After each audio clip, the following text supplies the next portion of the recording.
2. Gonna be none of these motherfuckers separate. All right.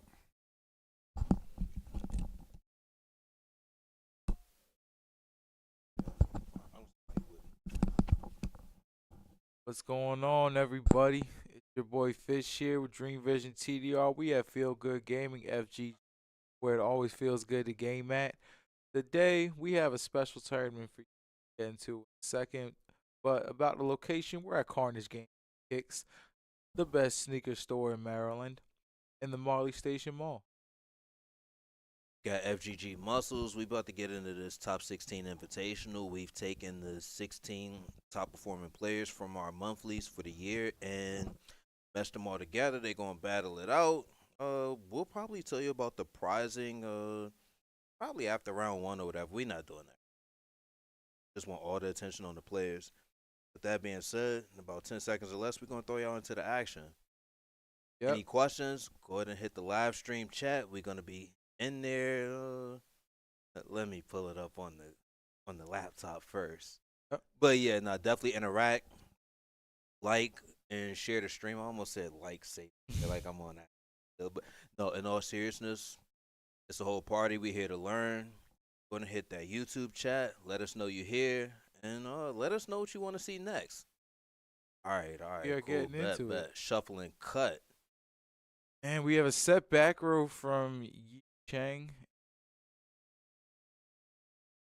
Looks like he's just going set past to start off the door. Justin's gonna go ahead and almost summon a quick camera check. Frame. And we pan out to get the fields together.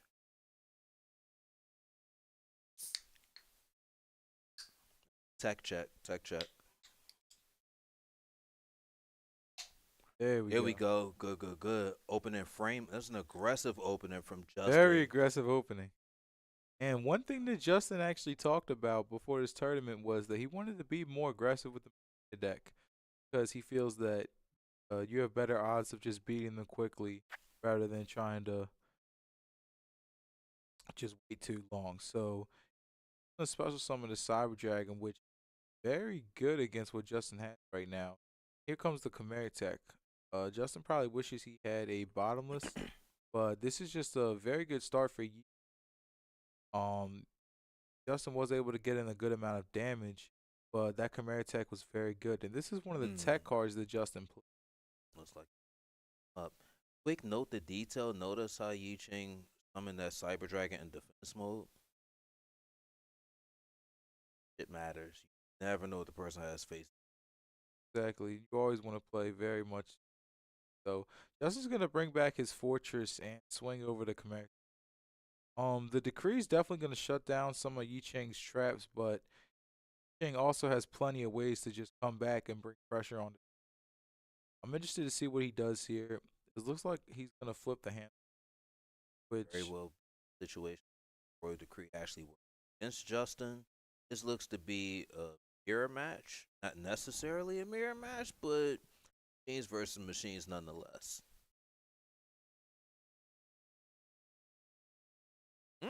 Just when you thought that up. Ooh. We are off to an extraordinarily quick game one. It's looking like Yi Ching is gonna take it. I mean, damn, just like that.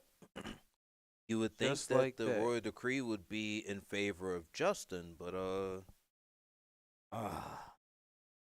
don't mind me. If the games go by a little fast, it just means we have to talk less. I'm alright with that. This job can be a bit intense at times. I'm interested to see what each side's for the other. I think the main difference between their builds is we've seen Justin played Elton and game. Chang didn't. So Justin's probably on more of a light based build, but at the same time, Yi Chang was main Cyber Dragons. So I would assume maybe hard to say because you really don't want Crow against the deck because it's only really good against average. I would say, yeah, like let's be real. Preemptively using your Crow as ass. Sometimes it helps, but realistically, it don't. Yeah. But So seeing the L-Tannen in game one and a decree, I wouldn't be surprised if he kept the Crow in because that, let's be real, that build is flying around in Future Fusion. I'm yarding at least one fortress. Might be able to Crow that motherfucker. Oh, I still think Crow's ass, but well, in this matchup in particular, I didn't expect that game to end so fast outside of Justin's favor. But how you feel about decks that main deck Decree? Honestly, I think part of it was a meta call because you're gonna. I think he's expecting to see a lot of value in Blackwing. At the current moment, it's not that good against frogs. So I could definitely see how it would be an instant side out against frogs. But I think Justin's theory behind it is that it allows him to play his fortresses without worrying about deep prison and bottom, and it allows him to play the deck aggressively, which is what he wanted to design it to do. Would I main decree in most things? Probably not. But I don't know. We've also seen a lot of trap stuns lately. Yeah, I just this. Well, I mean, trap stun is temporary. Like Royal Decree is permanent. I just dislike the idea of I hope I draw one of two cards that's gonna lock down my opponent. Like Right. I think me personally, I think decks that main deck Decree are built on wishful thinking. Like let's be real, like you're hoping to draw the Decree. Like Yeah. you shit in one hand and you wish in the other. See which one fills up first. Like I can't put it all on a wish. Like can't put it all on a wish. But we still got one more game to see if it's gonna work out for him, and two for him to actually seal the deal. I have no favorite in this matchup. I mean, McPherson's Honestly, my man and all, but let's be real. I just want to see a good match. yeah, Yi Chang seems to just open with a very good hand game one. The brain control is really what set it off. Oh, for sure. And the Cyber Dragon was just crazy too. So it's what you want to see in the Machine Mirror match. But I think, Justin is confident that going for his game two, he's going to be able to set up properly to do what he needs to do. And if he can open up with a hamster, he's going to be in a really good spot. Quick note: the Cyber Dragon being part of a good hand. It's a risk to run that card all the same. It just so happens to work in this mirror match. I don't think it has any downsides, but it just happened to be extremely optimal because it's a mirror match. Exactly. It's opening. So Justin has the turn one set of a monster. I'm interested to see if that's going to be the hamster that would be so good right here. We're not gonna And find out. He's just gonna get this mill off and bow. that's a very disciplined play by Yi Chang. The flip of Raiko would kind of punish it, but at the same time, he's reading Hamster, not Raiko. Oh yeah, for And sure. I don't blame him because Hamster is more of a turn one play. So Based on we'll his see. turn one set, like he's okay with a Raiko flip here. Yeah, gonna keep And his. Yi Chang's going to chain his compulse. Mill three.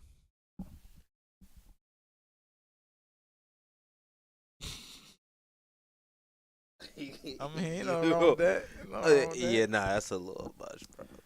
So Okay, Justin's going to we drop getting a the fortress damage in. and Yeah, here. How do you feel about that? dropping a fortress. No, attacking with the Raiko first.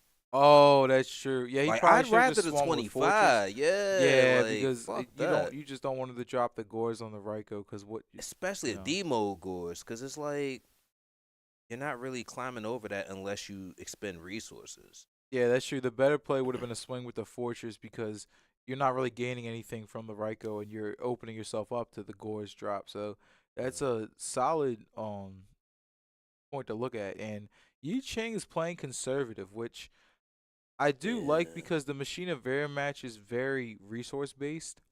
The only thing I don't like for Yi Ching is that it looks like he's ending so he doesn't have any back rows. With him not having any back rows, he leaves himself open to brain control the same way that he did the Justin game one. So if Justin has a brain in a normal summonable monster, he's threatening game. But we'll see what ends up happening. So he's gonna kill the Raiko past turn, and we're gonna see Justin drawing for turn here. I have to assume that he just doesn't have the traps to set. And I only say that because seeing the decree seeing the decree in the game one lets you know that Justin's build is aggressive. Yeah. That being said, let's see if we going into game three. Look on Justin's face says, yeah. Like, Exactly. yeah, no, I'm actually serious. Yeah. Yep. Just as Yi Chang did the Justin game one, with him drawing no traps right here, Justin threatens game. Rain control seems to be deciding games very early on in this tournament of champions. Yep. And Well, shit, is it? What else are we gonna see? Justin, drop some heat. he's swinging. This That kind was an of makes attack. me think he The is fuck? Caius because, Oh ho yep, ho. here comes the gores, but I would Is it an assume. attack or defense? Okay, just making sure. Are we hitting token in main Why would he phase not hit the two? token? And what just happened? What just happened? Why did he not hit the token? Why he didn't attack the token? I don't know why he didn't. Wait, hit hold the on. token. Did he? Oh no, he attacked with both. I don't think he. What? No, I think he attacked with both because his life points were I don't know. Anyways, well, No, Justin. no, his life points dropped low enough to where he attacked with both. Oh, okay. It was 17 and 20 was 42. Yeah, that he attacked with both. I just didn't. Well, I can't hear what they're saying, but he probably just said Lila first and Fortress Yeah. without doing the finger push. But Yeah. we going into game three just like that. And we are in the booth, baby. What's up going on, everybody? It's your boy Fish here in the building. Dream Vision FGG TDR. muscles. You said drinking what? Dream Vision TDR in the building. Yeah. I figured once I saw the life drop, then yeah. Oh, okay. So, just an update for all the viewers out there. We just did get confirmation that he swung with the Fortress. We just didn't see it visually, but that's what happened. So, we're going into game 3, and it's kind of crazy how game 1 and game 2, the same thing kind of happened. One player started, the other player did some macking and stuff, and then they got brain control for game. Sorry, let's take a quick cut to chat. Is the commentary cutting in and out for anyone else? We're not sure, but we could check with Tech real quick. And Barry's asking what are the matchups. I don't know. Cool.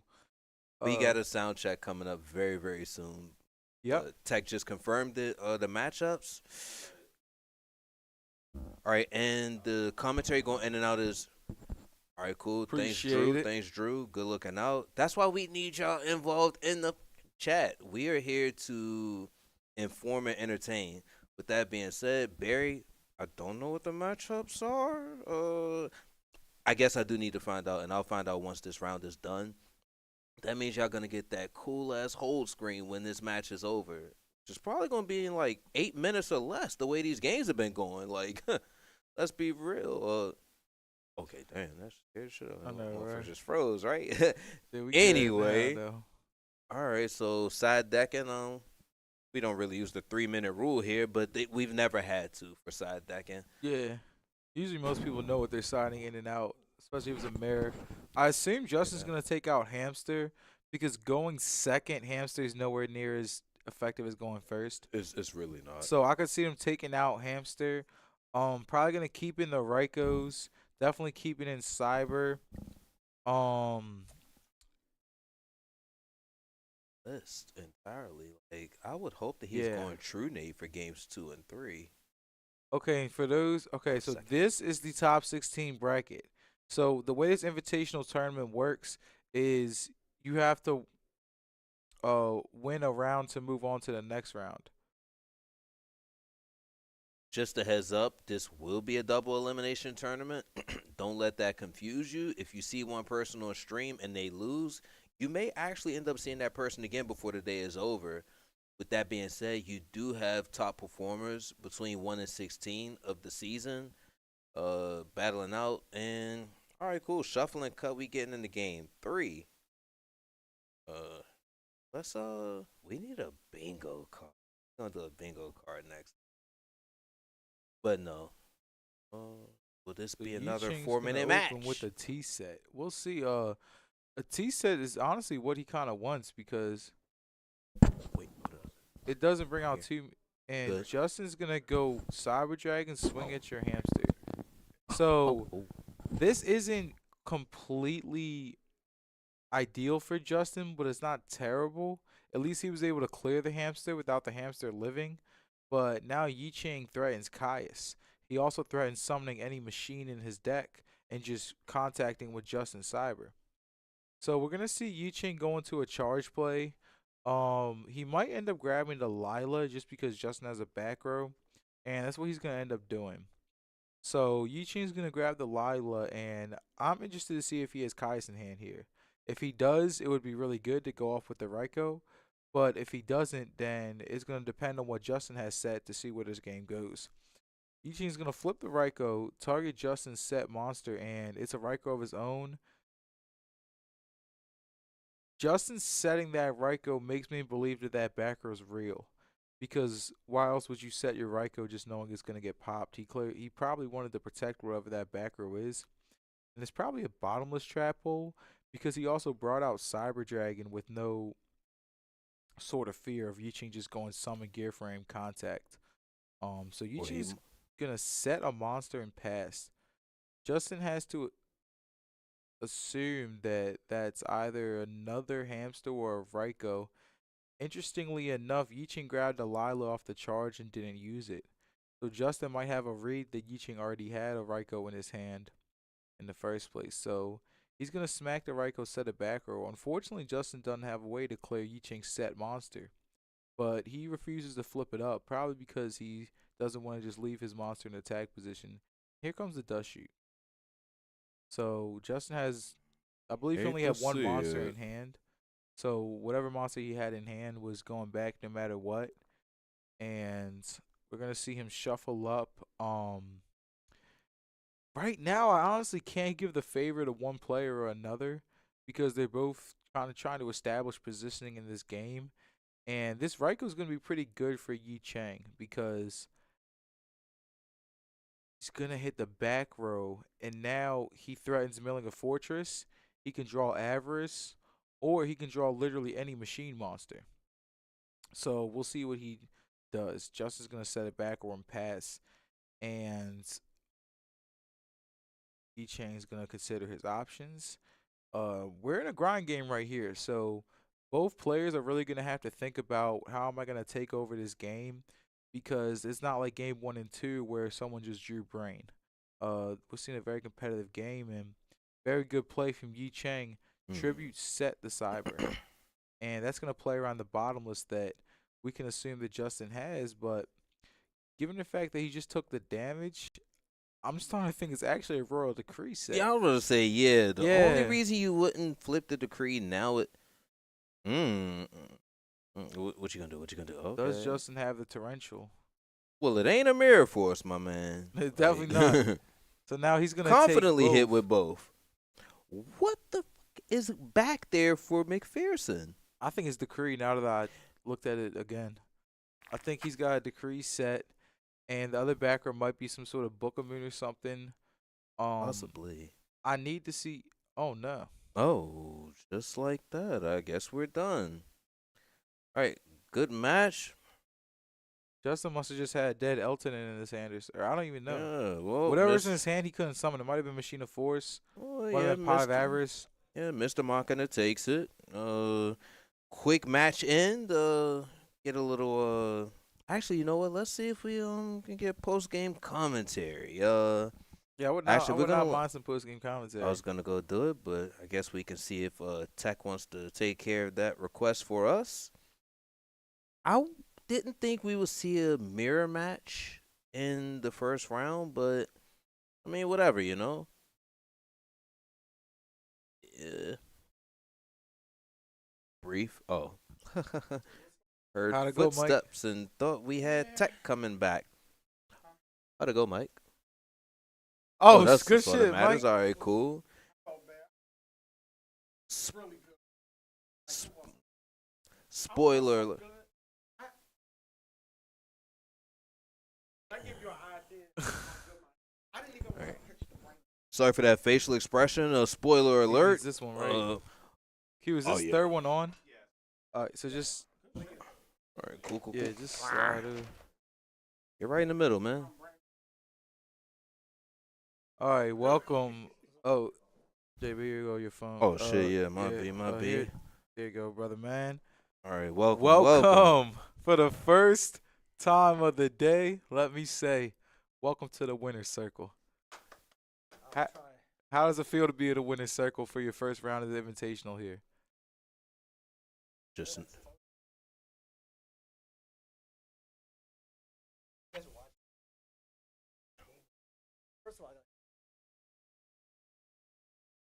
that's Nice. beautiful. That's beautiful.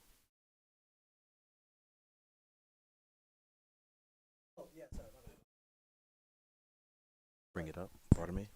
Bring it up and beautiful.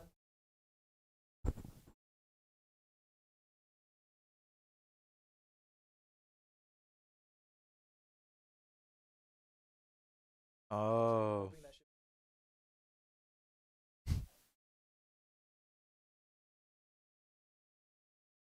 That's 2,000 damage.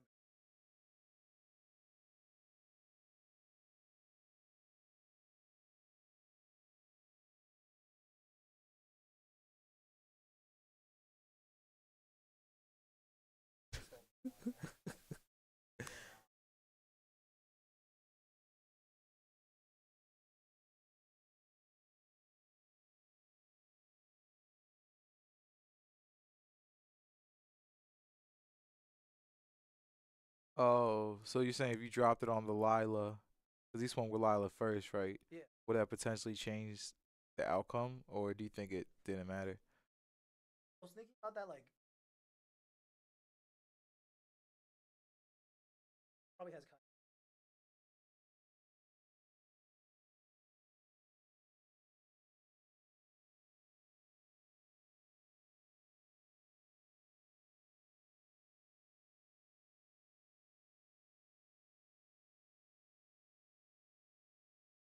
I see what you're saying. No, yeah, that's a valid assessment. I get it.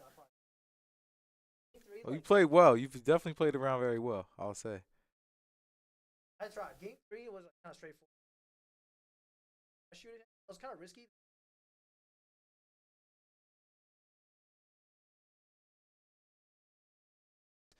But he didn't have it. Oh. So like I just saw his hand. He didn't have anything. So I'm just like, okay, I'm just gonna attack. And What were his back rows? it was like a book of moves. So he attacked into one of the Raikos. Because I have 3 Raiko, right? Because I had like hamster Raiko, right? It was like kind of an awkward hand. So like I saw one was book, and then I saw he I had mirror force when I dust shoot him. So I was like, okay, I'm gonna hit that one, so I can start attacking. I think his other back row was like just like a dead card. Activate them. Oh. Well, definitely very well played round one by both players here. And Were this you is expecting a machine and mirror match, or were you just like expecting anything? Like, Okay, so like when we looked at the seeds, like me, Sasha, like we like to do our homework and actually prepare. So like, okay, so I'm probably playing like either like Justin or like I thought it might have been one of the like 7 point people. right. I was like, it might be Value, but I know that he plays I think he's gonna play like Blackwing or something. But I didn't think he was on Machina, and I definitely didn't think he made Decree. So that definitely got me game 1. yeah, That was that I knew was that was out of gonna, nowhere. Yeah, yeah. that came from left field. But I was like, once I saw him side decking, I was like, okay, he's putting like a bunch of stuff. So like, if he has, I can't play around like a 2 of, and I mean, I don't have that many traps in my deck, but like, I can't really just try to play around a Decree. Exactly. So you won This is- round one. You're at the invitational. How you feeling towards the rest of the rounds? Um, I think I play him. I don't Oh, know. really? Yeah. Oh shit. I guess we'll see, right? Like, All right, well, glad to hear from you. This is actually why we do post game interviews, so you can actually experience it from their eyes. Like you're only watching, but I mean, imagine being in the pilot seat with your favorite character in a game. It's almost like you playing a. Actually, no, I'm not going to use that example. Good work. thank you very much. Hopefully, this isn't the last time we see you in the winner's circle. Yes, sir. Yes, sir. Well, congratulations on winning round one. Thank you Thank you. for You're joining the pretty winning circle for the consistent. quick It's interview. no surprise that you Yeah, got thanks it a lot. done. I had no favorites in it, but I'm not surprised that you got the W all the same. Yeah, Yep, thanks a right. lot. Yep. Try to win out. Good Don't luck be a in the next loser. I'll See do you my soon. best. Right? What's up? Well, yeah, you know that's what I mean. It's not a Yeah. surprise. Like, funny thing is, you don't even show up to all of them. That's the funny part. Yeah. Actually, yeah, and we're gonna take it to a backup game, so I can go walk around and bye.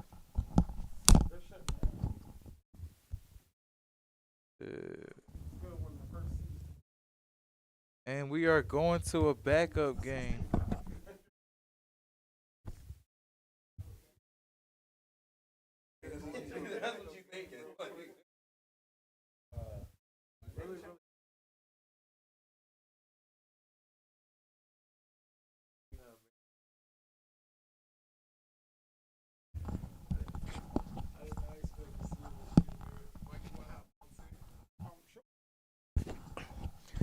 All right, all right. We didn't expect to see a mirror match, but we did all the same. Gonna be cutting to a gonna be cutting to a B game soon to keep y'all entertained. But in the meantime, y'all still got us to worry about. With that being said, we got Mike Kelly joining us, consistent top performer with the FGG monthly series. How'd it go round one for you? Round one, yeah, I won. Hoping.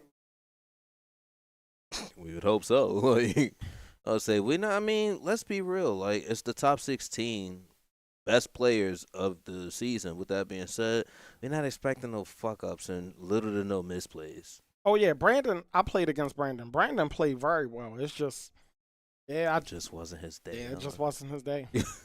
What was your matchup? I played against Machina. Okay.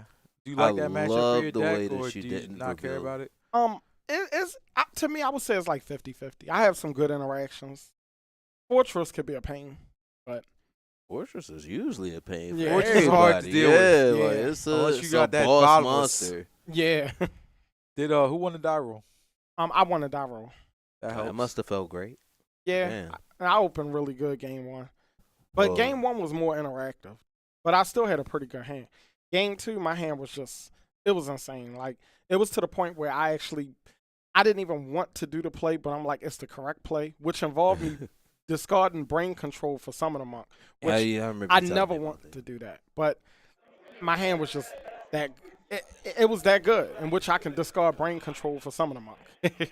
All right, cool, and here Oh we my are. We gosh, having- here we go. We are in game 3 Oh of man. another match of the Invitational going on. We got nonstop action over here at Feel Good Gaming. And we actually got one of the most Indy consistent players in these tournaments, Indy Yep. Green on the left, versus a very, very meticulous and smart player on the right, Jesse F. Yeah, I didn't expect him to be on Black Wings today, but I like to Yeah, I was see it. surprised about that. Yeah, he usually got the machines rocking, Yep. but That's Where the turned heck is into my like his break? signature deck. Yeah. Well, we're seeing game 3. We're seeing that Jesse's going first, so Indy must have won game 2. must feel great going against what Indy's playing. Wait, hold on, no one can hear us going against Frogo. Frogs. Yeah. Yep.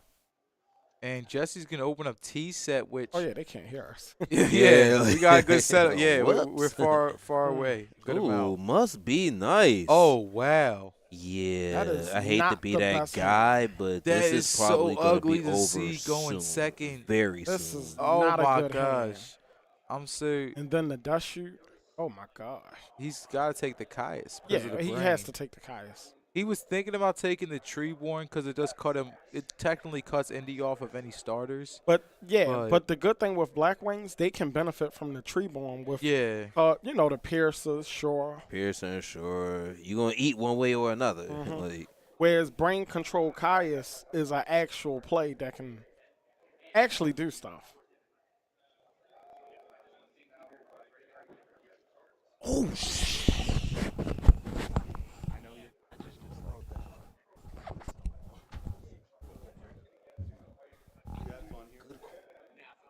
great call. I forgot to.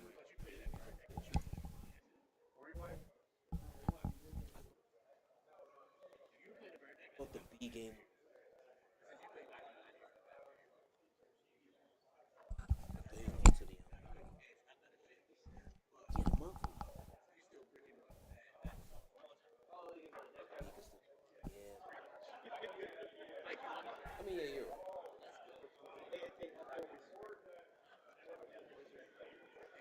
I mean, you got a point. No, it makes sense though. It makes unethical. Oh yeah, man. Yeah, we was that's how fucked up it was. Like, it's still kind of unethical. No, it's straight. It's unethical. Yeah, you're correct. All right, and we back. Sorry, I had a little technical difficulty there. And we are back in the building. And okay, Indy Seems like might have got demolished by that dust shoot, but the problem is Jesse looks like he did not have a good hand. I'll say, yeah, you So think he'd be Indy's able to capitalize on a lone Treeborn, but seems yeah, like Treeborn got a little bit of company now, and it's looking like anyone's game at this point. Indy's over here fighting back, Somehow, like, let's be right? real. He saw that dust shoot, and we didn't think it was going to be we thought Indy was going to lose. We did see double avarice in Indy's hand off the dust shoot. So I think Indy's like really hoping to draw a substitute right now, because if he does, now his hand becomes really good. And it looks like Okay. Jesse's pushing for damage Special here. board? Oh, He might go Armor Master. Indy just still a has yard. brain Yeah, okay, control. This is a very interesting game state we're in here. And the turn one dust shoot was just a wild way to start the game. So Jesse's gonna activate I guess Value, pressure is pressure. bring out Arm Wing, and he's gonna smack at the tree one. Into, yeah, it's just a pressure move. I get it. It's fair. I mean, it's not like he doesn't know his hand. Like, oh, okay. And just as Indy's down and out, it seems to be that he can come back with this And heavy storm. he will, and he will. Big ups Just to like Indy for that. keeping his composure, because the turn one dust shoot did not look pretty at all. No, it didn't. And now we actually have ourselves what seems to be a fair game. Look, Indy's considering his options here, and he's debating, should I just go for the Colossal Armory Arm OTK? Yeah, if he What he might do is go through the whole sub combo, do the Avarice to see if Jesse has Crow or not. If he crows the Avarice, then Indy has a second Avarice. But let's say he doesn't crow the Avarice, at least he can resolve Avarice. And if his fishboard gets crowed, he's still up an advantage. So, Indy's sitting here going through his frog combo. And yeah, I think he's going to do that exactly. He's going to set up the Avarice play, see what Jesse does. And if anything, Jesse has to save his crow for the fishboard blaster. So while Indy's trying to bait out the crow here, I think Jesse knows that he just has to let the average resolve. If he has it. If Jesse doesn't have crow right here, then Indy should just be able to win the game based off the Colossal Armory Arm OTK. Let's see. Wow, that substitute was just an amazing draw for Indy, so big ups to him for getting that. So he's going to brain the Armor Master. Perhaps Indy might be going for a different OTK. He might be going for an OTK that involves bringing out multiple Death Frogs, because I want to see if he goes for that play. Because maybe he doesn't want a Colossal Armory Arm in fear that his Fishboard Blaster gets crowed. But we're going to have to see what he does here. He's going to discard his own Crow because he doesn't need it anymore. Bring back his Fishborg, and Jesse doesn't have Crow. All right, well, that might be it, ladies and gentlemen. Let's see what we got going. As far as I know, Indy has the ability to do the Colossal Armory Arm lock. I'm still not too proficient with how exactly how they build into it. Oh, he usually they use Beal's Frog, which is the 3-star, The 3-star guy, to make yeah. armory, and then they use Des and another 2-star with the 1-star Fishborg for the 8. This is something I just thought about though. We're in game 3, Indy might have sided out of some of his OTK cards because what the Fishborg Frog OTK deck has been doing lately is trying to smoke screen into a transitional like more mid range build game 2 and game 3. So now that I think about it, Indy may or may not have everything he needs in the deck to do this OTK right here. I think that's what he's thinking through.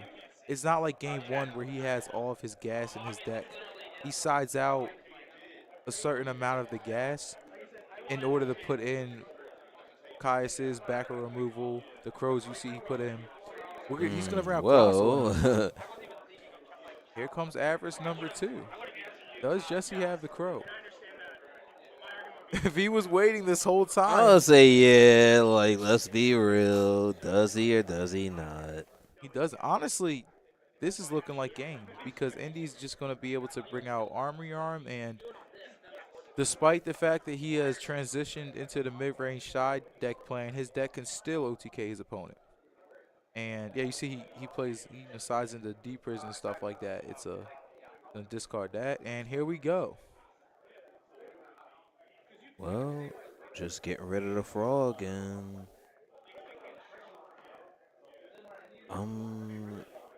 I still what's left to think about here? And I don't say that like sarcastically. Like, I'm still not too proficient on how Colossal Arm is. Well, I mean, I am and I'm not.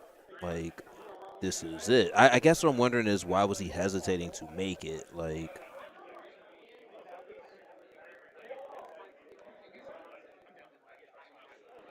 Does Jesse have an answer? He said play it out.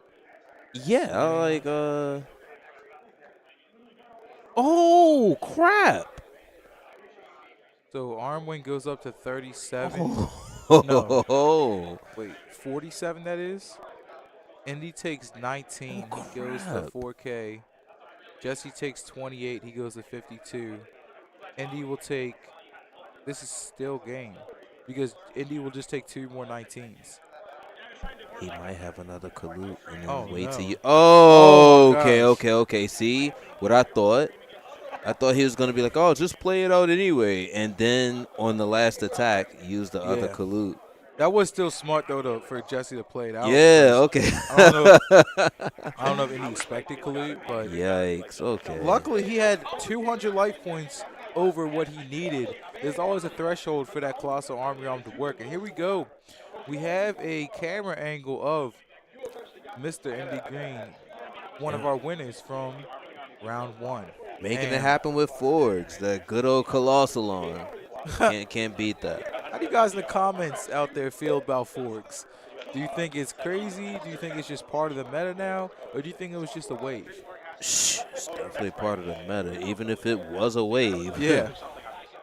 If it was a wave, that shit rested on our fucking meta. Like, it's here. Like, the shit be on Dueling Book Ladder. All that. It's at your locals now. Like, what are you gonna do? Like, Forks makes you side deck DD Crow. If you had a problem with DD Crow before, like, you just have to accept it as a viable card now. Like, Yeah. Crow is that it card needs right now. to be in your side deck. Period. It just has to be in there. Welcome back, welcome Man, back. we are Y'all back not in getting the another booth. B game because we actually deserve a break. But let's go ahead and get in the chat and see how y'all feel about that. As far as post game interviews, Q, if you want to send them back, you can. We're not gonna make you. But with that being said, you got your boy FGG Muscles here. Got your boy Fish in the building. Feel good gaming where it always feels good to game at. Dream Vision TDR in the building where we always turning dreams to reality. We are Carnage Gaming and Kicks. Remember, the #1 sneaker store in Maryland. Doubling as a trading card venue once a month, maybe a month and a half, some change. But with that being said, we bringing y'all some serious action. You got the top performers of last year's monthly season. You got shit. Didn't know. Oh well. Oh. All right. With that being said, we're gonna drop the fact that we're actually doing locals occasionally. Think it happens every Friday, but we're gonna put that. We're gonna post that very soon. You should probably just start hitting up our Discord. With that being said, you can go ahead and check the description in the YouTube. We'll probably drop it in the chat in the next 2 to 4 minutes, but we're gonna cut to a B game now because I feel like getting up and stretching by.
It's right there.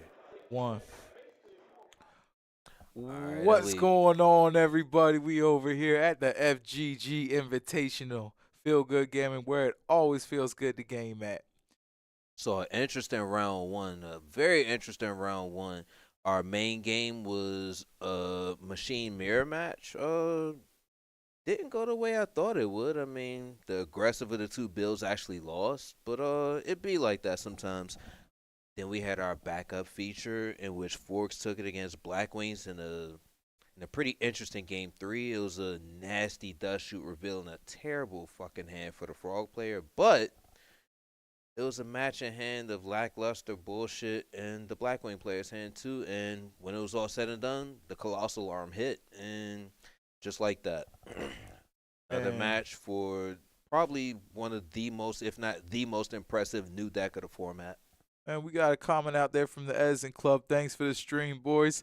No problem. Thank you for tuning in. We Number glad y'all one man tuning out in. there, Edison Club, keeping the content alive. Yeah, Everybody out there also, thank you for tuning in.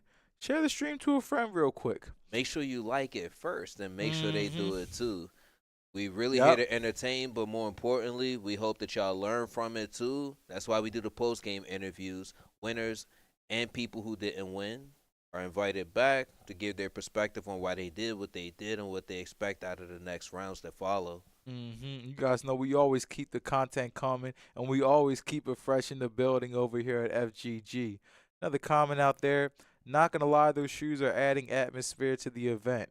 Yes, sir. Yes, sir. As they should. I mean, hmm you use your feet every day. May as well cover them in style.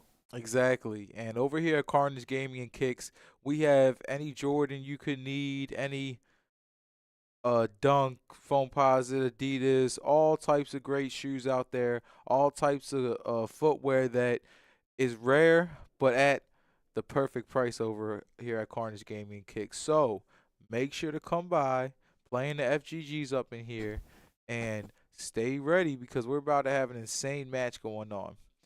Just so you know, if it's a recent drop on the kicks, most likely they landed here. With Yes. that being said, get ready. Probably gonna suit up on the camera in less than a minute, 60 seconds. We not doing a countdown, but in the meantime, get in the chat. Let me know what y'all looking forward to seeing. And just so Yeah. you know, we do have our usual monthly tournament going on right now too. We'd rather feature last season's top performers, but we will be cutting to our usual monthly tournament once the top 16 invitational concludes. With that being said, don't forget to like and share this. Get involved in the comments and get involved in the chat. We still live, so there are no comments yet. And it's one big ass party for real. And if this audio starts tripping for any sort of reason, you let me know. I don't want to be acting like I'm miming and acting like I'm not really saying anything. If I'm talking, you need to hear me. It's as simple as that. Yup. So This you is the know, moment where we actually stall until the next game goes on stream. I kind of made that obvious, but with that being said, for the monthly and the top 16 of the invitational, let us know what you're expecting to see. Just so you know, everyone is not playing the big three. I mean, our round one just featured a machine mirror match, and I guess you can consider Forgs as a part of the big three. I mean, it's frogs. Let's be real. If it's frogs, it's big three. It's Hero Frog. Actually, no, because if it's Frog Monarch, that shit ain't really Big Three. Yeah, I don't know. Big I don't know three if is anyone's gonna play Forgs that. and Big Three is Forgs and Hero Frog. We can't really put Frog Monarch like the standard or the classic Frog Monarch. We can't make that Big Three just yet. Yeah, that deck is in a category of its own. Yeah, it's fragile as fuck to be honest with you. But Yeah, I mean, I still like it though. It's kind of cool. I think it's built on wishful thinking for real. With Crow being like a mainstay in side decks now, or like a must include in side decks now. I think something like Classic Frog Monarchs just isn't fit for the format right now. Well, yeah, fit for the meta right now. yeah. 'Cause Part of itself. looking at the way that people build frogs right now, every build is trying to give itself a way to not lose the crow. Like all the builds are like, if I lose my tree one, I can still play. And back in the day, it wasn't the same with the original Frog Monarch build. Frog is So gone. Your chances of fucking winning are gone. Like yeah, as simple as that. so I think before frogs were so popular, Huh. yeah, I mean you could probably get away with it, but that was much time ago, many time ago. All right, we got Gary Yu on the right, winner of the RBET in Maryland. So definitely glad to have him out here at the Invitational. And on the left, we have the man, the myth, the legend, the fastest Yu-Gi-Oh player in the room, Gabe F. And just to give a quick matchup rundown, as you guys can see, we got Gabe playing Hero Frogs and Gary playing Vayu.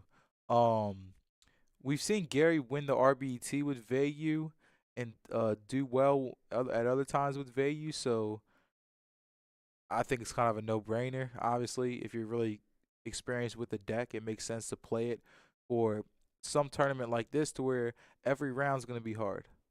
I mean, there's no buys in this tournament. There is no tiebreakers actually. It's double elimination against straight the top 16 players from the past year.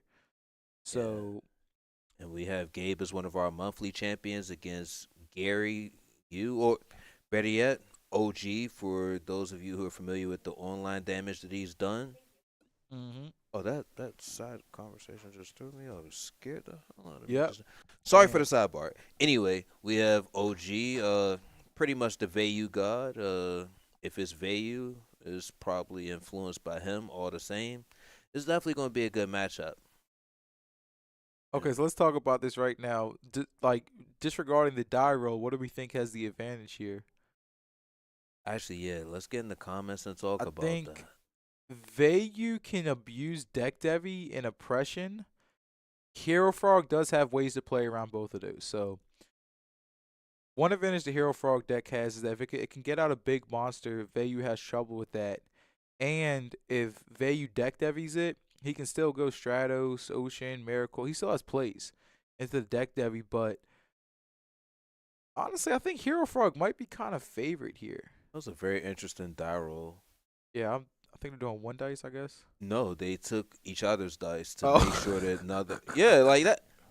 It's minor attention to detail like that I like. Like, let me make sure your dice ain't tricky, motherfucker. Like, But that's how they got into the top 16, with their meticulous play and their attention to detail. just being smart about how they approach things. Mm-hmm. Good gosh, the carryover is crazy. They play carefully. They decide who goes first carefully. Like, let's be real. Like, that's the first time And I've seen people split dice to decide Gary who goes might have first. forgotten to side out. I mean, more than likely, yeah. I'm gonna give Gary credit for busting out the yellow sleeves for today. They actually match these brand new FGG hoodies that we got going on. And for a That we quick, got going on. Let's be real. The entire top 16, like our finalists were gifted with these as well. Yep. I mean, and yes, they don our monikers too. So you will see muscles on the back of mine. You will see Dream Visions heavily repped on the back of Fish's hoodie. You already know. And I believe we're probably gonna reset the clock for them. Or they get some we sort of don't really have a extension. choice but to do that. Like, And I don't think that it doesn't look like anyone's trying to shark for yeah, no harm, no any foul. reason. I mean, it's Like, a honest mistake here, and really not a big deal at all. So So there's no worries. We do deck lists for these events. Our monthly requires deck lists for entry, and yeah, this invitational definitely required deck lists for so participation. we got So 24 viewers out there in the chat right now. Big ups to everyone tuning in, and thank you for checking this out. Let me know what you guys think has the advantage. I personally think Hero Frogs does, just because the hero package gives the deck so much more pressure that game value one at for sure. times can have trouble dealing with. Um, what I like about Value in this matchup is that because Value's engine is so efficient, he can bring in whatever he needs. I mean, honestly, Bottomless and Deep Prison aren't always so good against the Hero Frog deck, because Caius and Ab Zero just beat those cards. But Gary's going to be able to just put in whatever utility he needs. And that's always the advantage of Value, in that it brings out big monsters for so little investment. It has so much more room for good cards. I mean, first off, you have all the broken one of cards like Brain, Return, etc. But then you just have the side cards like the Kaikus, the Crows, we've seen Mask at restrictive times, we've seen Oppression at times, and all types of stuff. I think Hero Frog is usually favored, but it's against one of the best value players, so it should be good. That's a good Yeah, point. a very valid point Hmm. from the Edison Club. And that's Yeah, why I'm loving this invitational, because it's really top of the line play. truly get to see the best of the best doing what they do best. Interesting. That's a very What? modest start. Not what you expect from frogs, but Gabe has the hard dust shoot. I love the open of dust shoot. And it looks like Gary's on the build that mains Lila. That's been a recent trend in value because people started realizing that deck dev is, insane. So at least Lila's another card that doesn't get deck devved. But Yep. And you could check it before it actually goes off, or potentially check it before it goes off. so Mill is valuable too. You're guaranteed the yeah. mill if it lives to the end phase. And I think Charge has been more popular with deck dev being around too, because, Charge plays around deck dev. So if you're playing Charge anyways, you might as well play the target. And as broken as Hamster is, Hamster's still, running the format.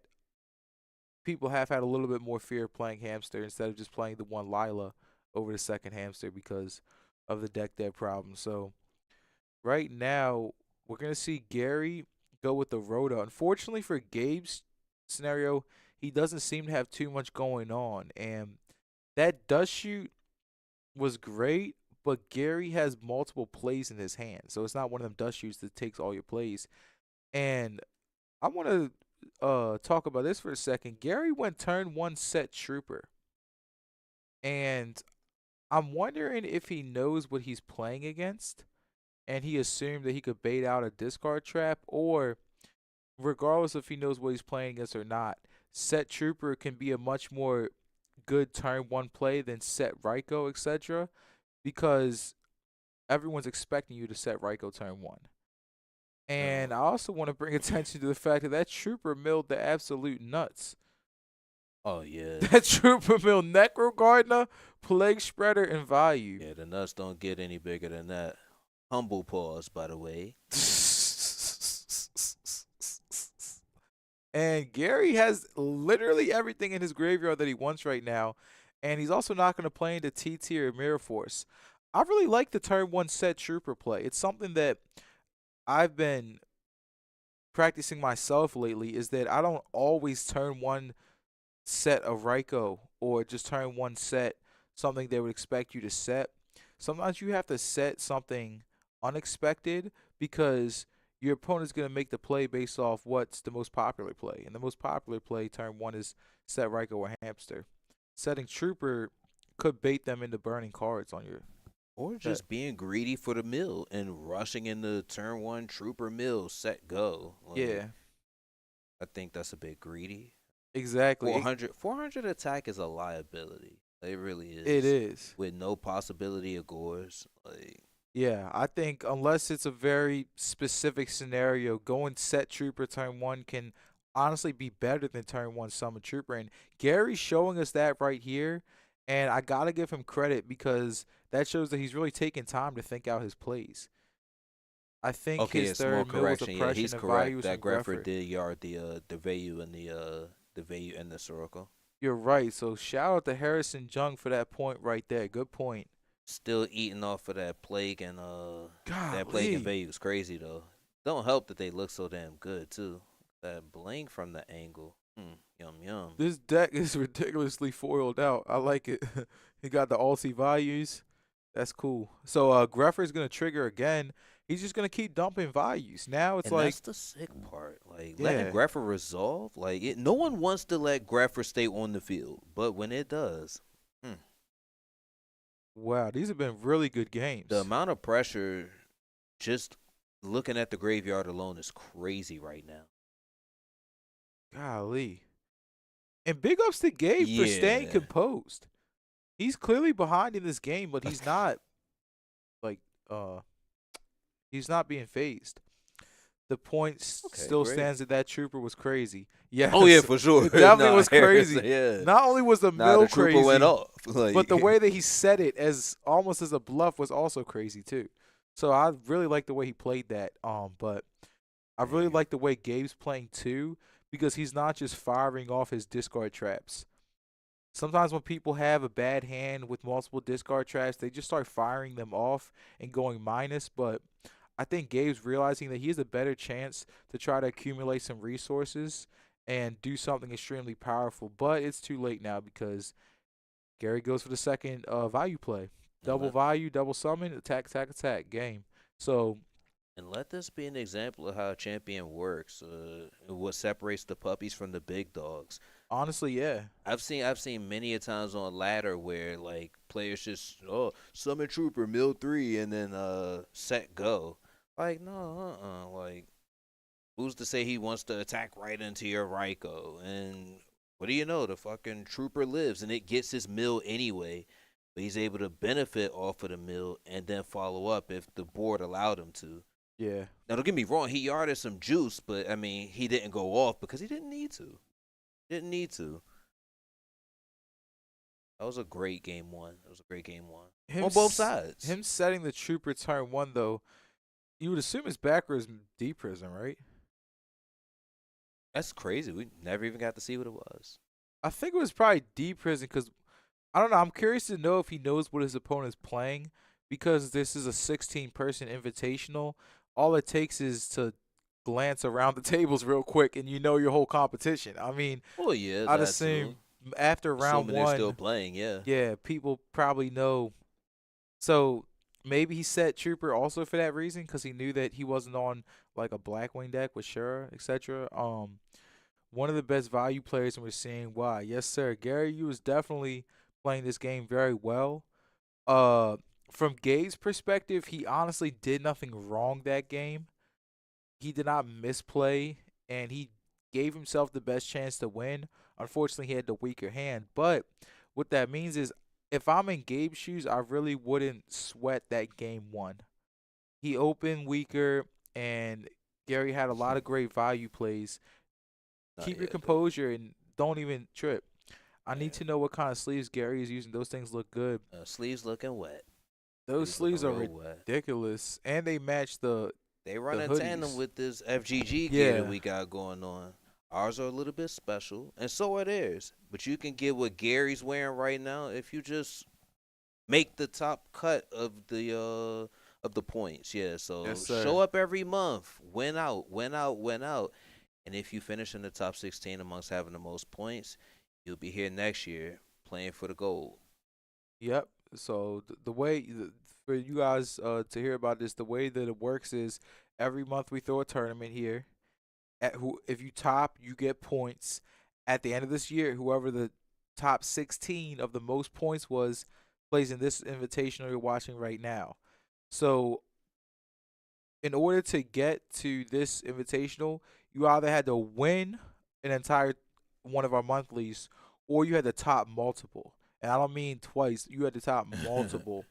Yeah, Because- top multiple or win one or two. Yeah. Yeah. You have to really up a lot of points. And the best thing about the turns we have going on here is we have dedicated players that consistently compete.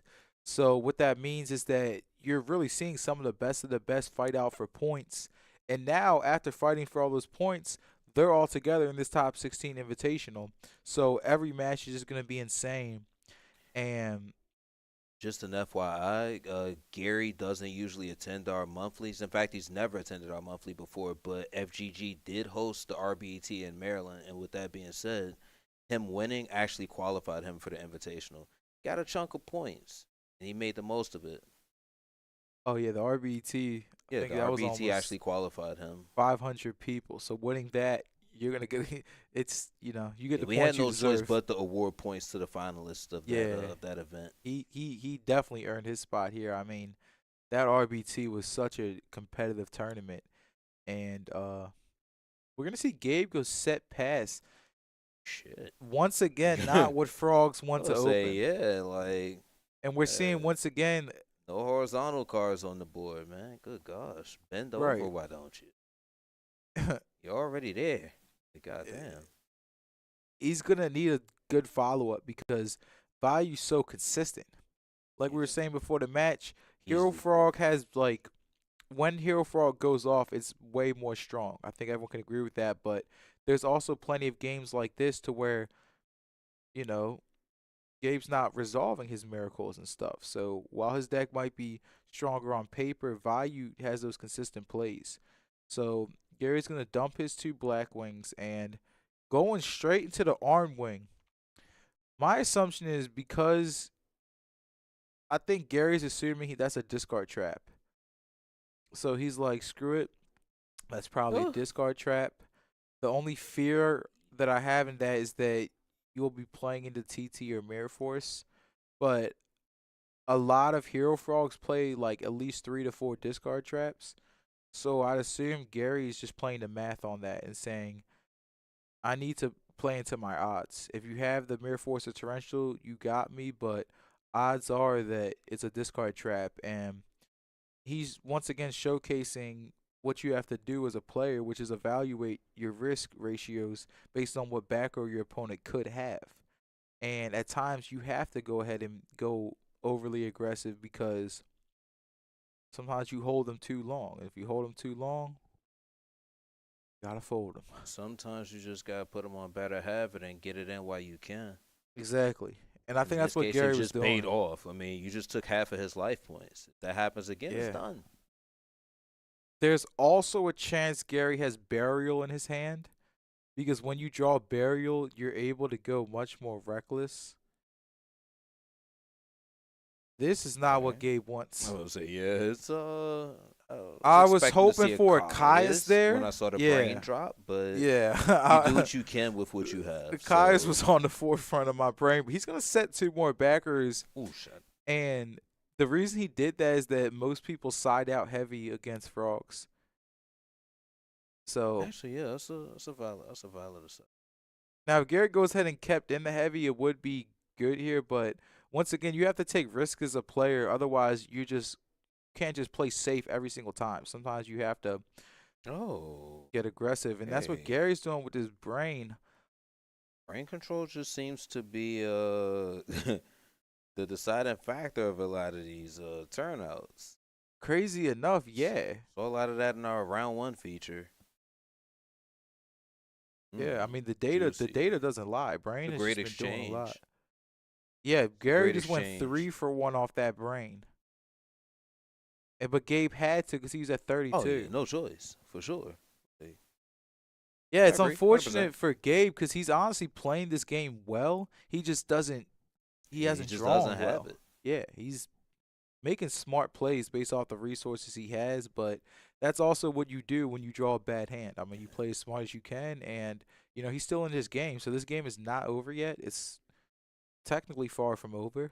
But it depends on what Gary comes back with. He's got 3 cards in hand at the moment, I believe. So, those 3 cards might be able to put in work. I'm also starting to think that Gabe might have sided in additional trap cards, which we've seen frogs Yeah. do because people tend to take their backer removal out against them. Frogs will sometimes side in trap cards themselves, and given the fact that Gabe just keeps setting, I'd assume he may have sided in some sort of traps.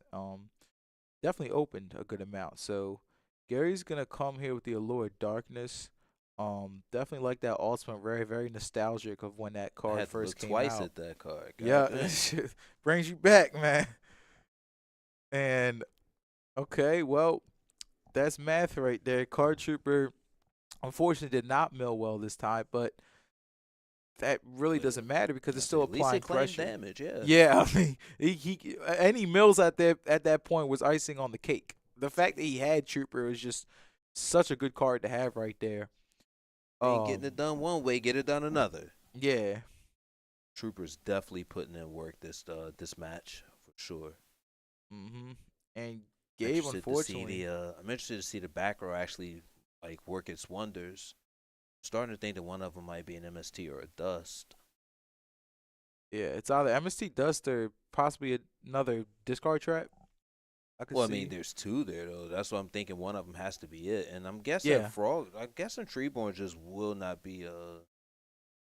Yeah, I was about Not to say. for a while, no. I was about to say make its way to the surface, but I wasn't trying to do one of the ones. Well, Wasn't intentional. it is making its way, but at the current moment, it's At just the cost of some cards. yeah. like, Right now, he's not gonna be able to bring that tree one out, but I think Gabe is really just trying to survive at this point. Oh yeah, sure. Like I was about to say, he's drowning right now, but these puns aren't intentional either. That's the crazy part. Nothing wrong with that. Yeah, this kind of pressures. Like, oh shit! I Yeah, just he had to noticed what he compulse the did. Armageddon. Gabe's in a really tough Yeah, position. it's tough to keep his head above When you have to water in this compulse an show. Armageddon That's night, crazy. you're not feeling good. Damn. And here comes the Oh, insult to gosh, the what injury. fuck.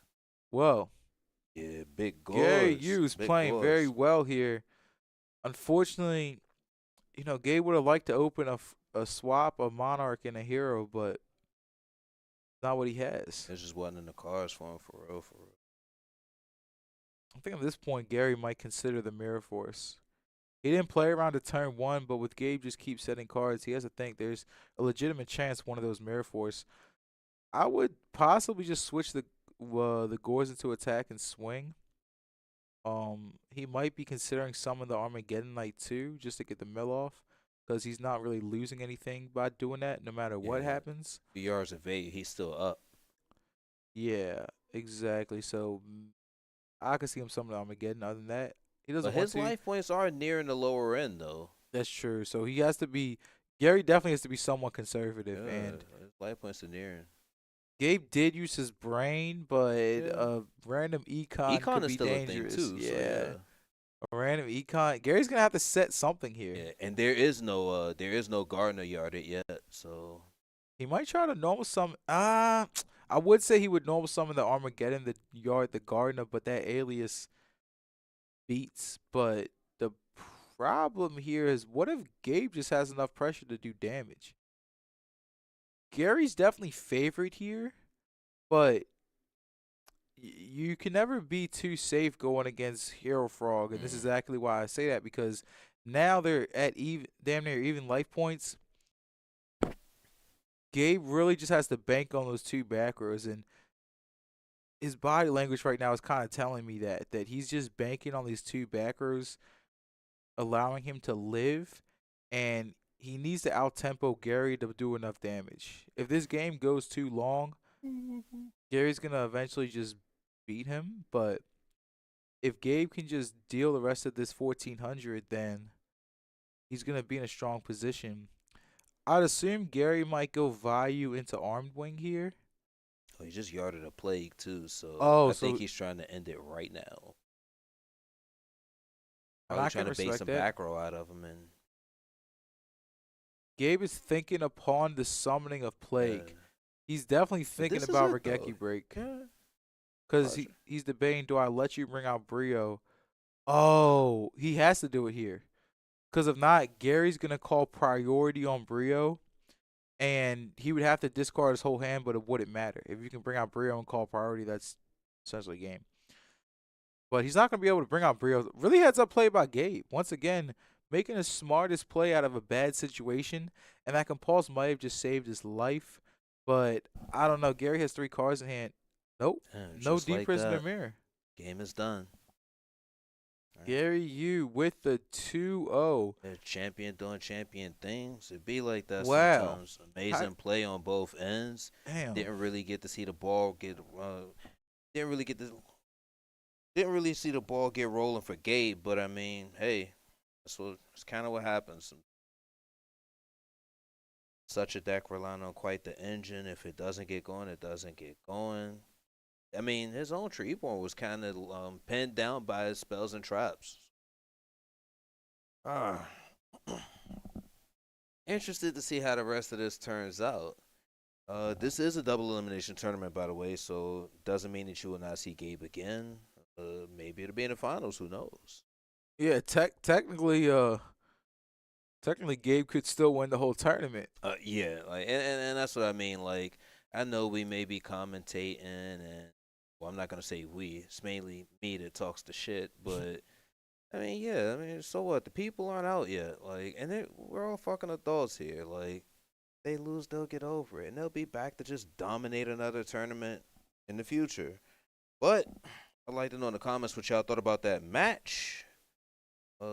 Anything that you think could have been done differently? Who knows? I'd like to get the opinions of the people participating in the last match that we just saw. If Tech can send them back, cool. If either of them refuses, I'm going to talk to them about that later. All right. What he say? He said, Gary going to come back. I think that's what he said. Did Gary going to come back? Yeah, got you. Yeah, definitely on side. Yeah. Don't definitely fuck do that that. up. Like, But yeah. you know, I like I said, no one here is trying to shark honest mistakes. Nah, for sure. It's a lot of respect in this atmosphere. Yeah, so we're about to have a little post-game interview with the man himself, Gary Yu, on the Value deck, out here just putting in work, demolishing the competition. But this is a long tournament. In double elimination, you have to outlast people. It kind of reminds me of a battle royale in DBZ. And once you go X2 is when you get knocked off the platform. It's going to keep going, basically what I'm getting at. This Yeah, tournament's gonna most keep going. likely. Like, let's be real. Like, he didn't accidentally win, like, the RBT in Maryland. Didn't accidentally. Here's an interesting comment from Chet Manley. I'm certain Gabe said a dust in fear of a deck devy or something, and it Yeah, got and pinned it got down pinned the whole down. game, and Gary knew it. Yeah. Wow. Yeah, why wouldn't he? Like when you was Wow. like, oh, it runs a bunch of discard traps, and I was like, yeah, but he set a bunch. Oh. Like one of them's probably MST dust. That's why he never set yeah, a back row. the deck fears DDV. Like, so of course he's gonna try to preemptively hit it. Wow. Yeah, that dust set might not have been the best play, Buddy honestly. played with no back row. Looking He was back like, at man, it, fuck that might it. You're not not have about to been- violate me. Like, you're Yeah. not about to fuck me up with that fucking virus. All right, cool. Oh, all right, cool. I definitely want to ask him if that's why he never set. Ah. Obviously, he had Gores in his hand, but I think beyond that Gores, there was reasonings he didn't set any back rows, and he probably read that Gabe set a dust tornado. And as weird as it sounds, sometimes you just have to not set anything against frogs, and they just get Fuck around. caught with a dust tornado. Happens at times. Fuck around. Definitely also interesting because going into the match, we definitely favored Hero Frogs in a certain sense because when it goes off, its power level is extremely high. Unfortunately, we saw 2 games where it didn't go off. That being said, I wouldn't hold that against the deck. I think he just happened to not open the greatest hands, but he won round 1, and I could still see Gabe Frank making the top 4 of this tournament. So. And I don't fault Gabe for setting the dust or MST. I mean, what are you gonna do? Like, not set it and risk your deck catching HIV for like the next 3 turns? Nah. Like, you don't want that. Virus going to hit. Like, Yeah. come on now. Like, but Gary being as experienced as he is, he's probably like, you know what? He think I'm gonna try to DDP him. You know what? I'm just not gonna play into it at all. Let that Treeborn stay where it's at. What happened, Mike? You ain't. Damn. It don't matter though, cause it's still double a limb, so you still in that joint. Hey, did the dude just leave the bathroom and leave? He left. Yeah, he needs. That to was come our back. interviewee. Yeah, he needs to return. Q, if you can you send him back? I think. Oh, say you thought you was getting away? Oh, so you. Oh, Oh, here say. comes the winner's I was say, yeah, circle, don't have them send baby. me after you. Oh yeah, my bad. Let me get this shit out your way. Boom. Come on in. Here goes your headset, brother man. And once again, must I say, welcome, Hello? Alright. welcome, welcome, welcome. Welcome to the winner's circle.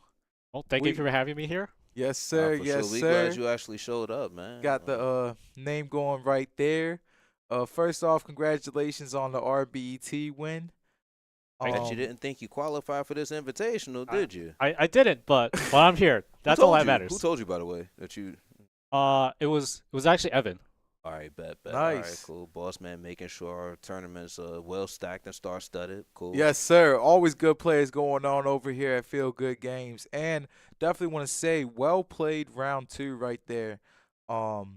Shit was fire. One question that we were wondering, and I think we've kind of figured it out. Game 2, you were playing around the dust tornado? Yeah, the entire time. I had a couple traps in my hand. I was like, I'm not sending these. Very smart. Very smart play. So, Separate the puppies from the big dogs. That's what champs do. right. Now, one question I have for you, out of the Vayu and the Hero Frog matchup, what do you think is favored? Hero Frogs. Hero Frog. It's funny because we were discussing that before the match that disregarding die roll and hands, Hero Frog technically has more power. What is your approach to that matchup then, understanding the intricacies of it? You just have to understand what they want to do at all times. That it just comes down to matchup experience. So you have to know your deck, know their deck, how they're gonna play their deck, and how you're gonna play your own deck. Very good point. Very good point. I love that. I like how simplified an explanation it is. One thing I want to know is it often for you to set Trooper, or was that like you just knowing the matchup and approaching it accordingly? So I just want to make them fearful of like Hamster Raikou, because if they think it's Hamster, they go attack. I'm like, oh well, it's pretty game breaking. Even it's like against Hero Frogs. hmm So when you set the Trooper turn 1, did you know he was on frogs? Because my only question was like, did you fear Shura at all, or? So I knew 100% he was on Hero Frogs because he was sitting 2 tables across from me, in round 1. Interesting. Okay. Well, we all really liked that Trooper play. It was very smart to set it turn 1, and when it got flipped, it just got even better. So definitely big ups for that. So far, how do you feel about this invitational? The format of it, the players.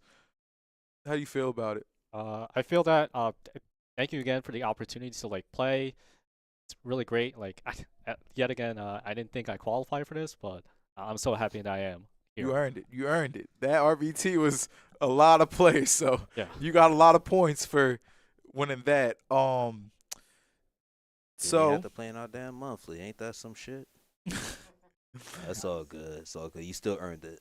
Yes, sir. So you got a couple more rounds. Obviously, it's bracket based. There's gonna be 2 different brackets, a lot more. How are you feeling going into the rest of these rounds? Well, if I play like I have been, I should win. I like that. And honestly, you played that round very, very well. I love it. I love And the confidence. we love the way you executed those plays. So definitely want to congratulate you on that. Thank you again for joining the winner's circle. And good luck in your next round to come Thank up. you. Thank you. Yes, sir. Wait. What's up? You briefly walk us through the 2 games that you played. Like, give us the cliff notes of it. Actually, yeah, with that being said, I ain't going to leave you starving. If you want to do that right now, you could. No, give us the cliff notes. I'm playing. Honestly, I forgot the whole match. He was But locked you know in. what? I That man actually was like that locked shit, in. though, I because respect it's that. already behind you. Like, you Right. took care of the shit, and now it's on to the next one. Yeah, I'm so focused on the next match. Like, Fucking champions mentality. I appreciate your time. Mad Thank you respect so for much. that, Thank man. Really good job on that round 2, man. Yeah, hopefully we get you back on stream again to see some of that impressive shit. And you got some fans in the comment section. Oh yeah, I forgot to supporting put their my boy. phone on the YouTube chat. Yeah. All right, so we are going to cut to a lunch break real quick then. Yeah, so our lunch break happens every monthly. We do have a monthly going on right now. It's just going to be featured after the invitational. With that being said,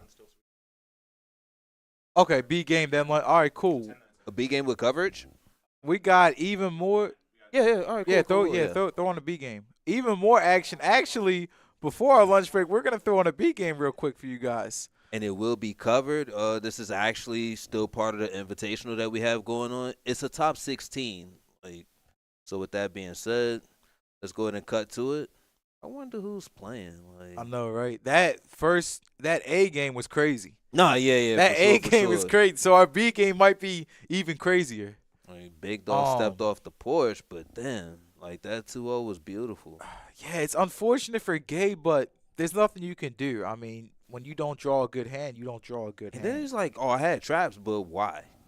Yeah. And it fucking worked. I will say though, maybe setting that dust tornado wouldn't have been the best play. We definitely see Yeah, Hill but making when that you point, know your and I do entire- understand that. Yeah, when you know your entire engine can suffer to a deck devastation virus, though, it's almost like, you know what? Most people probably wouldn't have just held the traps in their hand. Yeah. I mean, I don't think there was anything wrong with Gabe doing it. It just didn't work out for him in his favor. And let's be real, OG, Gary's a different player. He's just played a that different very level well. of player. Not setting a back row was very smart for that. So yeah, I don't fault Gabe for doing that. It just definitely worked against him. Yep. So about to cut to this B cam here. Gonna see another match of our Oh shit! invitational. Those words of And magic. we Oh, have man. Frogs again. Frog Heroes on the right, and on the left we have On the Machina? left, we yeah, we're trying to take a peek at the hand too. Unfortunately, B game coverage isn't as screened as the main feature. But with that being said, a card has been played and we're on Black Wings. I'd assume this is game Oh. 3. And I believe that's Trey Oh, Johnston sorry. on the left versus I can't actually. I can't. Yeah. Anyways, Hero Frog player on the right. So the Whirlwind's gonna search Whoa. Vayu. Yeah, but it's just search and value. That's not nothing was doing recovered much. by the blizzard. I'm guessing this is a pretty rough start. And Jesse's seen the absolute opposite for the Hero Frog side, to where when you see both engines and they work well, you just set up. Well, Chris Johnston. Well, shout out to both these players going on. okay. I wouldn't have expected him to be on Hero Frost. Okay, that's cool. Okay. Are we gonna see? Okay. Here comes the Activate? Caius. Are we gonna see an Icarus Oh, attack no. take out those those dupe frogs? Icarus would be a problem because the dude's not going to trigger. Oh yeah, of course. Oh, this is actually game 2. Oh, Oh, wow. So Trey's fighting back. Okay. Trey has to fight back here and try to win. Yikes! I wish we had seen this from start. Good God. Okay, great. There Great, goes the great, great, rug. great. There goes the Caius. Naturally. Shadow attack. swing.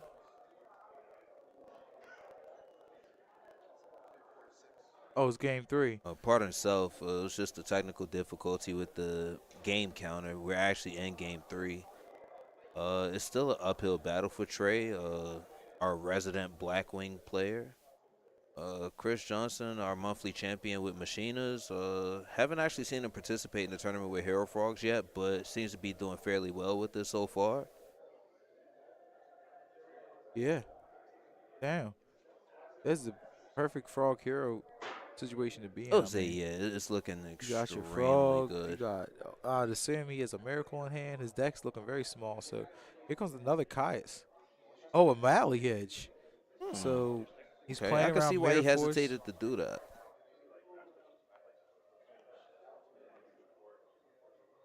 Okay, he's gonna out the 2 beaters. So What do you think about his face down? what, Trey? Yeah.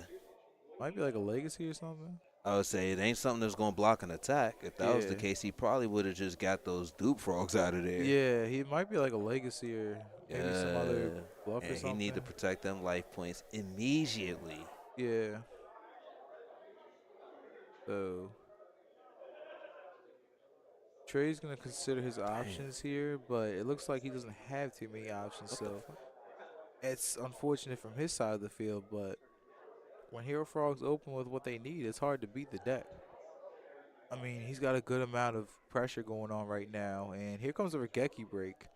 Has to ditch. Okay, Chris is gonna go for a push here, because why else would you break the new set? Yeah, yeah.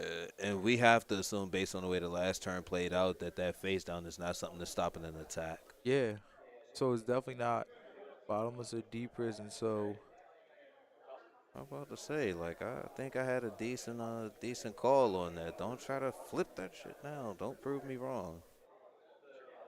Make me. it's probably some No, sort that's of 1900 bluff, or damage. That's 19. it's probably not legacy either, because he might probably would have flipped the last turn just to see what he could get. But I don't know if I like Chris's play to hit the new set if he's not going for a game. I might have just hit the whirlwind, because I'm not too concerned Has from your torrential backers if been you don't have used yet? whirlwind. No, I mean, don't get me but wrong. Like, I'm not saying he would risk losing both of his dupes, but I mean, you still do get cards off of the dupes too. yeah. So I wouldn't even. I probably would have just hit the whirlwind, because I just don't want you top decking into something. Which Trey has a collude. He's gonna be able to get the blizzard, but it's just not, or the gale. But this is just not ideally what he Let's wants. get okay. So Gale is still in deck. Okay, Yeah, this is just not it still ideally doesn't what he take him wants anywhere here. though. That's the problem. Yeah. So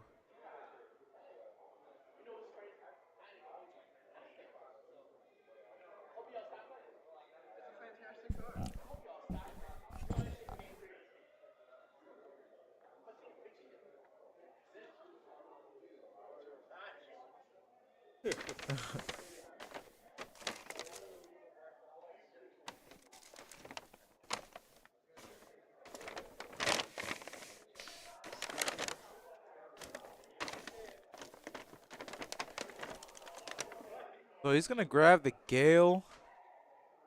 Trey has to do something here, but he just does not have what Black Wings want to see. I mean, that is the one weakness of the Blackwing deck, is that there's certain cards that you're looking to hard draw. If you don't hard draw them, then you're not always gonna have what you want. So it's looking like he's gonna bring out the Gale that he just searched and try to out the board. But I mean, what can he really do here?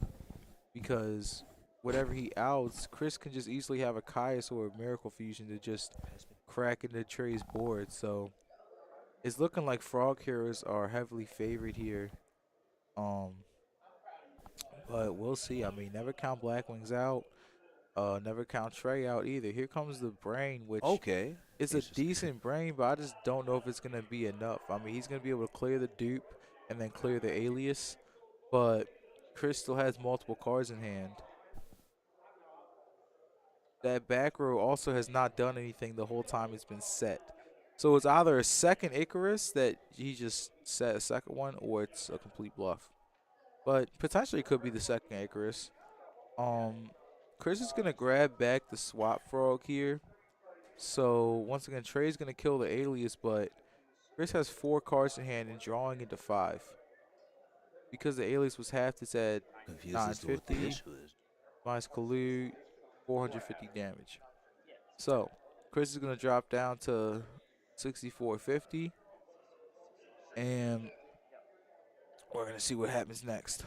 In phase, Android's gonna relieve some of the pressure because being below 2,000 is kind of scary Yeah, against Monarchs. Like, luckily enough, he's pushed just over the threshold of an attack from a Monarch killing him.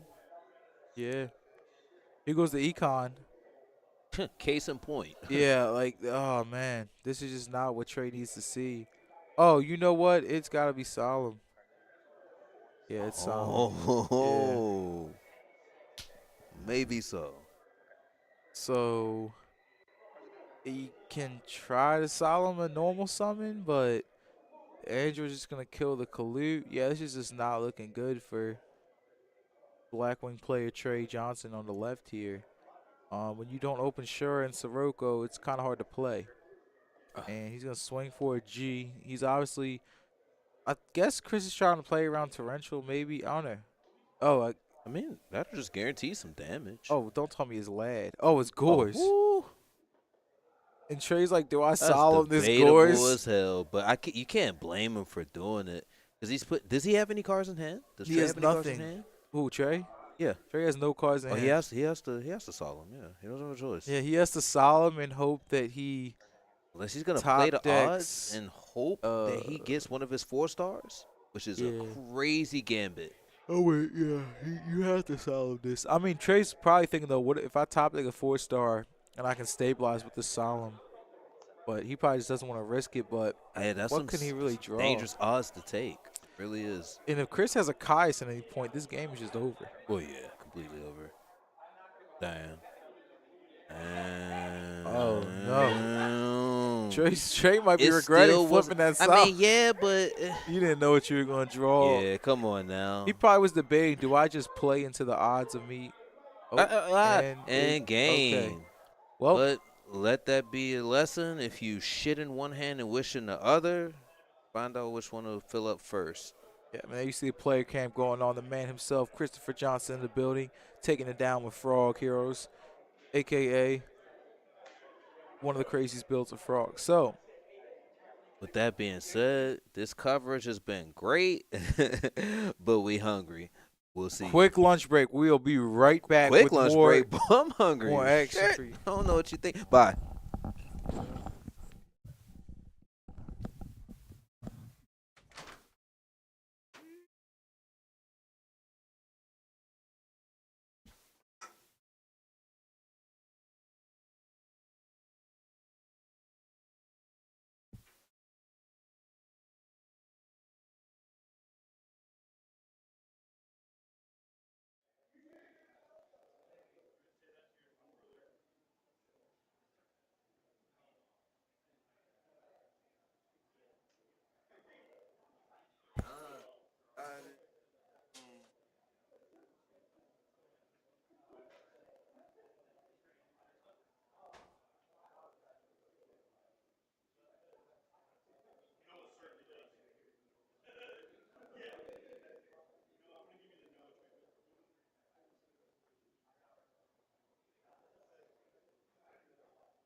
With y'all. We are back in the building at FGG Feel Good Gaming, where it always feels good to game out. It's your boy Fish in the building with Dream Vision TDR, turning dreams to reality. Always in the building. We got a crazy match going on for you guys. We're back from the lunch break. Thank you for staying tuned. Thank you for tuning back in, and thank you for showing love to the FGG Top 16 Invitational. All right, FGG Muscles here. We got Michael Kelly, extremely consistent monthly tournament top 8 competitor versus our one of our very few undefeated monthly champions, Daniel Shogun.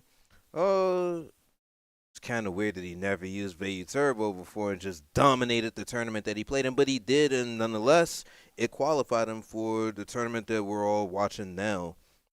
Yep. Just so you know, this is the losers bracket that we're featuring.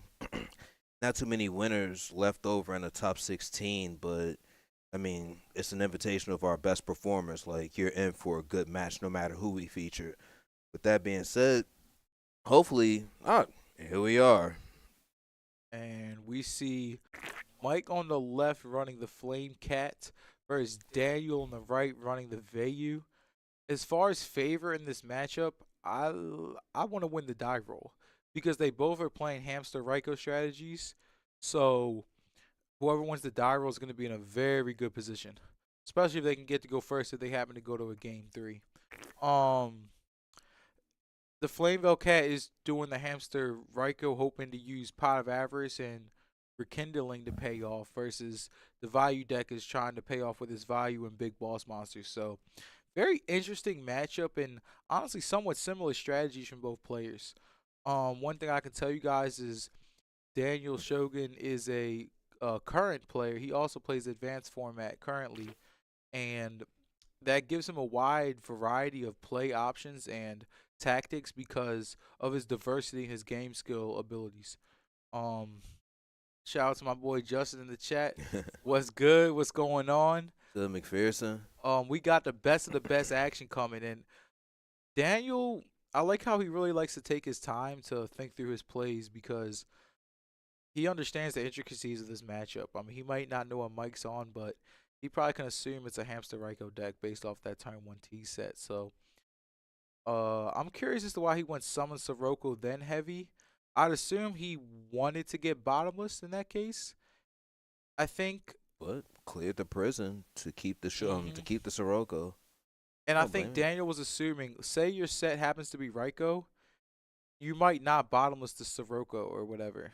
Like, so he wanted to see what the summon, you see if the summon went through then heavy, but what's gonna be hurtful is if Daniel can flip deck heavy. Oh. Well, I mean, the heavy was played, so he could clear the way for it. Corey, what's going on? Shout out to my boy Corey representing back home. We got a really crazy match going on right now.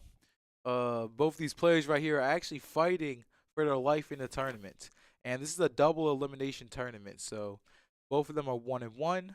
Whoever wins will advance. Whoever loses will go home. And that's where the pressure's coming in. Daniel's going to pop the set Raiko because I don't know if I would have did that if I was Daniel. I'm confused as to why he approached it that way. Does he have Dark Arm in hand? Maybe he has That's dark the only. arms. That's the or- only way I could justify that move. Anything else in this, like, why burn the Gale? Oh, this is not looking good though because that dark hand could just send that monster. I mean, if Mike has a Gores, that'd be clutch here, but Daniel might just flip his set deck dev and just here comes the armor. Daniel has just what he needs. So this is what you want to see if you're playing value.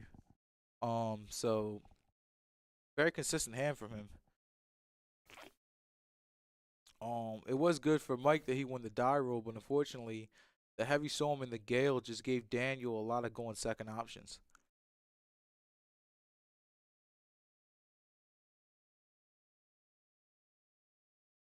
Smart set by Mike because he knows it's gonna get dark ended anyways. Might as well set something I don't care about. Set up a potential rekindling, but unfortunate to say, Daniel has so much advantage right now. I'd like to see what happens if a Gores is actually dropped. Exactly.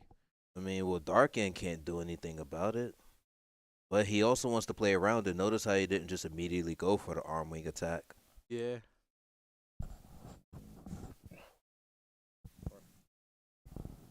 So Daniel's not gonna swing with the arm wing. It looks like. Hell no. He And I can't don't beat blame the him. Gores. Like, Dark End was already used. I do not blame him at all. I think what he's debating doing right now is going flip deck dev before he swings. Like flip deck dev, and if I see or don't see Gores, I'm gonna debate my play. Well, I mean, he's already attacked with everything he could deck dev with. I mean, he can only attack. Oh yeah. He can so- only deck dev with the arm wing is what I meant to say. Oh, so he did Okay. attack with it. Okay. Yeah, you're right. Because I just want to see how he's going to clear it. And we know deck dev is his set. I'd really like to see how this turns around now. Is Mike Sevenson's Yes, sir. Yeah. Thank you for tuning in. That is Nick, welcome to the stream. We at FGG, where it always feels good to game at.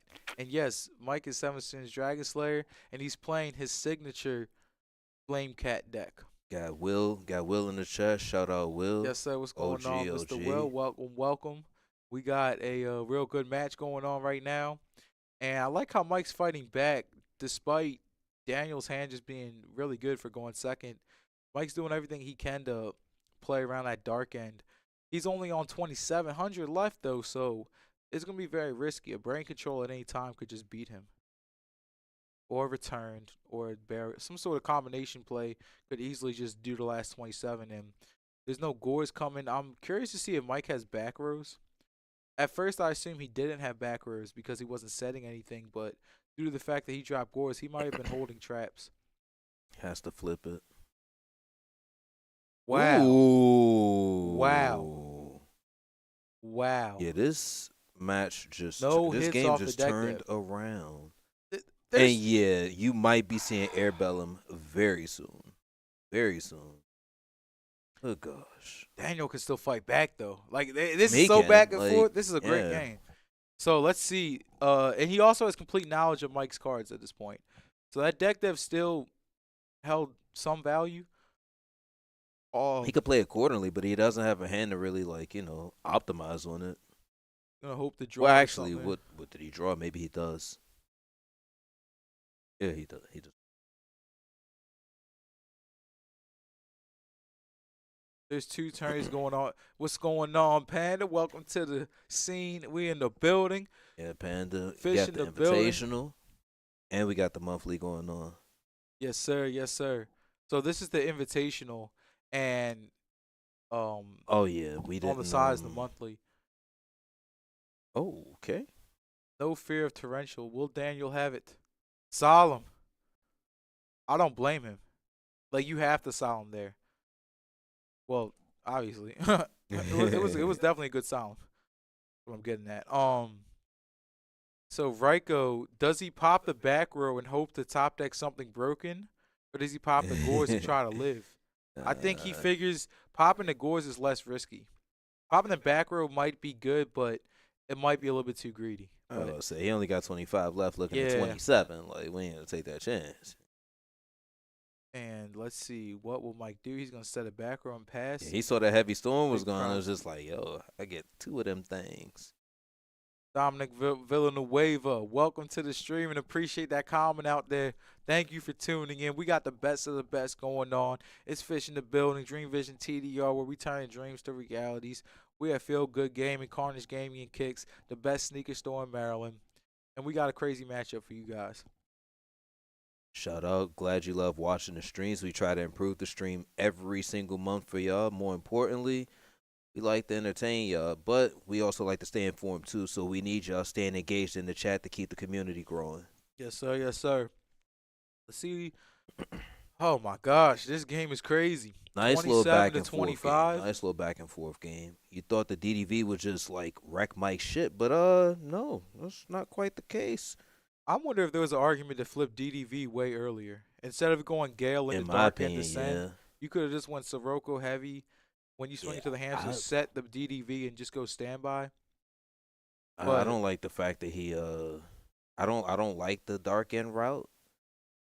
I don't know if it was worth it in that case. But Well, I mean, I just didn't like the dark end route. Usually, like I guess I would just like to get the DDV off with using as little resources as possible. yeah, Is where I'm going with it. Maybe he sees something that we didn't. I mean, he's been looking at his hand a lot longer than we have. So yeah.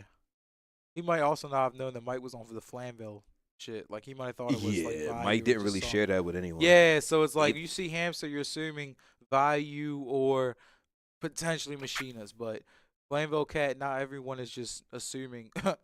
Of course not. No one uses it. So yeah, but yes, to those out there, this is Seven Sins Dragon Slayer on DB versus Daniel Shogun, multiple time YCS topper. So this is exactly what you want to see at the Invitational. Here comes the Airbellum. Mike's probably like thinking about Gores. I don't know if Gores would really hurt him terribly, but he has to at least debate the possibility of Gores. Ooh. Oh, he's going for game. You swing with Airbellum first, probably. Yeah. But unfortunately, sure. it wouldn't. Okay, he's trying to play around Gores, I guess. Oh. And he has it. Well, he has to drop it now. He doesn't have a choice. I think he swung with Magician. No, he Not, did. He did. He swung with Magician. It's just Yeah, they the life points. It should be 1100. Q. there you go. Mike better have a D prison set. Cause that Gores is Yeah, really I big. wasn't peeking at the hands, but Oh my gosh, this has been a crazy grind game, and Daniel's played this very well. Mike's played out of a weird situation very well, but neither player has a definitive win route here. Daniel's probably thinking, like, do I have to just swing? Obviously, it might be a deep prisoner mirror, but Daniel's like, can I let that Airbellum live? I mean, if Mike top decks a damn Gravekeeper Spy, Arcanite's going to come out. Or Flameville Fire, like, he could do something. Kairos could come out. He probably has to swing. yeah, leaving a monster lingering just isn't in his best interest. And what Mike's thinking about here is, do I flip this Book of Moon? Oh, no, it's Deep Prison. Damn. Oh, nice. Well, I still support Daniel's play, though. I think that was the smartest play. You have to risk it. Damn, this is a good game. All right, let's see. Mike's going to draw for turn. He's going to shuffle up. He's sitting at 2 cards in hand, and will the 16 go through? No. I mean, that was expected. He said 2. One of them is going to be something. And honestly, the fact that Daniel had the Gores too is the same merit as Mike in that he was holding traps. So if they set traps after they drop Gores, you can assume those are real backers. True. Mike's debating chaining the book to the DP, but it's not worth it. Too greedy, and Daniel's still in this game. Like, a value in the grave is just so good. A burial so good. A return could potentially open up a game shot. I mean, Daniel has so many top decks. Mike has top decks too, though, because of rekindling. So, He yeah, hasn't seen Rekindle a is a thing. single Fire Dog all game. Cat should still be live for Ryko in the third at Bellum, I believe. But what Mike really wants to see here is a pot of avarice. And Daniel's going to consider his options because he has to play very carefully sitting at 1,100 points. I'm wondering if he's going to call priority on this, and he is.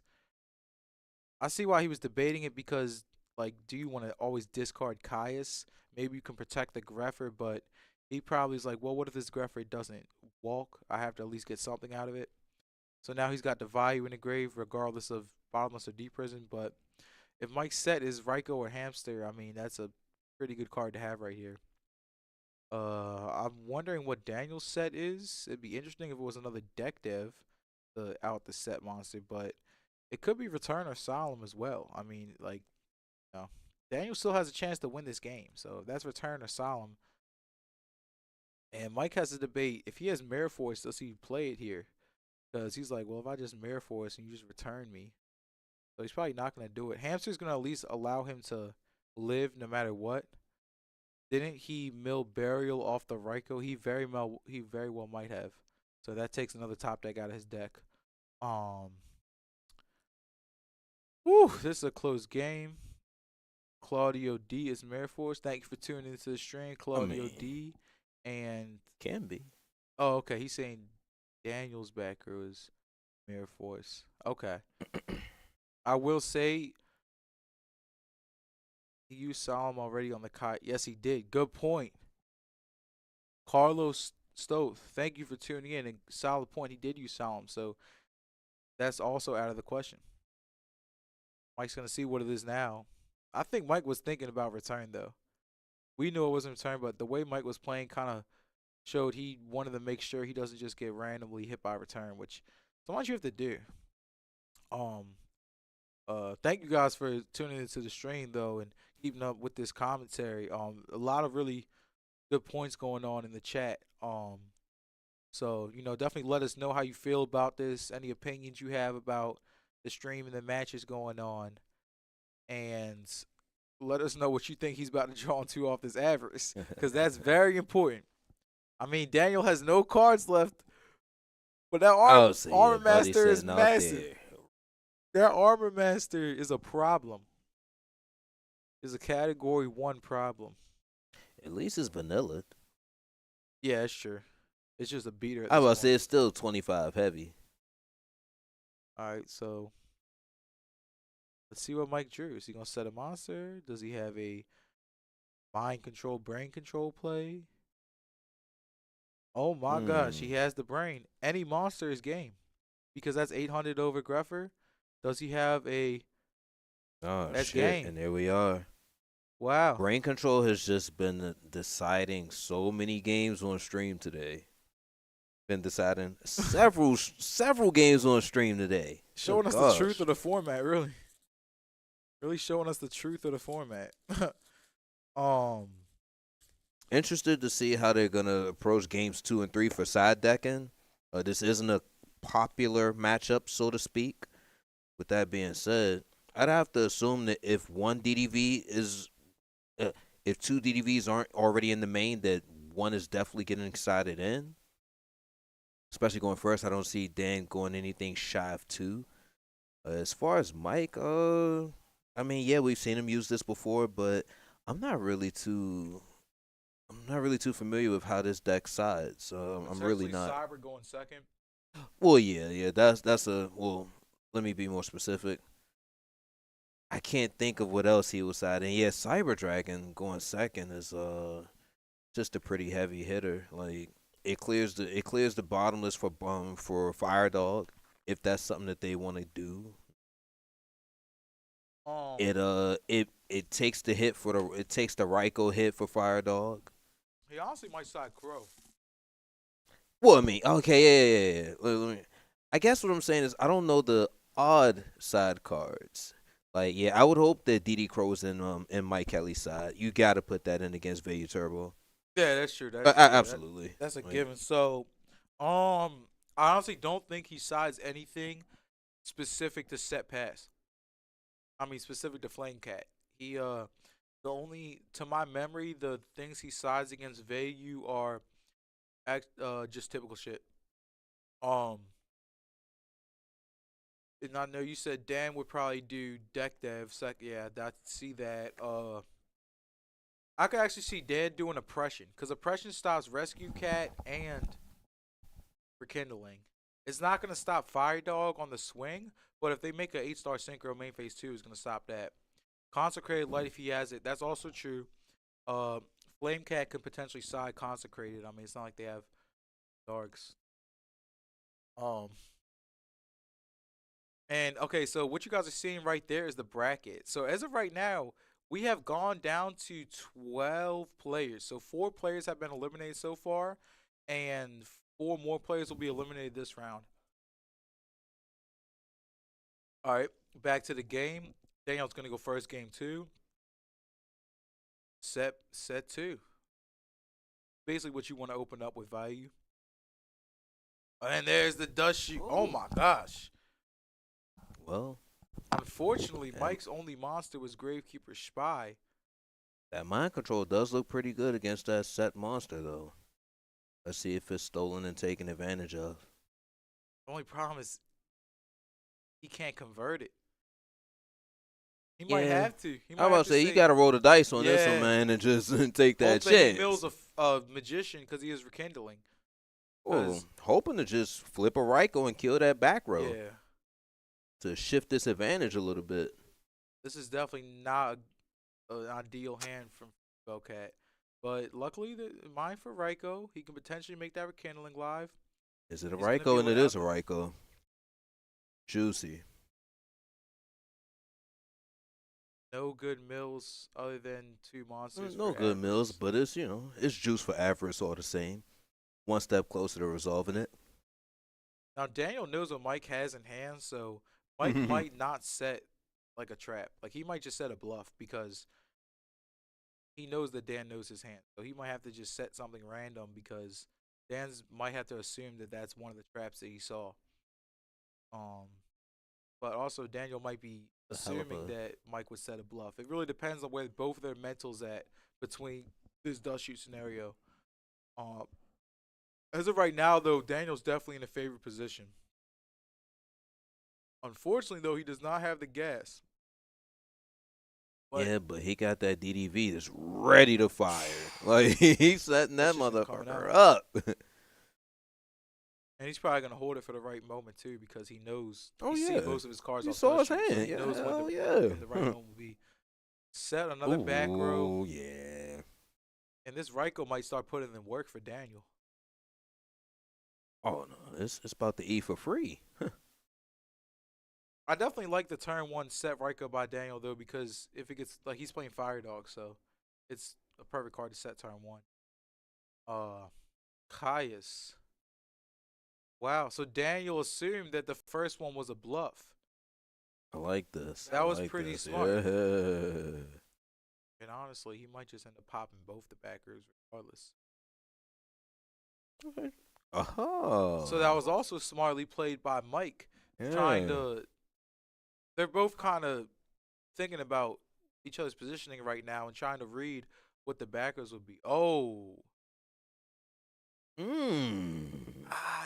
that deck Debbie, it's still a okay deck Debbie because he's Still gonna good see the next 3 knowledge. cards, but he got the knowledge. He gets to see the next 3 cards. But now Daniel just has to play around Fire Dog brain control, which isn't the easiest thing to do, but it's also very capable. Mike reveals avarice. It's not live anyways, and I don't know if he would use it while under deck dev, but it's not live at the moment either. Mike probably just got to summon that Fire Dog and swing, but the Raikou's going to neutralize it. If he can mill a Vayu, this would be great. Wow. Unfortunately, not ideal mills at all, but that's fine. Both players are still in a decent position. Shout out to everybody we got in the chat going on right now. We got 40 viewers watching this Titan matchup. 40 viewers, let's get them likes to 50%. Yes, Let's get them likes sir. to Yes, 50% sir. or greater. Everybody take a quick second to like the stream. We got 11 likes at the current moment. Let's try to get that up real quick. Thank you all for tuning in.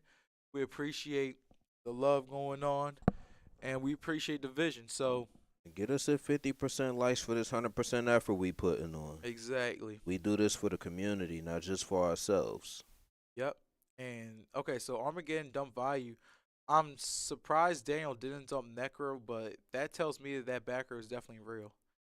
Because he would have dumped the hell out of that I'm Necro. saying, It's yeah, probably a especially with bottomless Fire Dog DP looming emerge. around these corners. Like, And Mike still has the rekindling, which may or may not be very good right now. So rekindling, yep. Uh,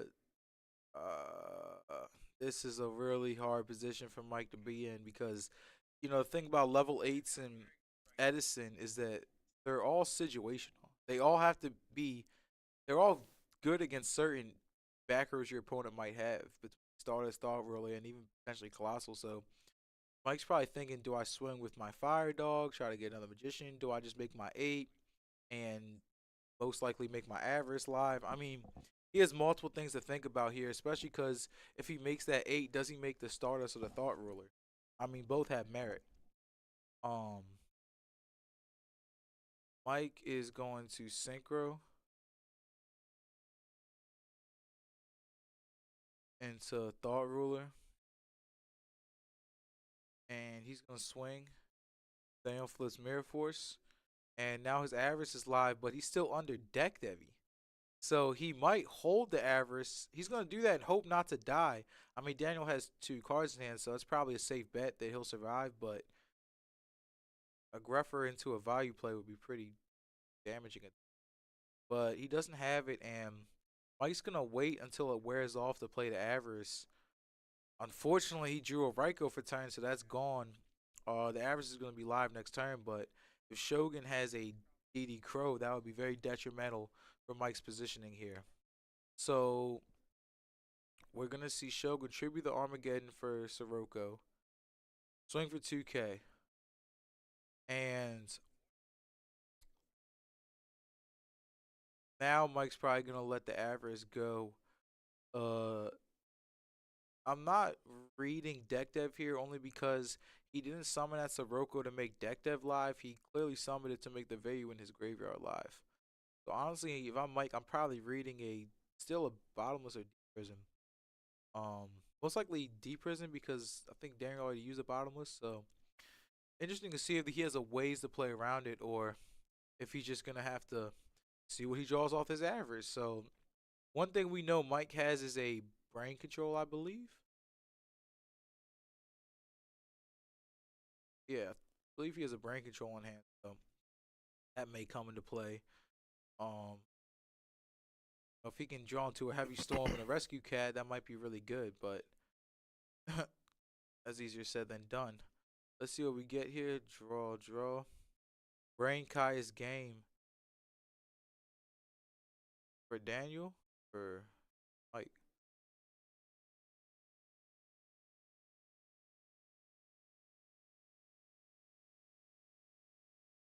All right, Mike's gonna consider his options here, and he drew the monk, but many back rows stop Monk and the cat, so he had to ditch the brain again. That tells me he definitely does not have a tuner or a Kais in hand.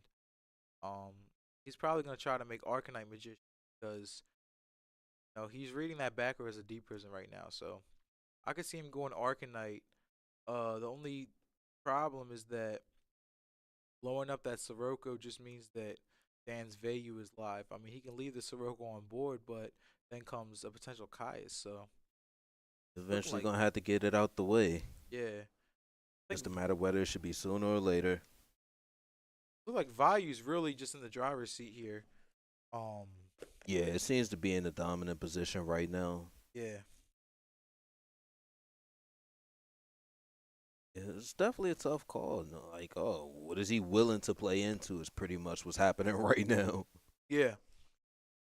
Like, does he just go Black Rose? I mean, that wouldn't really put him in a favorable position. Well, I was about to say, yeah, that'd be a heavy investment. Honestly, I think he's gonna make Mistworm. Yo, that would be that would be nutty. Oh no, Damn.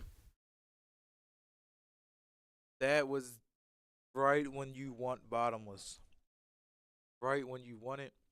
So definitely good bottomless play by Daniel there. Oh shit! No back row, no anything. Just damn. Yeah, he might be able to game him, but he needs the right cards. I mean, he's only got 2 cards. He needs some cards. Mhm. He's checking for gores.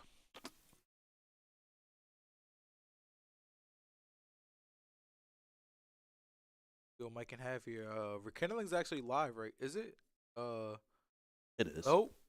He oh, he averaged it back. So I Rekindling's thought I not saw live. one guy in there. There might be.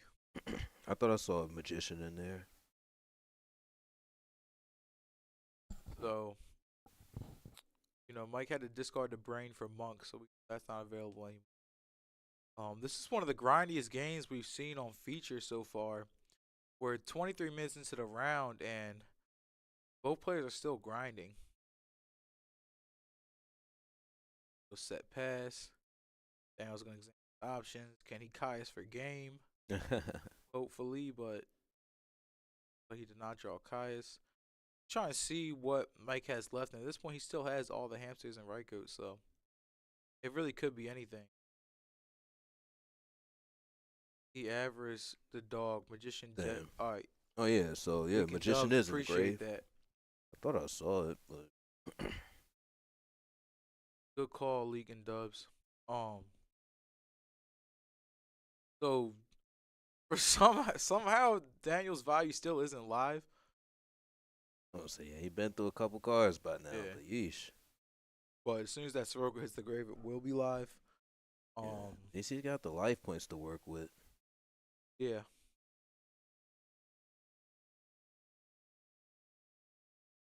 Damn, the respect is real. Yeah. What for Gores? Yeah, the respect is real. I love it. Yeah, it's true. Because when you're in this tight of a spot, it's good to just Yeah, there's try to no keep point your in trying to favorable lose it. position. Yeah, there's no point in risking losing it. Yeah, if you got a good position, just keep it. And Daniel's played this game very well. Mike's gonna need a good card off the top. He does have various options though. Set Dang. pass. Mind control for Daniel will be insane. Kai's would be insane. Even Armageddon Knight to dump the Soroka would be insane. I mean, Daniel just has a multitude of options here.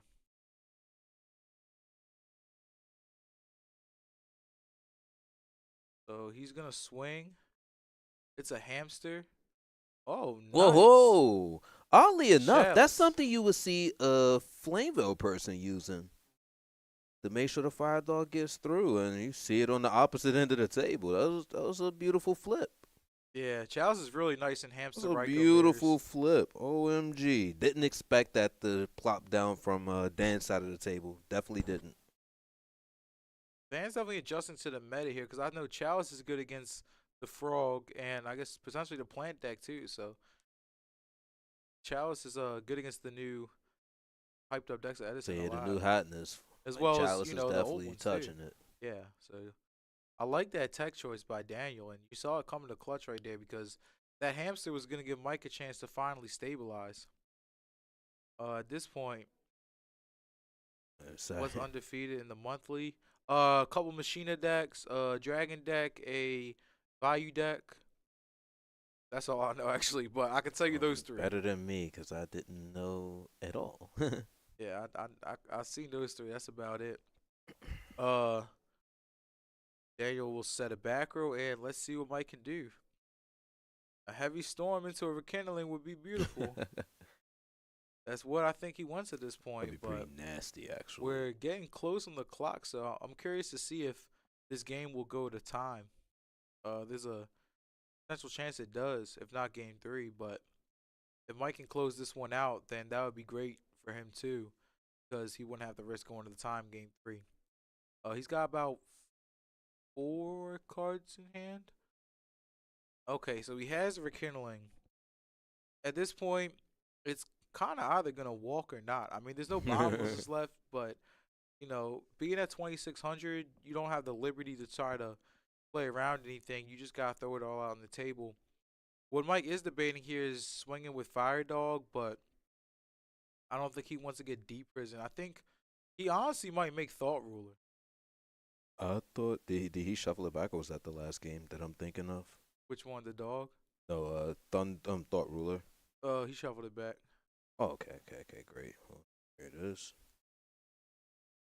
Daniel's reading Thought Ruler, which potentially means he has Mirror Force because he might have been checking its exact text, but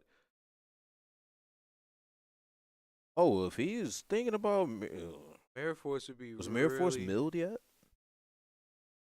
might have used it Because already. that'd be a hell of a thing to play into right He now. probably used it already if he didn't make Stardust. If this is what's happening, he has to have already used Mirror Force. Yeah. Like, and he Mirror he Force is already right used there. it. Okay, great. Damn, smart play by Mike then. Juicy. Thought Ruler was definitely the perfect synchro to make right there. And now he's not as yeah, he's covered the spread against on the life wall. points. Yeah. yeah.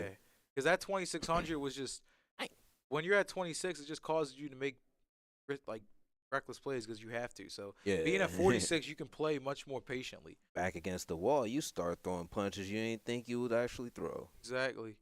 And this is shit, like you the ain't got choice, you ain't 8th got turn choice. in a row that if Daniel drew Kaius, it would just blow this game out of the water. And I don't think he saw Kaius, so unfortunately, it's just not coming to his hand.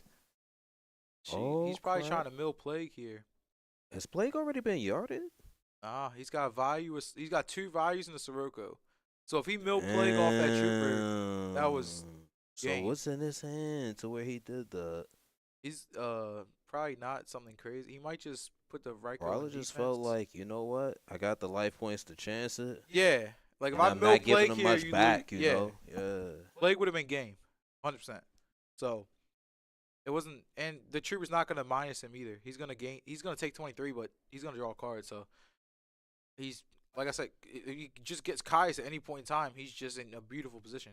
True. He just has not drawn to a Kaius. I wonder why he's going for this now. Maybe he has something. So Daniel's gonna bring out the arm wing and pass. Maybe his philosophy is I don't want you to draw bottomless. Oh, you know what? He's also thinking if this arm wing hits the yard, I can value into armor master. I'm honestly curious if I would have brought out the arm wing or just held the value. Yeah, I'm not sure the thought process, and maybe it's something that I'm missing. I'm just interested to see what happens next. Yeah. But at the same time, Dan knows his deck, so he knows what he's playing into or what's. Ooh, okay. Oh my gosh. He can make a 2900 Panther. Well, here's the thing. Like, he gets to copy the effect. Yeah. Yeah, like, it doesn't matter that Arm Wing's effect is negated, but. Oh, you're saying the Pierce. He also could have Pierce, but. Yeah, but He's he's just gonna make going a- to do or fire. 20 Oh, 2500. no, he did the. Yeah. Is He's he gonna gain trying 15. to is he trying to average or something? I was confused as to why he I think honestly, why he went that way the with Panther's not gonna get used otherwise. it. Oh yeah. So he probably just felt it was a good time to get in damage over the trooper. Shogun's gonna draw. Mike's gonna set a back run pass. Let's see what Shogun has. Ooh, this is a close game for both players here. Thought he was about to get wild on him and like copy Fire Dog or something. That would have been crazy. Ooh. This is like the 9th turn in a row that Kaius would have just been ridiculously good for Daniel. Yeah, Kaius has just been chilling. Yeah, there's one in the grave, so he probably only has one left in the deck. But if he could have just drawn that at any point, it would have just been a beautiful draw. Only got about 12, 13 cards. Oddly left. enough, Thor Ruler has put Mike back in the lead with life points. Yeah. The only card that would have hurt his Thought Ruler was, I guess, Torrential, but I don't think anyone saw his opponent having Torrential there. Mike's gonna draw for turn, and he knows the Mirror Force is gone. Yeah, just swing. No point in gaining 200 life. Might as well put you on a clock. Fuck that. Yeah. First time watching this, but stream looks great. Commentators. Ryan Atlas, thank you for tuning into the stream and thank you for showing love. We have Feel Good Gaming, where it always feels good to game at, and we appreciate everyone tuning in. 47 viewers, thank you for checking us out and seeing what we got going on. This is an invitational tournament, so these are the top 16 players from the whole entire last year of tournaments here. So it took a lot of work to even play And today. Ryan, just so you know, we got our monthly tournament going on right now. It's woo. Oh no. Okay. Daniel just turned the tides of the game with that torrential. Definitely just shifted Wow. advantage back to himself. Just a heads up to Ryan, we do this every month. You're watching the invitational right now, but our current monthly is happening right now too. We do that every month. Well, every 4 weeks, I'll be more specific. Wow. Do you think Mike should have set the hamster there? He had enough board to where he didn't have to, but I mean, I don't know what's on his mind either. Like, I don't know if I would have read torrential either, but maybe just in case of torrential. Oh my gosh. oh shit, Oh my gosh. Yu-Gi-Oh! That was probably the greatest rekindling. Yeah, that was fucking disgusting. I think he might have to make Colossal here, though. Yeah, he has to. The Silverwind. Yeah, you have to make Colossal. Anything else just gets Silverwinded over. It's a value sitting right on top Oh, too. wait. So He can. Oh yeah, no, it has to be Colossal. Yeah, I don't see any other option. it was Mike's last card too. So Golly. Here comes the Colossal. I would say he can actually start counting his grave because it should be Armageddon and Dark Refer. That Colossal gonna be like 33 or 32 at least. The problem here though is that once again, Kai is off the top. Yeah, This it's game. fucking crazy. Just not. Daniel going to does be. not see the Caius again. But he does have heat. Yeah. Golly. This is a really good game. How's Armageddon Night that I just saw though? Yeah, he drew Armageddon for turn, so. Yeah, but his plague Oh. hasn't been used yet either. Like we might be going into a tight game 3. Oh my gosh. Actually, no, I'm tripping. We are going into a tight game 3. Does Daniel have the 5-star engraved though? I don't know if he might not have a Sirocco. Oh crap! left. He doesn't have a he doesn't have a hand to braille with. This is. All right, Daniel's definitely not out of this game. Actually, he has a pretty good chance of winning if he can bring out a Dark M. What a game! Yes, sir. Giovanni Dorico, appreciate you tuning in. This is probably this is for a fact the craziest game we've seen on stream all day, and the craziest match considering there's 5 minutes left in the round and we're not even in game 3 yet. I mean, this has just been back and forth, and both players are showing a combination of luck and skill, which is what we love to see over here. Just a reminder to everyone out there, these guys are fighting for their lives right now. Literally, because the life points have been shifting back and forth for these guys. Yeah, and a loss here would mean an exit from the Invitational. So neither Actually, can yeah. lose, and unfortunate to say, I hate to see one of them go because they're both such good players, but unfortunately, gonna win. Okay, that So, was a good pick. Good pick. probably trying to set up another potential Kai's top deck, maybe. I mean, to be honest, there's no reason not to. He ain't got the heat for Yeah. Brio right now, so that's like a safe bet, so to speak. Mike Jaw's dog or rekindling or avarice. Well, I But mean, there's also like infinite other things. yeah, a dog would be crazy right now. A dog would be fucking crazy. I think Daniel played this game very well, though. I mean, No, yeah, for sure, for sure. not best position, but he's definitely done everything he could. Mike just looked at his grave, so at this point he knows there's still a Kai's left. So that Kai is, oh my gosh. Oh, Willie, what's up, dog? Was Yes, good, sir. Willie. This ish is crazy. He has the Necro here. Damn. Okay, this is Dan's last chance to top deck. Oh, well. Gonna have to smack over the Airbellum, and Yeah, the this is problem here. this is how games should look. We like this type of Yu-Gi-Oh. Yeah, I know, right? They're both fighting so hard in a low resource game, and honestly, every top deck and every play has really mattered. Really goes to show the nuances. Gonna have to swing at the Airbellum and just hope to live.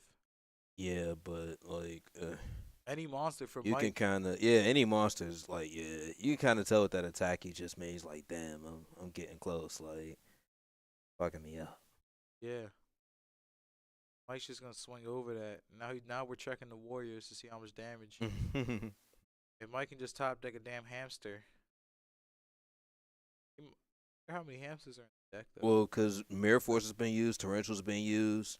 Like the power cards are fucking gone. This is like Like, one. both D bottomless prison are left. gone. Like the most it could be is one more D prison. He's gotta risk it though. You can't just Uh, keep yeah, letting yeah, him yeah. draw Caius. Yeah. Yep. There he goes. Down to the wire.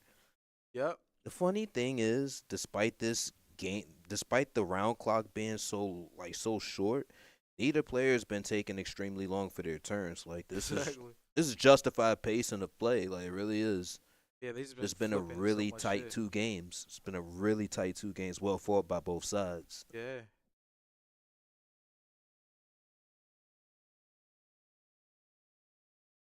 Love it. The pressure's thick. Exactly. THICC. Yep. Shit. Mike's really debating this attack here. I think Mike just have. Oh no, what is he debating? He's in probably phase checking for 2. prisons. He's probably checking for kill traps. Oh. Wow. Oh shit. Oh, he was checking for summon Bottomless. stoppers. Wow. Yeah, all the summon stoppers were gone. Bottomless gone, torrential gone. Only thing could have been was solemn. Oh. That was a And hell of a match. just like that. Shout out to Alright, Mike Kelly Mike for putting in Kelly. the work. Putting in Thank work you, against everyone, our for tuning undefeated in. champ. We about to get a little bit of post game commentary get some- interview by Mike. Sorry, yeah, we're gonna get some quick post game interview insight from Mike Kelly at the very least. Well fought by both people. Good gosh, that's how Yu-Gi-Oh should be.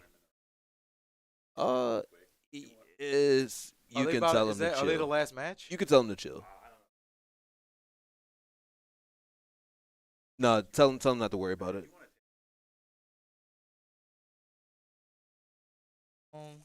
Just get him some elbow room. I mean, I don't want to put no pressure on him into their next round. Got SmackDown, ain't I would say yeah. Well, thank you everyone for checking. Yeah, that was sick. That match was freaking crazy. And Mike Kelly really showing the power of the Flambeau Cat deck, which is for the most part underrated. I will say at the very least, I would say underrated. He's definitely played it in our tournament more than once, so it's safe to say that it can be viable in the right hands. He just beat a very good player, playing one of the big 3. With that being said, if you ever want to give a certain deck a try, go ahead and give it a try. Just make sure that you get your reps in with it. Yeah. I'm not saying anything's possible in Edison, but you can get away with some shit if you really put the time and the effort. And then Flame Cat is Mike's signature deck. Like, it's the one. He the only person to play it here, but he's also the only one doing well with it too. Make of that what you will. So, okay, it's you. Oh, thanks. But with that being said, we're gonna cut to a quick little break. You can see the nice little advertising screen or. Oh shit! You want to hop on it? Man. Fuck it, hop on, Mike. I mean, hey yo, no, I'm just playing. Pause. This all good. You know? Hold on. If you want to get the headset real quick, you can, and give us a bit of insight on like what you were feeling as you played that match.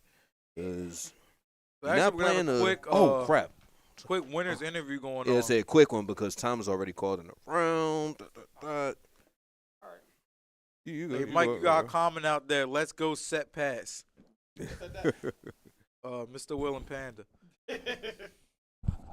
All right. Back in the stream for another winner's interview. We saw him after the round 1 win. Now we're back after the round 3 win. We got Mike Kelly in the building. Yeah. Mr. Flameville Cat. How you feel after that win? I feel lucky. I'm surprised we didn't go to a game 3. I top decked the Rekindling, keep me in the game, end up winning because of it. Yeah, that was crazy. Yeah.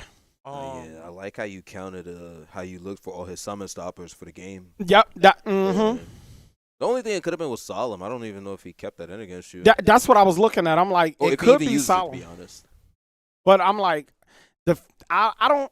You It could still had be. to fucking do it, like, because you saw that there was still a prison left But in his deck. but what right? made me really do it, everything was burned out. Like he was pretty much losing one condition. Dead is just too far dead. He milled like brain con. Everything was in the graveyard. All 3 values been used. So all 3 Raikos were gone. That's why the Thought Ruler was so good, because Mirror, both bottomlesses, all 3 Raikos are gone. Like the Thought Ruler was sticking. And Caius Dad was was- in his hand. Like, it was too far gone though. Yeah, but Dad was in his hand. Mm-hmm. So yeah, no, good calls and smart play on both of y'all parts. So y'all some patient motherfuckers. Oh yeah, he's a Right. really good player, man. Like Shogun, man. All these players in this tournament is really good, man. It's an Sweating. invitational for a reason. You can't accidentally qualify for this tournament. It just doesn't No. work that way. Like, You if you're definitely playing can't. in this invitational tournament, it's because you're supposed to be playing in this invitational tournament. Or if someone don't come, no. Yo, hey, But yo. no. No, but No, I Man, get what this you're saying though. defense You is still pretty- have to qualify. yeah. All right, we okay. got the And next just round. like that, Quick we got the winners next interview, round and coming up. The action does not stop out here, Mike. Good luck in your next one. Stay focused. You got to feel keep what I'm winning. saying? Just keep that same lock, that mentality, and you good. We are going straight into another round. So much for that round break we thought we were gonna have. We are back into the action because we don't stop over here at FGG. Feel Good Gaming, where it always feels good to game. For those just tuning in, it's your boy Fish in the building with Dream Vision TDR, aka Cryptic Fish, aka Turning Dreams to Realities. We got my man's FGG Muscles in the building.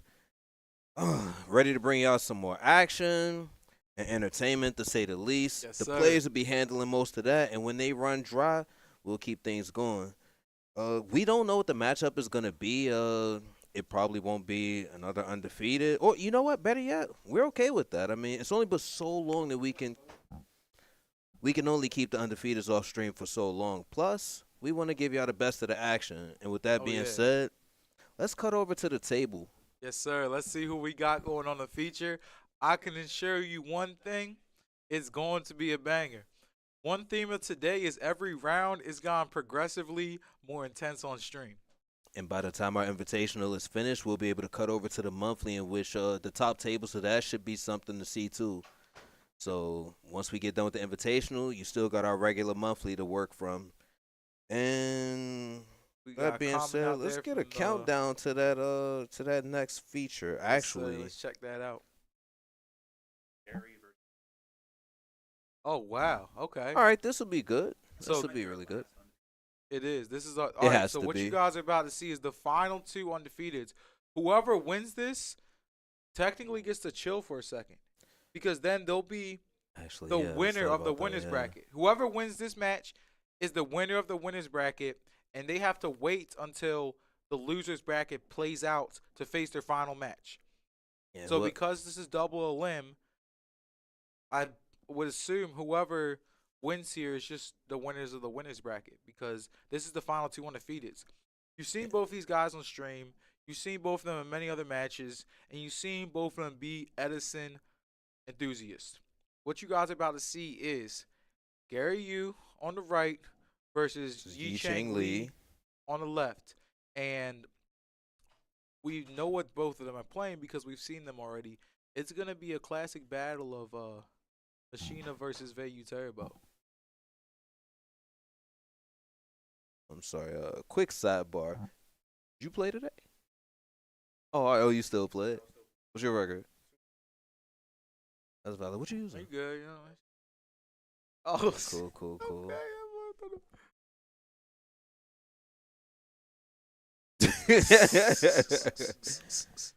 Sorry for the sidebar. We have our inaugural champion, owner of Carnage Gaming and Kicks, Chuck Williams, he doesn't have time to jump on the stream right now. Maybe he will later when he's playing in the top cut. Yes, But sir. Yes, sir. with that being said, let's go ahead and get the action started. What's good, Beast Mode? Thank you for tuning into the stream. Any zombies tearing it up? Actually, unfortunately, We've yet to hear anything about zombies in our monthly, and it's definitely not being played in our top 16 of our invitational. Yeah. So, oddly enough, no zombie. I would expect maybe 1 out of 16 or 2 out of 16, but everyone just seemed to pick Vayu, Frogs, or Machina. I just noticed, you said Beast. Oh, okay, yeah. Shout out Beast Mode, zombie, pretty much zombie god. Yes, sir. Yes, sir. Appreciate you Thanks for tuning in. I would say thanks for gracing our stream. Spread the word, like and share. Yes, sir. We keep nonstop action over here at the FGG Invitational. Also, quick shout out to Carnage Gaming and Kicks, the best sneaker store in Maryland. Get sneakers. We also do Edison tournaments here. It's amazing. These new hoodies that we got, I'll talk about them in a second, but what I need to tell you first is that we got Chang weighing in against Gary Yu. Speaking of the FGG hoodies, our top 16 finalists are donning theirs. And with that being said, the old shuffle and cut, waiting to see who goes first. Shout out to those sleeves again. We didn't actually tell Gary what color the hoodie was going to be, I don't think. I think the sleeves are just rocking today. I mean, shout out to Fate, but yeah, we got to find out the brand too. Actually, like one other person wanted to know exactly where the sleeves came from. Yeah, those are some nice sleeves. Yeah, look at that shuffle of the opponent's deck. I always used to do that too. Yeah. Better hope I don't drop any of them first, man. Like I'm not looking, but then keep it over the table. Like, nah, I'm just playing. Both of these I wonder if they're guys, gonna split dice again to see who goes first. Like they might just. Hey, enough as is long enough. as they don't do even I would say odd. that's always been weird to me. I don't. Even the odd even one? odd is my pet peeve. We may as well just flip a coin at that right, point. I'm not doing even odd. All right. What I like about both these players is that they're just like extremely focused. Like just the way that they play, all their movements are so like intentional. Not that they're like stiff, but they're more so just like extremely focused. They're locked in. I mean, you seen it right there with that set back row. He didn't waste any time. I mean, he's setting the back row. He's setting the back row. What's gonna happen?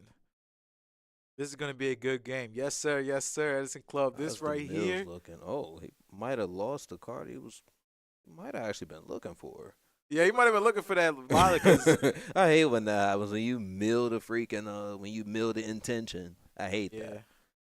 I wonder what Chang opened, considering he just went set one pass. I mean, we saw him do that against Justin round 1, and he just exploded the next turn. So yeah, machines usually have plenty of starters. Looks like he didn't see one. And yeah, whoever wins this will be the leader of the winners bracket. So this is like a very important game. But interestingly enough, because this is double elim, you know, you can't just guarantee anything. Even if you win the winners bracket, you still have to win the tournament. So. Shout out to both players for not getting magical mills. I know, right? And I think Lila was his intended target for his intended choice for his charge. I'm talking about Gary, and I say that because of how long it took him to set that do that T set. Yeah, it seemed like he didn't want. That the set even might be hamster. Sometimes, you know.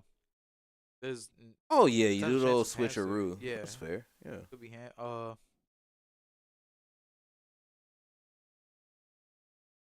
assume both of them aren't trying to go into time either because they seem to play at a very healthy pace. Both of these players use these decks faithfully too. So yeah, they know what the hell they're doing. And Yi Ching again with his tech compulse. Okay, so maybe he just likes going turn 1 set compulse. Because how are you really going to get punished? Well, yeah, I mean, the odds of getting OTK when you set a compulse are slim. Yeah, and if anything, they burn a back row. Okay. I like Yi Chang's playstyle. He's really using compulse in an interesting way that a lot of people in Edison just don't use compulse. Like, they just write it off. But we've seen here that it's not just used to bounce synchros. It can be used to neutralize a lot of things your opponent can try to do to you. How much of a minus can it really be? Lila already claimed its card. So it's safe to say that it went even. It broke even at the very least. Yeah, it broke even, Thin this and deck out. it kind of neutralized the Raikou, which, Raikou doesn't do shit unless it gets converted. If it's just on the board, it's not doing anything. All right. Looks like the grave is being set up cautiously. And Gary's gonna swing in for 1,600. Oh no, the Gores again, ultra rare. Damn, that Gores was really clutch for Yi Chang. I mean, Gary's gonna have to burn cards just to out it. He's also set up some sort of graveyard. You got a Rocco in the grave, but there's no value. Yeah, 8-star. Colossal Fighter? Stardust. What if Yi Chang has Caius? That's the Protection, to smartest say the play is just least. to do that. Yeah, if you have 3 backers, then I'll say yeah. Playing the odds. That's fair. yeah. If you have 3 backers, I mean, Kai's heavy with BOD, but I mean, those are odds you're willing to risk. yeah. That's one thing I've noticed about Gary. He weighs the odds a lot, and he's very good at identifying the mathematical decision to make. And it's cards. You gotta just take those calculated risks. Yeah. For the first time in this game, the pace has slowed down a little bit, so we're really getting into the thick of it over here. Yi Chang's gonna normal to Lila. Set 2 and phase 3. Well, there's the heavy, so That's not, yeah. That'd have been nicer in the hand. It's all good though, cause Gary's managed to stabilize with the starters, but Yi Ching has card advantage technically. So all it takes is one brain control, Caius or Machine Fortress, to just try to crack into what Gary's got going on here. whoa, sheesh, man, getting intense to say the least. Shit. Oh yeah, Compulse also. Flip Solemn. And So well played, Solemn. once again, just anything that outside starters just screws Gary's board positioning. Gary can't really swing either because of deep. It's just not that good of positioning. Gonna mill 3, 1, 2. There's the Caius he needed. Did not want to mill that old school structure that Caius is. I love it. The OG Caius. Back when they compared him to Rise. Where we at? All right, so Gary's got 2 cards in hand. I want to know, what is Yi Chang reading from Gary? Like, what does he assume Gary has? Obviously, some sort of battle trap and potentially a bluff. Gary's got a normal value. Oh, we about to eat. Bait out D Prison. That or Yard in his third Yeah, dark. Yeah, that or the first Sirocco play value.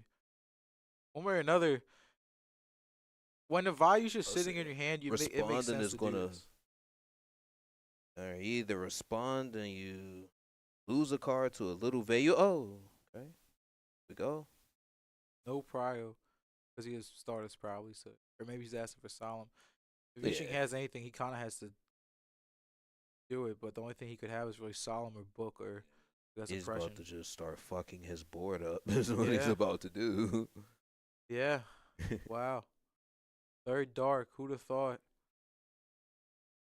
So Yuching just doesn't have D Prison then. Because I assume he would have D Prison the hell out of Hell that yeah, value. you would deep prison that shit. Yeah, so he just doesn't have D Prison. Does he chain this Torrential? I guess. Well, I mean, Stardust is probably Yeah, negating that. so it's like, does that. Oh, okay.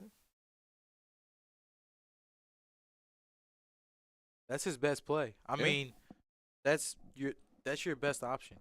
I mean, that's honestly the best play Yi-Chang could have went against. It still Yeah. keeps Gary in quite the position though. Avarice, Caius, anything. Is OG undefeated? Vesper to Fan Both players 500? are undefeated Yes, as sir. Vespertine. This is technically I guess you could say it's the finals of the winners bracket. I mean, these are the last 2 undefeateds, and we're doing a double elimination. So whoever wins this will be the leader of the winners bracket.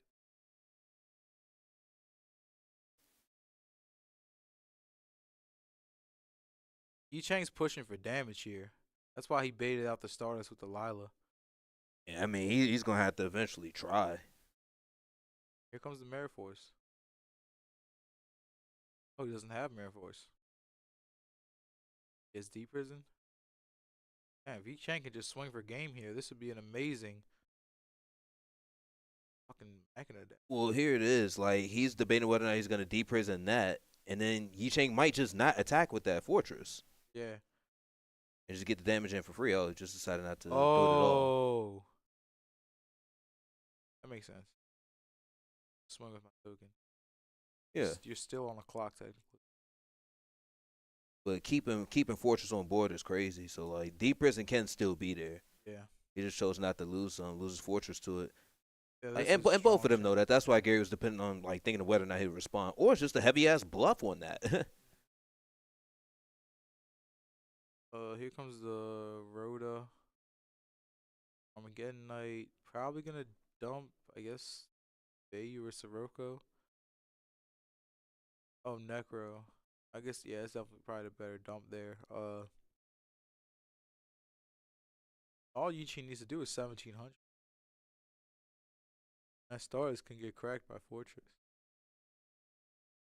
Technically, right now, Yi-Ching's kind of in a pretty shitty good spot. Yeah. Very shitty spot. Oh, but that's exactly what he needed. Yeah, That that average fucking might just helps. turn the game around. Yeah, that might just turn the whole game around. I mean, here comes the Kaius. Once again, we're seeing if people just draw Kaius, it just will win them the game. While you play 3 of it in the Machina deck. It's so important to draw.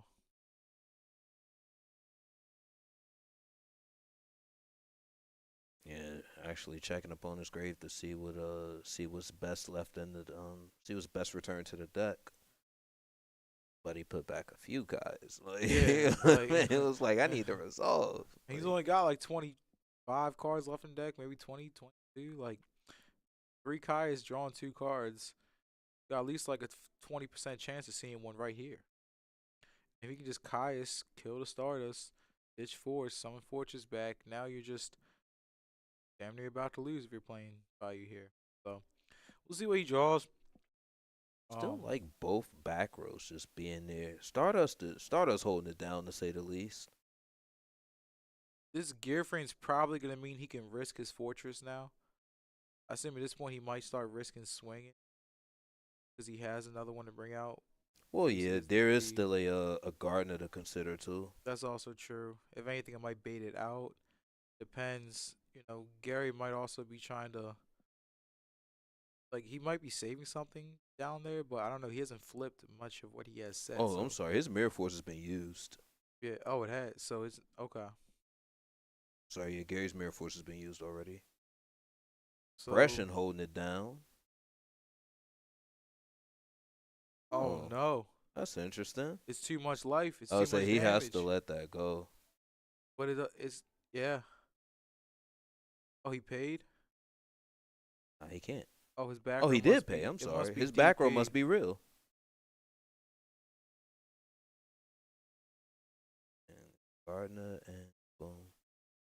Oh There's the no. prison that he was trying his best not to run into. Oh my gosh. Oh shit! With How no the tides will turn okay, at 100 life. okay, we got a game. Gary might be able to come back. We got a game, and the Gores is fucking gone. Let's see what fucking happens here. He has 100 life left. His back's against the Yeah. wall, but now he has control of the board state. I about to say, yeah, to an open board. Damn, yo, champion level play shit right here. Champion level play shit. What And we this doing? is why What they we call doing? him OG. 1, 2. This ain't game Is he though. going to? No, it's not. But okay, there. I'm about to say Yeah, you better. like 100 points. Like what we doing? Hold a fortress over Arm Wing. Yeah. Oh no, he's gonna lose. I'm pretty sure Yu Ching can bring out another fortress. Oh Wow. What the Wow. fuck? wow. Damn. And he made sure he's getting the fucking fortress out. Yeah. He made sure of it. Gear frame, double force, Sidra to get paired with. Sidra to get paired with the machine. Hamster to hold it down and hopefully clear back row so that he can actually get through. He draws fucking Sidra into Kai's. That shit was insane. Why is he pulling his shit out? He did I'm gonna 5. let you live. I know he did 5. He's contemplating the wait, what the fuck? Okay, so I mean he doesn't have a hand, so it's not like he can bait a crow response. So for him to decide over, it's not a big deal. It was a gear frame with the last card. Yeah, he did 5. Oh, he was just asking him what the 5 were. Okay. Yeah, it was gear frame was the last card. Okay. I thought he was changing his mind. I guess Gary was asking him to confirm the 5. Yo, this would be such a weird outcome if he just gets into the fortress. Wow. Yeah. Wow. That has to fucking suck, bro. Wow. A topped avarice. I'd be fucking tight. Yeah, if I'm Gary, I'm pissed right there. I'd be fucking tight. Like That we is not we like- not about to keep our opinions out of this shit, yo. You hate to see games lost to a top deck. You really do. Yeah, avarice into the force was just ridiculous. That shit was good. Average fucking top deck period when immaculate play just doesn't get it for you sometimes. But I mean, let's just be real here. We're not playing chess. We're not playing chess. We're playing cards. I mean, you're shuffling up random 40, and then you have to consider the interactions in between those randomly drawn cards. It's gonna be like that sometimes. Damn, I really thought OG was about to get it going. Like, Yeah, it looked like he was about to come back on 100 life points. yeah, like I just like to see like amazing fight backs and you actually come out on top for it. But Yeah. no shade. I mean, both players are good. They're here for a reason. It's just an interesting way to see the game turn out. But got 2 more of them things, and even if a loss is taken here from either player, they still got 1 more shot at getting it done. So quite sure both players have been in situations like this before and come out on top in the favorable end. Yeah, and also, Machino has a better matchup game 1. Oh yeah, for sure. His Guaranteed. Fortress is just Yeah. a bitch for value to deal with. So, luckily, Gary can side in whatever machine hate he has. So, honestly, Yiching might have got lucky with the avarice, but Might have. yeah, Gary, we saw that he did. yeah, So he got might. lucky. But Gary also, was playing from behind anyways. I mean, he looked like he was going. He almost salvaged a losing scenario. So the fact that he was still able to fight back and force his opponent to drop that avarice. Almost as crazy. Like Yeah. he had what you call it? Like he had Stardust Dragon on board. And, Yeah. like it had to be Fortress, nothing else. Yeah, literally Fortress. Had to be and- Fortress or Cyber Kai's. Sorry, or Cyber Kai's. Yeah, Cyber Kai. Kai's at any point. And But yeah, that. Whew. yeah, so I'm not going to ask. Well, we heard from Gary. We heard from Gary. If he wants to come back later on, he can. But yeah, that shit was oof. I'm very interested to see how game 2 is gonna go. I only say that because on stream we didn't really get to see. We didn't get to see Gary go first in game 2, yeah. and the matchup was different anyway. I don't know. I mean, what do you think Gary's gonna side? It's tough to say. I wouldn't be surprised if it was multiple. Yeah, that's actually debatable. Ooh, pardon self. Well, it's actually debatable. I mean, some people might want 2 DDVs in to get the knowledge of what the person sided in, and to try to nuke engine. But let's be real, it's just Ryko and Hamster that you hit, and so are you really that pressed to put it in? And put DDV times 2 in the side. I mean, from side to main. Nah, I probably. I just wouldn't keep be him to surprised side. if he took it. I wouldn't be surprised if he didn't side in the second one, but instead put in another oppression. Yeah. It's really just like Fortress, but Fortress is a hell of a card for that deck to combat. Yeah, so I think he's gonna side in oppression. I definitely see Cyber Dragon coming in, even though he's Cyber- going first. Just It's so good against the deck. Still, like, yeah, in it's still so many good. spots. And it's not like you're always gonna have board. Like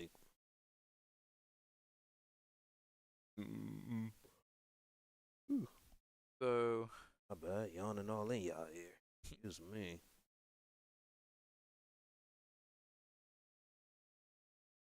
all right, it looks like both players have made their side deck selections. Well, I mean, yeah, Yi-Chang's been done actually. Yeah. There goes Probably he's texting his. Probably texting his. probably well updating his homeboys back home. Yeah, if they not watching the stream like they should be.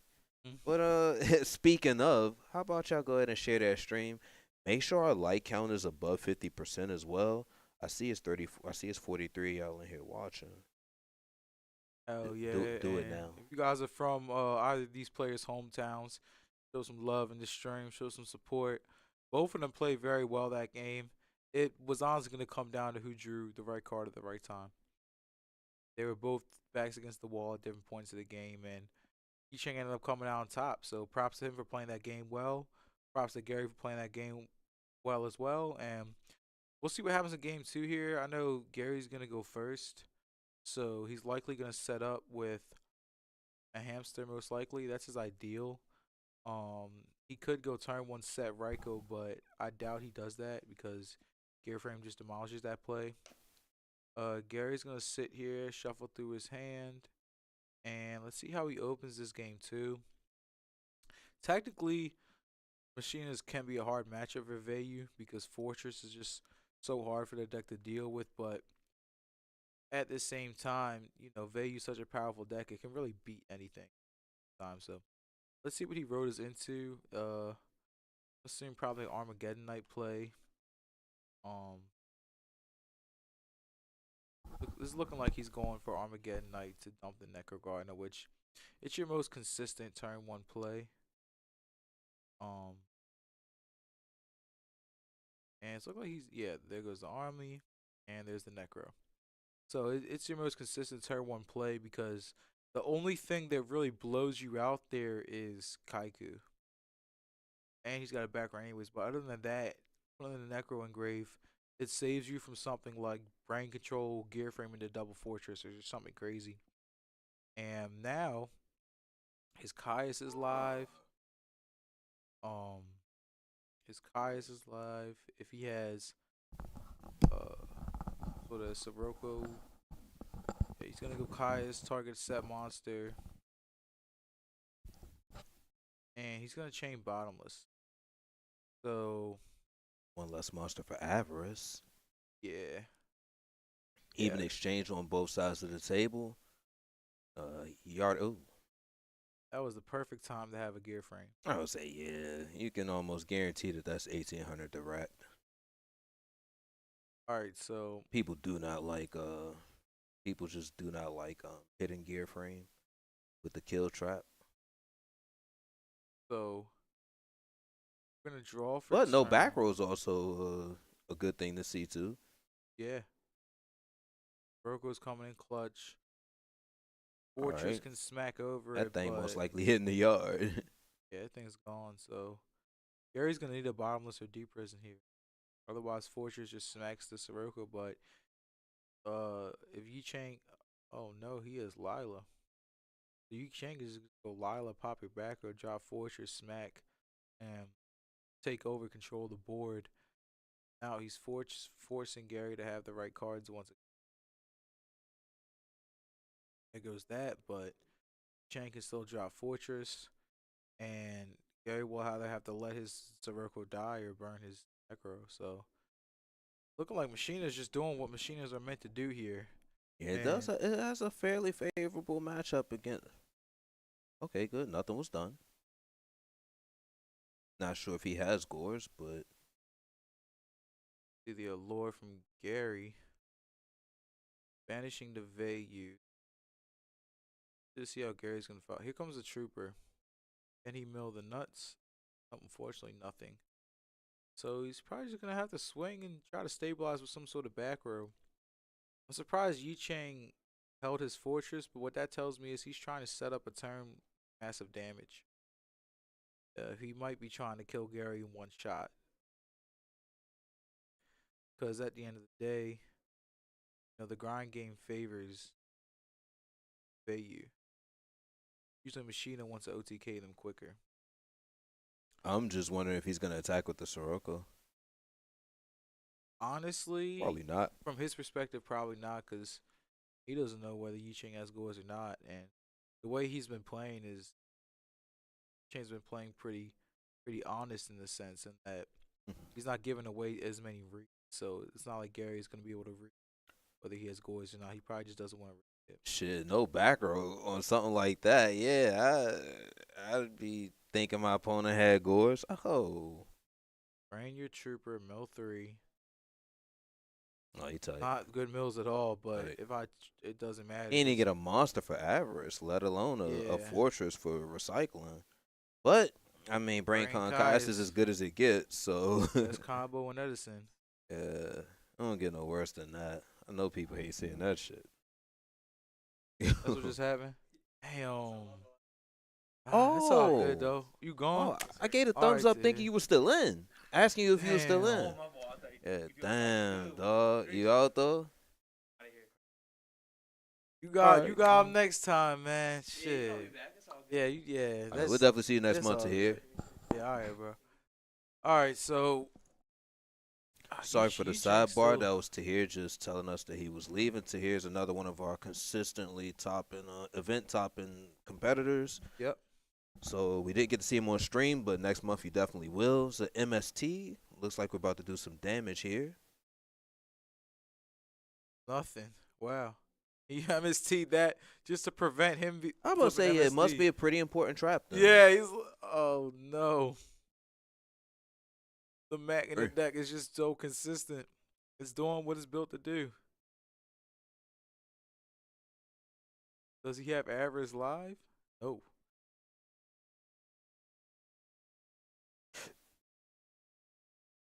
Yeah. Yeah. Yeah. Sometimes average just comes at the right moment. It's crazy.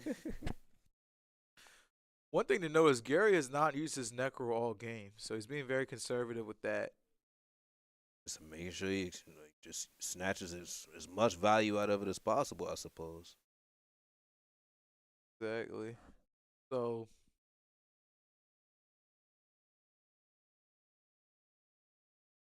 Chang's gonna swing. Draws a card up. Gary's gonna swing. Yeah, Yi Chang's been in a favorable position all game. Gary can still Yeah. very well win this game, but Oh, Yi for Ching has sure. been- Yeah. It's still a fair game so far. yeah, it's just his deck. Machina applies so much pressure. Yeah, this Oh, is that starting heavy to look was a a little perfect draw. disgusting, yo. Here Like, comes game.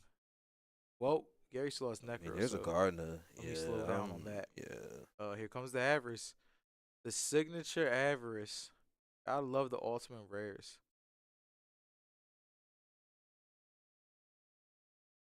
See what 2 cards he draws here. Yeah, out of 2, Avarice, surprised. I really don't think he's on 3. I think it's 2 and he's just seeing it. Really?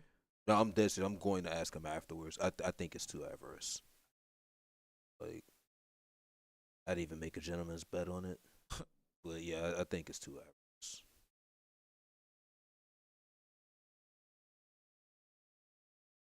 Shit. Glued. Damn. All right, well. Does Gary have Caius? Caius will be clutch. It's looking like he doesn't. But he still has a plague in the grave. Not sure if that's something he's looking into right now, but Bag's definitely against the wall. oh, there's also a mind control in his hand. That's interesting too. Heavy first. You know, I wasn't using that anytime soon. Mine on the Raiko. Debating flipping it. Hey, yeah, I would say don't make my decisions for me, brother. Like, Gary gr- might I'm a need to grown get that man. card out of hand real quick. I'm a grown man. Gary need to do something with that card in his hand. Before that Raiko comes out. Shit, he could plague stack that motherfucker. That's for sure. Yeah, there goes Raiko. Oh no. There goes Value. Oh, Exceptional mill for Gary. Oh, but he doesn't have a Sirocco. Wow. wait, hold on, what? I don't think he has a Sirocco and crave for that value. Shit, I was looking at. I thought he did. Oh crap. Okay, Yeah, I'm definitely interested to see what's gonna happen now. He's Like, gonna have to swing past well, his set card must be really good then. because he would have stacked it for Plague otherwise, probably. Yeah. Hmm? All right, we'll see. Yeah. That gear frame could just be game. Here comes Force in the Fortress. Better have Mirror Force. Well, I will say it because we know Torrential's gone. Oh, that looks He's good gonna too. live by the skin of his teeth. Well, yeah, because like his plague is now cut off from the. No cards, no Sirocco engraved. Needs a Sirocco off the top. Has to fade Kai's the rest of the game. Hopefully he set Hamster, but that could be generally. Gary with his back against the wall again, but we've seen him play out of situations. Can he mill the Sirocco? There it is. Oh shit! Oh, and he's playing the Wait, Shura what the build. fuck? Some We've values. yet to see that. Yeah, he hasn't Like, drawn it yet. Yeah, They're playing one any of his Shura. games. Like, Just as haven't another seen it. starter. There goes a 6.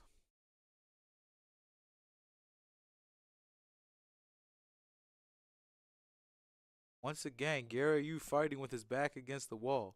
Will he swing at the Raiko and risk the D prison? I think he has to, because otherwise you risk the What else Kai's. isn't? Yeah, and he's that would looking be to. game. He's checking grave to see. Yeah, he needs to swing. Oh, great. Okay. Where we at? Okay, okay. Do we have a game? He had to swing. Can't risk it. That a monster. Can't be Hamster. Because he is oppression, so Hamster wouldn't valid flip. You checking is banished. Do you have burial? His burial was coming out because burial would be Burial would be ridiculous. dope. Set pass. Okay, just fast turn. Shit, if Chang can just pop oppression and summon fortress, that's gonna be a bitch to deal with for Gary. Let's see what Chang decides to do. Check his grave. Examine his options. Gary's checking his grave. Crazy.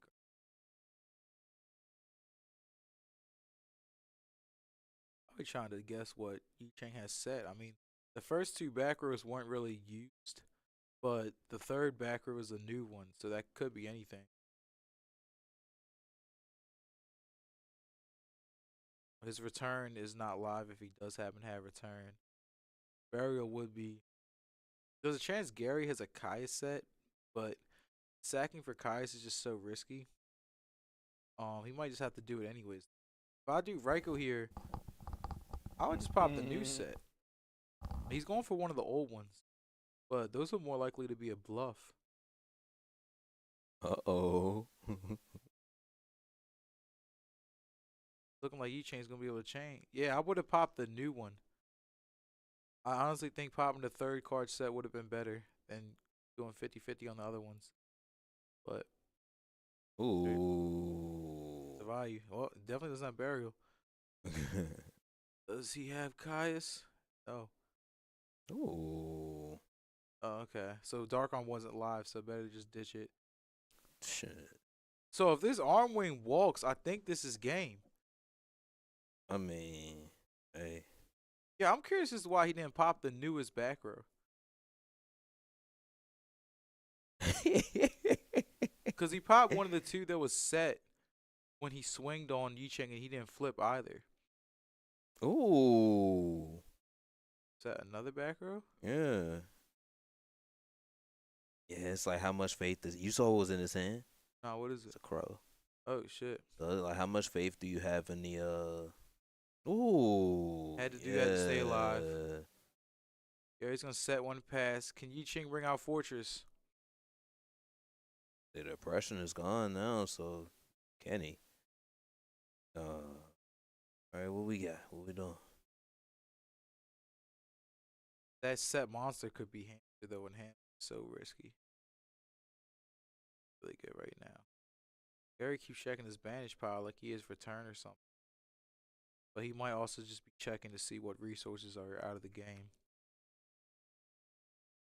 Ooh, this is a hell of a match to be the winners finals. No, it's definitely a hell of a match. I'm loving it. And Because no matter what happens, both these guys are still in the tournament. We love to see some top tier playing though. That's for sure. All right, got Bro, okay. I think he has to target a Sirocco because there should be 2 values in there. Maybe 1. I don't know. No, never Oh mind. crap! No, It's there's 1 and yeah. 1. So just So banish the 3rd value. You must draw a return. He just put his. Oh no. Put the banish in the grave. I think he accidentally. you put said his- what? He accidentally put his banish in the grave. Oh Now shit! he's realizing. Sorry, he's gonna fix it.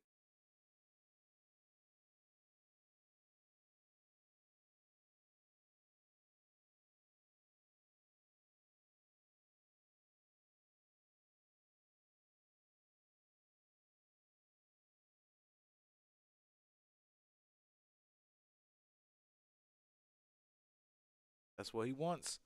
Damn. It's the pressure he needs, and it's +1. As long as he has another machine card in the deck, which he should.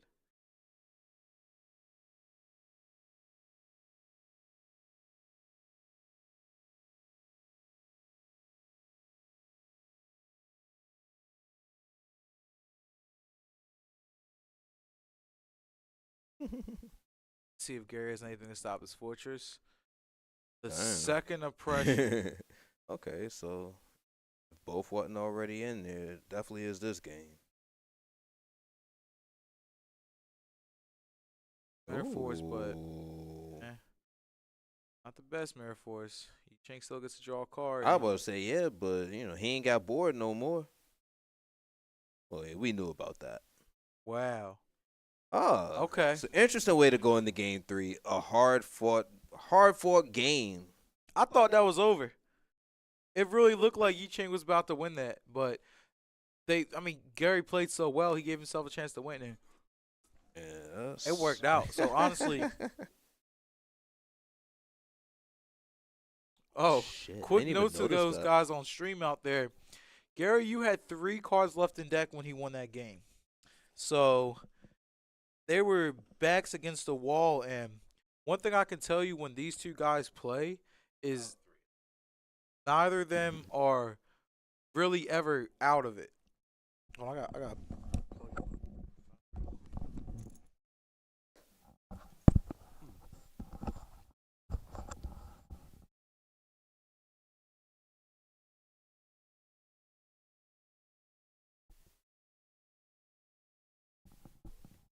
We're gonna let them side in silence. And I'm trying to eat too.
Yeah. I was thinking that too. We are back. Quick technical issue. We are back in the building. Shout outs to Mobile HS as well as Most Approved. Gary Bancher. That was a honest mistake. No big but yeah, good point there. The last one's put yep. No, that is true. Most Approved, let's go Yi Chang. Well, shout outs for showing support. I know both these guys got a lot of viewers back home watching and supporting them, so major up to them. What's your record? So, right now, we are about to go into a game 3. Yi Ching's gonna go first, and he really wants to see Gear Frame and Dust Shoot. That would be crazy. All right, so what we're going to see is, well, there's half the problem. Love to see it. Yup, that's the first thing he wants to open up with. Now, It's the beauty of the Machina deck. Just full of starters. Hope to see one. Run enough of them to do this though. shout out from Germany. Hey, thank you for tuning in internationally. We appreciate you checking us out over here at Feel Good Gaming, FGG, where it always feels good to game at. These are two of the brightest, sharpest, and most amazing players in the tournament. Winners finals, technically, still a double elimination tourney, so neither of them are out. It's just that whoever wins this will be the last undefeated. Well, if you're ever in the Maryland area, You're more than we welcome hope, to. yeah, we love having any player come to the FGG over here because the more the merrier, the way we look at it. The more y'all show up, the more enthused we'll be, and the more motivated we'll be to keep on improving the stream. Exactly. For those of y'all who consistently tune in monthly, you'll just see that we're getting better with the display. Even got cool little tags. Mm-hmm. That proved that Yi Ching's a multi-monthly champion here at FGG, and OG Gary, you needs no introduction. RBET Maryland champion, online RBET champion. Okay, set. It's off to a good start for Yi Ching, to say the least. Gary has a little bit of board breaking that he needs to do. Who's in losers finals right now? Don't know, but we'll find out for you right after this match ends. Yeah, or if you can get the bracket in the bottom left corner, Q, if it will fit there. But we'll get the answer for that in a second. Mr. Roctagon, thank you for tuning in. And just so you guys know, rounds 2 and 3 each knocked out 4 players. So there's about 8 out of 16 remaining in this tournament. And after this round, it's really going to be down to the wire. Okay. Oh. Are That's we a good going for an that's a good old school investment. Black Rose? Look at investment. I love to see it. The old school Black Rose. Most people would have thought that Fortress Dragon's about to drop down, but nope. Love it. That's probably okay. All right, set a monster. That Black Rose was strong, but it wasn't game defining. They're still at about neutral positioning. The Still danger. a great play, and it got the plague into the grave too. That's also true. That plague is always going to be an advantage. I like the play. I like the play a lot. Gary's just going to pass. It's looking like Yi Chang wants to flip the Definitely something Raiko. to think about, yeah. Yeah, he's like, why would you just pass? Confidently Is your hand bad? put that one card there. Do you Like, want me to pop this? I mean, there's so much to debate. Man, what is he gonna do here? is it really free? Out the back row? Wow. That means I Gary. think that's a card he's okay with losing though. Yeah. Just state the game. But I don't know. That also kind of means that Gary doesn't have too much. Might have a Gores. Yeah, Gores would be crazy, but he's gonna pass back. Let's see what Gary can do. This is game 3. Whoever wins this will be the leader of the winners bracket, so they'll have a good chance in the finals. But see what Gary does here. I think he's honestly debating if he can make game, but he probably can't with okay. But he's probably debating, how do I break your board without going minus or without burning too many resources? Naturally.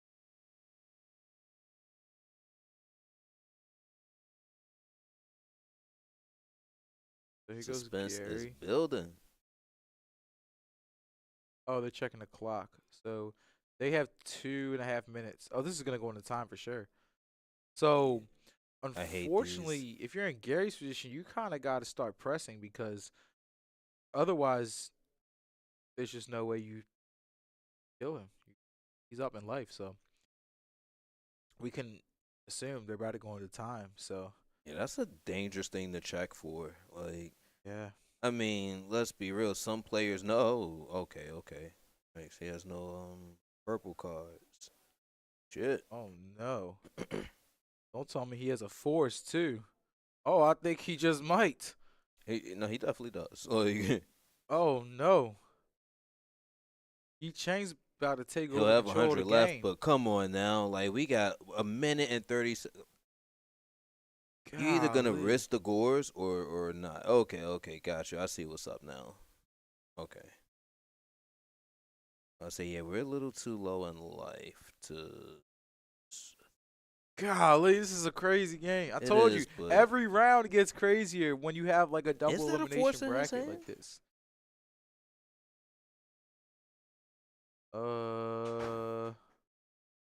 I set up his dark arms.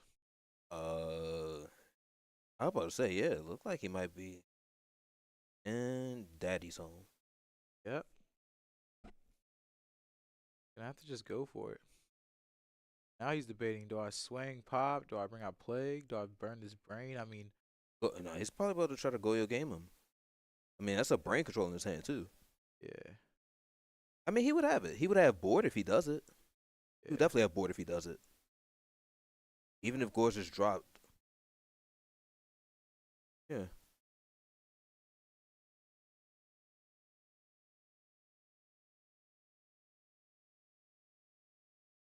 Boys is gonna clutch though. If there was ever a time to have a freaking Gores, this would be the time. This right here would be the time to have Gores. I'm honestly.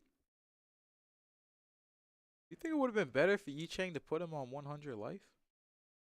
Because last turn he could I have. felt forced like Gary that. to I be thought at that's 100 I actually life. thought that's what he was gonna do. You won? Yes, Mike. Good shit. Alright, good. Quick update, y'all. Mike Kelly's still alive in the tournament. Won his last round. So, going on a tear. And after this round, there will be 8 players. There will be like 7 or 8 players remaining. Whatever it is. Whoever wins this is the winner of the winners. So then the losers got to battle out in the losers bracket so we get to a finale. And then we'll have the grand finals.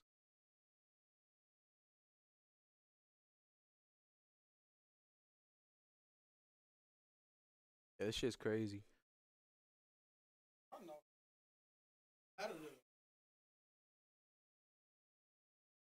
So Gary's going to go Plague into Stardust, pop your thing. Yi Ching can have a brain control of his own. Pretty sure Fortress just goes in here. Oh, so loser's side has a ways to go still. Yes. Yeah, And we yeah, will for be sure. putting the bracket up. And yeah, they're in Yeah. game 3. In a couple after this game we will put the bracket up.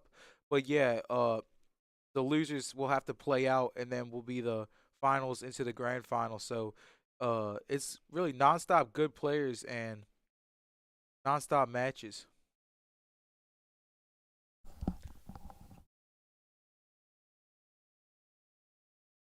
Yeah.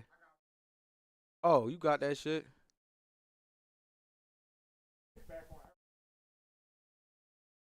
That's the point though, right? Here goes the compulse.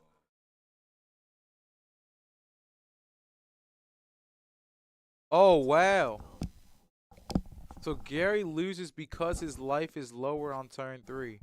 He lost in time. Yeah. It's a Damn. weird way to end the match. I guess the next round's about to start. Yeah. We probably won't do a We were not doing. yeah. We can 'cause, pause yeah, on the we gotta winners let them interview get, because they gotta get set up and they both How talk do on you feel stream, about so that we'll last give them- game? Like, I don't know. Like, obviously, Gary has Honestly- more experience with the deck than I do. I thought I was gonna see like the whole Goyo Guardian thing. Yeah, to take the Gores, but honestly, that might have been better to go Goyo to take your Gores, Yeah. because the Fortress he would have had Goyo Dark Arm Gores instead of Goyo Dark Arm Gores instead of Stardust Greffer Dark Armed, and him having Goyo Dark Armed and Gores, he would have had a bigger monster. The Fortress wouldn't have been able to 2-for-1 into this board. So actually looking back at it, I don't know if Stardust was the right play, because it just set him up for the Fortress to take over, and he was going so close to time. He really needed to just get as many big monsters he could at as possible. And then I was also wondering why. I mean, yeah, you'd be low on resources if you put them at 100 because you basically just putting all your shit on the board. But some people like to check the grave to see if those bombs are gone or those power cards are gone. Brain Yeah. Control has been stealing games all fucking stream. Yeah, And, well, Brain Control. Rank Control's The better. motherfuckers at 100, they can't even activate it. So, Yeah. but I mean, we don't have time to get their insights on the matches, but on the match. We're going but straight to some more action. I about to say yeah, but I'm not gonna forget about that. I actually want to hear from Gary like about why the Goyo wasn't made. But I might not because he does the right thing and just forgets about the last match once the next round. I mean, naturally, I don't be remembering my shit either. Yeah, yeah. I mean, I ain't no top level champ or nothing like that, but I think it's the smart thing to do. Like, who fucking cares? It's already done. Yeah, Just exactly. worry about the next shit. You can look back at it after the tournament. After the Yeah, you tournament, really you can go can. back and try to look at your misplays, but during the tournament, definitely try to have short-term memory so you stay with that focus, which we've seen most people do today. I thought I lost the I thought I Oh, lost the shit. control screen. I Um, accidentally just opened up a new window. Q, could you please bring the bracket up? Um, so everyone, we're about to have the bracket up for you guys. So you see who's in the losers bracket. Obviously, we've seen Chang is now the leader of the winners bracket. So I'm pretty sure how it works is he just waits for the winner of the losers, right? I believe so. Yeah. So he's gonna be just waiting for his opponent. If you're the last undefeated, then But he could go have a drink or I something. don't know. Maybe he plays his next round. He might play his next round against the X1. Is No. that really how it works? Like, is Okay, it so possible no. for no? Because Nah, is that it don't make possible sense. for? So yeah, so Yi Chang's gonna be in the finals no matter what. So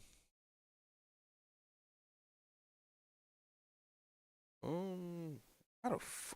Sorry. oh, Fuck, but yeah, oh, not that serious. Let's see if I can get this. Definitely need to make sure y'all go ahead and share that stream for me. Go ahead and share that stream for me.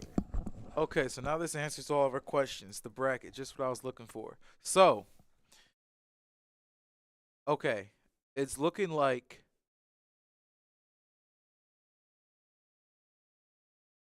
Mike is playing against Jack McCune. Indy Green is playing against Gabe Frank, and Yi Chang versus Gary, but Yi Chang already won. So I assume this round's either gonna be out of Indy and Gabe or Mike and Jack.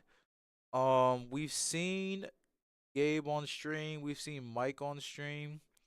So honestly, I would like to do Jack and Mike because that's a rematch of one of the finals of our FGG monthlies here. But Yeah, that's we like grudge matches and Yeah. revenge games. We love that shit here. yeah, It's always a story to tell somewhere, but if we're able to get it on stream, that's even better. So yeah. Whenever people play in fuck, I keep getting on the screen. the finals of a tournament, it's always a little rivalry going on for the next time they face off against each other. That one joint empty. You got a can or a cup to try this joint. I know you.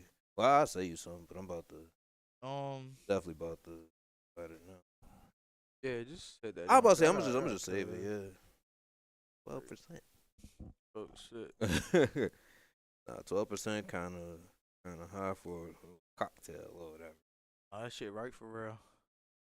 So We're all adults here. be alright.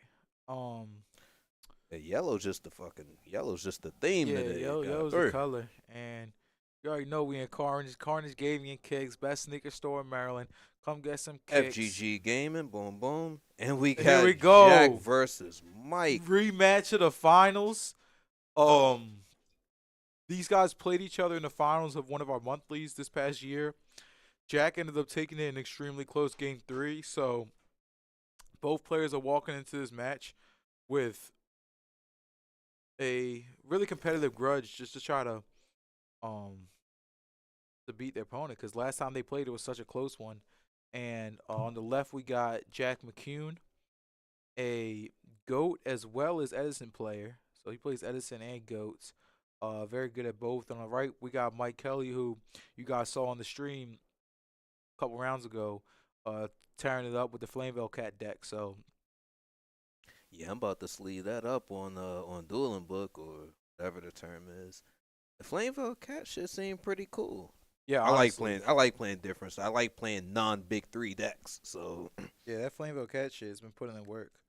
yeah, but also like the pilot has to be on point too. We haven't really seen anybody else do it because no one actually is brave enough to do it. But with that being said, we just found out who's going first, and it's going to get things started. Both players on their signature decks.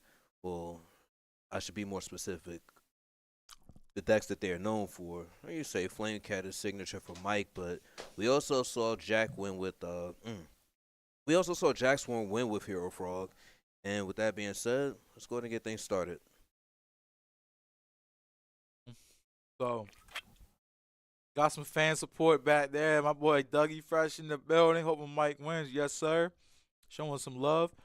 Always love to see everyone watching their friends play and showing support. Makes the match pretty epic. And Jack opening way better than our friend Gabe And opened Gabe, with the yeah. frog deck earlier, because he actually has a swap. So Mike actually just played Hero Frogs himself and Are we ended gonna up see winning early a Air Bellum? yeah, right. I mean, that is one thing Cat has against frogs, and you were right. Here we go. Here it comes. Does McCune have the Gores? He has the Fader. It's a beautiful fader at that. Let's just hope he can convert it. Yeah. Even still, it served its purpose. It'd Yeah. rather be a card that you choose than one that your opponent does. If he randomly played Lad, that would just go so hard here. Yeah. Dr. Kex, thank you for tuning in. Yes, sir. Frogs, Let's let's go. go. Let's go. Hey, relax, Doc. No, I'm just playing. I'm just playing. This is all good competition right here. I'm not a. Oh, hey, yeah, that fader will be used. Feature match Feature always match way is cooler when always- you're rooting for one of the exactly. players. Nah, for sure, for sure. We try our best not to root for one of the players. But yeah, Mike is our guy. And realistically yeah, though, he's set playing the pass. cooler of the 2 decks. And with that being said, I'm kind of rooting for the underdog. He's a fan favorite. Well, yeah, that too. Like, Yeah. let's be real. Whether it's I love personality the or fan play style, favorites. he's definitely a fan favorite. And one thing about Jack is that an Ultra Treeborn frog? Ooh, you know my opinion on Ultra Frog. I like it more than the Ultimate. It's actually one. harder to find. Yeah, exactly. The Dark Revelation 3 joint is much harder to find than the fucking Ultimate Rare. Like, Jack is a man of rich flavor when it comes to his rarities. I like that. I like that. I A gotta lot. give I him appreciate respect. the Ultra way more than the Ultimate Rare. Yeah, I honestly do, because And it's harder to find. And I was about to say, yeah, even if one wants to argue that the Ultimate is more expensive, I don't know which one is more expensive. Yeah, motherfucker, I want the Ultra Rare one. Yeah, Like, that's I just do. That's just way rare. It's Because that it's set it has a better it wasn't rarity. printed Yeah, like that. Dark Revelation wasn't like a mass printed set for real. Ooh. All right, so Jack is just playing this perfectly. I mean, I wouldn't say it's necessarily a hard position to play out of, but he definitely did the right play. I mean, this is just textbook frog stuff, just waning your opponent out of cards. He has to play in the Mirror Force, which just does not feel good. really doesn't. That felt, but getting Mirror Force out the way felt so free. Euro Altis so nice. That's also true. Those European Altis look really good because of the texture. Matchup wise, this really is not in Mike's favor. Games 2 and 3 is where he's really gonna have to shine. That's I'm true. gonna just be straight up, like. Yeah, because he can It's side a whatever he terrible, wants. terrible game one. This is a terrible game 1 matchup for Mike. Yeah, it's hard to deal with the Monarchs and. I mean, then breaking the dude Yeah, block it's is hard, difficult and- for almost every deck. they also don't put out many Fire Dog targets. I mean, unless they just bring back Treeborn aimlessly, but Yeah, Jack's not like, gonna do that. Hopefully for his sake. I mean, if Did they finally do something with Unifrog, or is it really still just common? God damn. Hey, They need to Francisco hurry up. Montiel, thank you for tuning in. Let's go, Mike Cat for the win. Yes, sir. Cat for the win. Got some support out there from Mr. Francisco. Thank you for tuning in. And I will say, though, it's looking like Jack's in a very strong position. And here comes the Goyo. Oh yeah, it has to be fucking Goyo Guardian. Question Why- is, do why you wouldn't it take the be? Airbellum? Because, like, what if Mike just fire dogs over it? I don't know if Jack But cares. he still though, at got the this point. lockup too, so that's gonna be difficult. Oh, yeah. I mean, he would need. So he probably will take. He Yeah, probably there's will no take way. that Yeah, Airbellum. he's going to have to take it. So there's really. Yeah. Frogs doing what they do. But, like I said, Jack is doing the textbook plays. So you got to give him credit for that, too, because, sometimes people will get distracted and forget their basic plays. And one of the best ways to stay consistent in a tournament is just continuously make the most basic plays correctly. That's how you really keep your odds going. That's how both these players are able to stay alive despite being in the losers bracket because they're just giving themselves the best chance to win. I mean, even right here, Frogs are obviously in control, but there's still multiple things Mike can do to come back or break the board. It's looking like he's just going to set in set two. That almost makes me think, like, is one of those back rows a bluff and the other one's something really good that he's trying to protect? Or is he just so behind that he wants to just set everything he can at this point? But fortunately, Jack's going to have the heavy here. And it's looking like Mike's going to scoop it up. Unfortunately, that heavy just came at the right time for Jack. So, quick game one. It's hard to beat Frogs when they have a Stratos and a dupe block. So, I will say that, you know, when Frogs open what they need to open, it's very hard to beat them. So, in those games, you don't want to sit there and question your plays. At the end of the day, no matter what deck you were playing, the Frogs are going to do their thing. So, you just want to side your stuff game 2 and game 3. I know Mike does side. Also, I can't remember. I'd assume possibly Mask of Restrict or Chain Disappearance, but definitely pulling the rugs. That's for a fact because decks like Flamebell Cat love pulling the rug. And a deck like Flameville Cat actually, a deck like Flameville Cat actually needs to resolve its attacks. So if Mike has an efficient way of like managing the dupe block, more power to him. I hope he sizes it in and is able to actually fight back in game 2 to give us a decent game 3. Everything on stream has been juiced so far. I think we've only seen 1-2-0, if I'm not mistaken. Yeah. Yeah, and that was Gary against Hero Frogs. That was Vayu against Hero Frogs in round 1. When the Hero But bricked. you said what? Hero Frog bricked that game. Yeah. Yeah.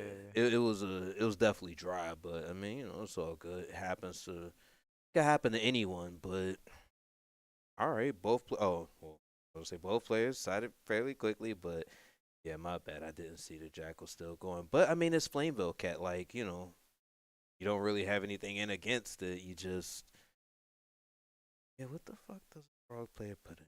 Maybe like a extra soul exchange? Are they that pressed about what happens with the face soul down exchange, monsters? Like, soul exchange, and maybe Breaker the Magical Warrior.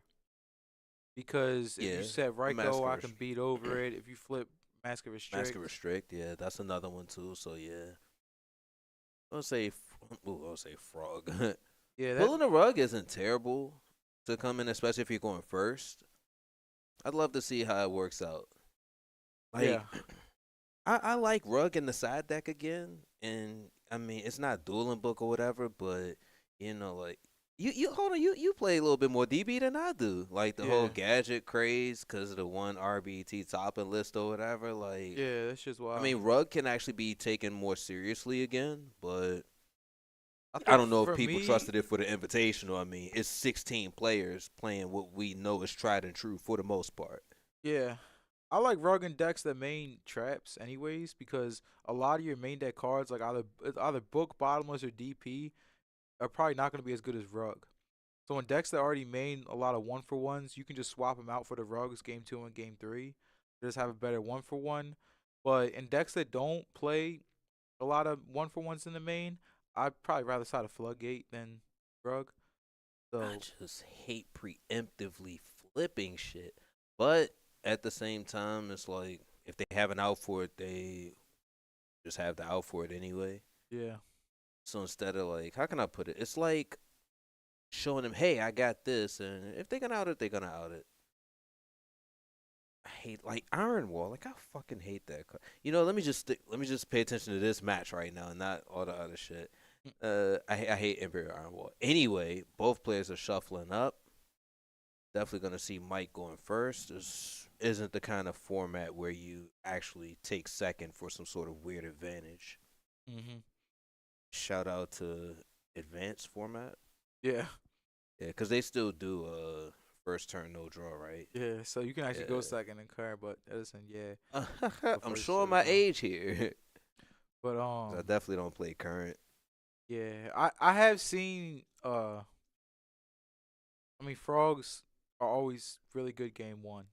So Oh, frogs amongst the big three. I would say amongst all decks in Edison format, frogs have the best game one. yeah, its game There's no one is fancy really term to good. use for that. I mean that's why they play that fork deck now too. That just game one has all gas because That shit. unless your So, opponent is specifically prepared for it, it's gonna kill you. Air frog deck's a little bit different, but it still follows the same principles. shit. Forks is the reason that people are like actually willing to main deck crows. Yeah, Like it's all types of shit. I shit think we in there. noticed that Yi Chang was doing it He in was. the first feature match that he He had. playing Mac and a tech to beat frogs. I gotta love it. I gotta love it. It's sick though, cause Colossal Alarm can just steal games. I'm sorry, game has started. Mike opening with a T set is standard for this deck, especially going first. Not as strong of an opening as Jack's game one. Let's see if Mike can capitalize on that. I have a feeling that backwards gotta be chainable. Like I'm so sure it's chainable because why else would Jack be playing so conservatively against a set monster? One thing I've noticed about this invitational is everyone's been very intentional in trying to play around stuff like Raikos and Spies and Kaises and stuff. And they've been very deliberate with the cards that they're setting and trying to pace the game properly. Um, I've seen a lot of careful play today as well, which is really good. It shows that these players are very experienced and not going to overextend. Mike's going to pop the set, but I'm honestly not sure if I would have did that in that case because I'm just almost sure that the backer is chainable if he only set one card against my turn one T set. But looking at it now, the reason that he probably popped it was because he had Airbellum, and even if it was chained, the Airbellum still gets in. Now, this is where it gets screwed up. Is that uh Yeah, we will that see an Gorge is Arcanite gone. drop. That Gorge is about to get popped by Arcanite, and Mike was able to rip a card. So honestly, now that I see the Airbellum play, I can see why Mike was so adamant about just popping it back with the Senate because, had the Airbellum going off. Now he's in a strong spot. Jack still has the Treeborn though, so if he can go Caius or there's the sub. Well, I mean, there it is. there's the Crow. There it isn't. Crow is Good God. good against hero frogs, but they also always can. Like it's never just kills them. They always have some way to play around it. Right here, we're gonna see Jack probably just go back into the Treeborn. So the Crow was really good to prevent the sub block, but unfortunately, Jack has now just gone right back into what he once had. So interesting to see what Mike can follow up with. I'm curious if he sided in any sort of special summon stopper or floodgate. We're gonna see that soon. If he can have a Vanity's Fiend right here, that'd be beautiful. Not sure if that's come in or Fossilodon or something.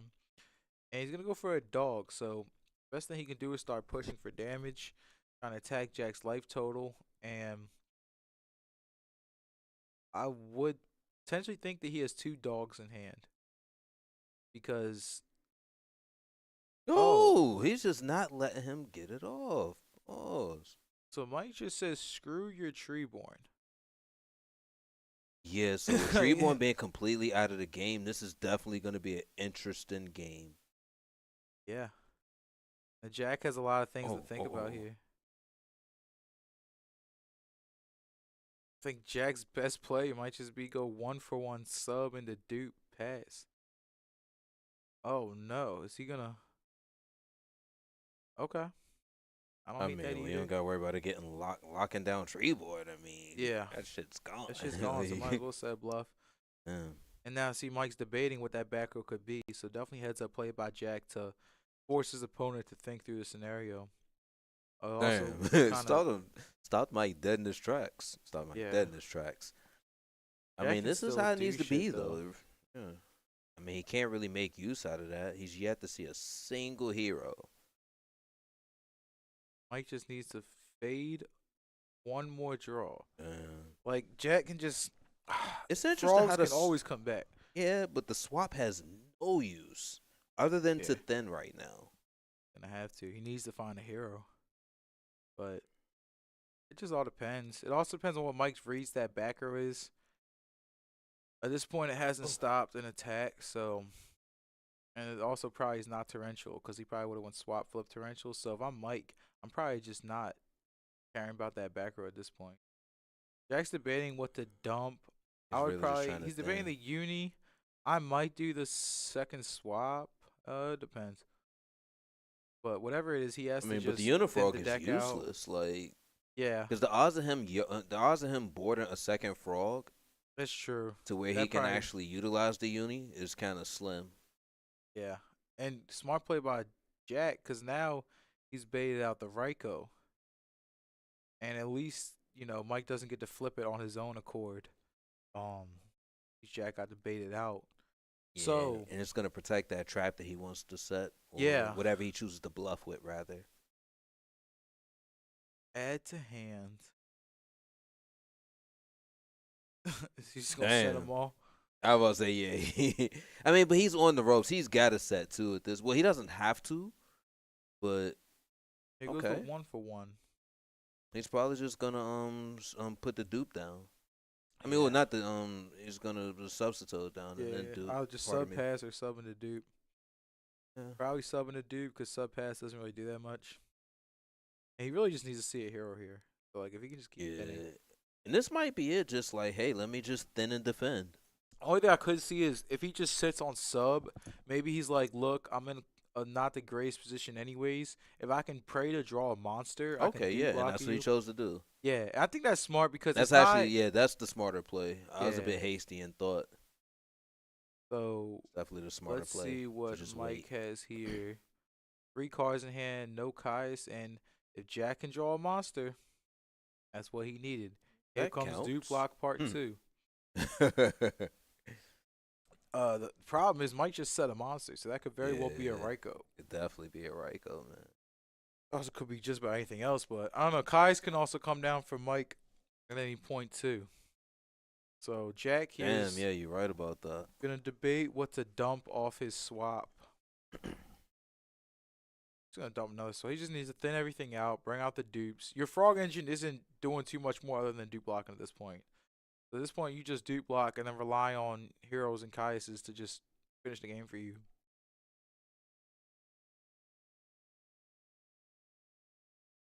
Getting rid of Treebone was detrimental, but it's not. Jack's not out of the game yet. Yeah, the dupe block is just. And then the soft lock is annoying enough. Yeah. Soft lock is annoying enough. I wonder what. It's amazing that he has not seen a hero. I know. Good gosh. Kind of reminds me when the other hero frog we saw, and that when the deck sees everything it needs, it's overtly powerful, but it also has to see multiple engines, which I guess that's one of the advantage of like the fork build, that the whole deck, it's not really multiple engines, it's kind of one concise thing.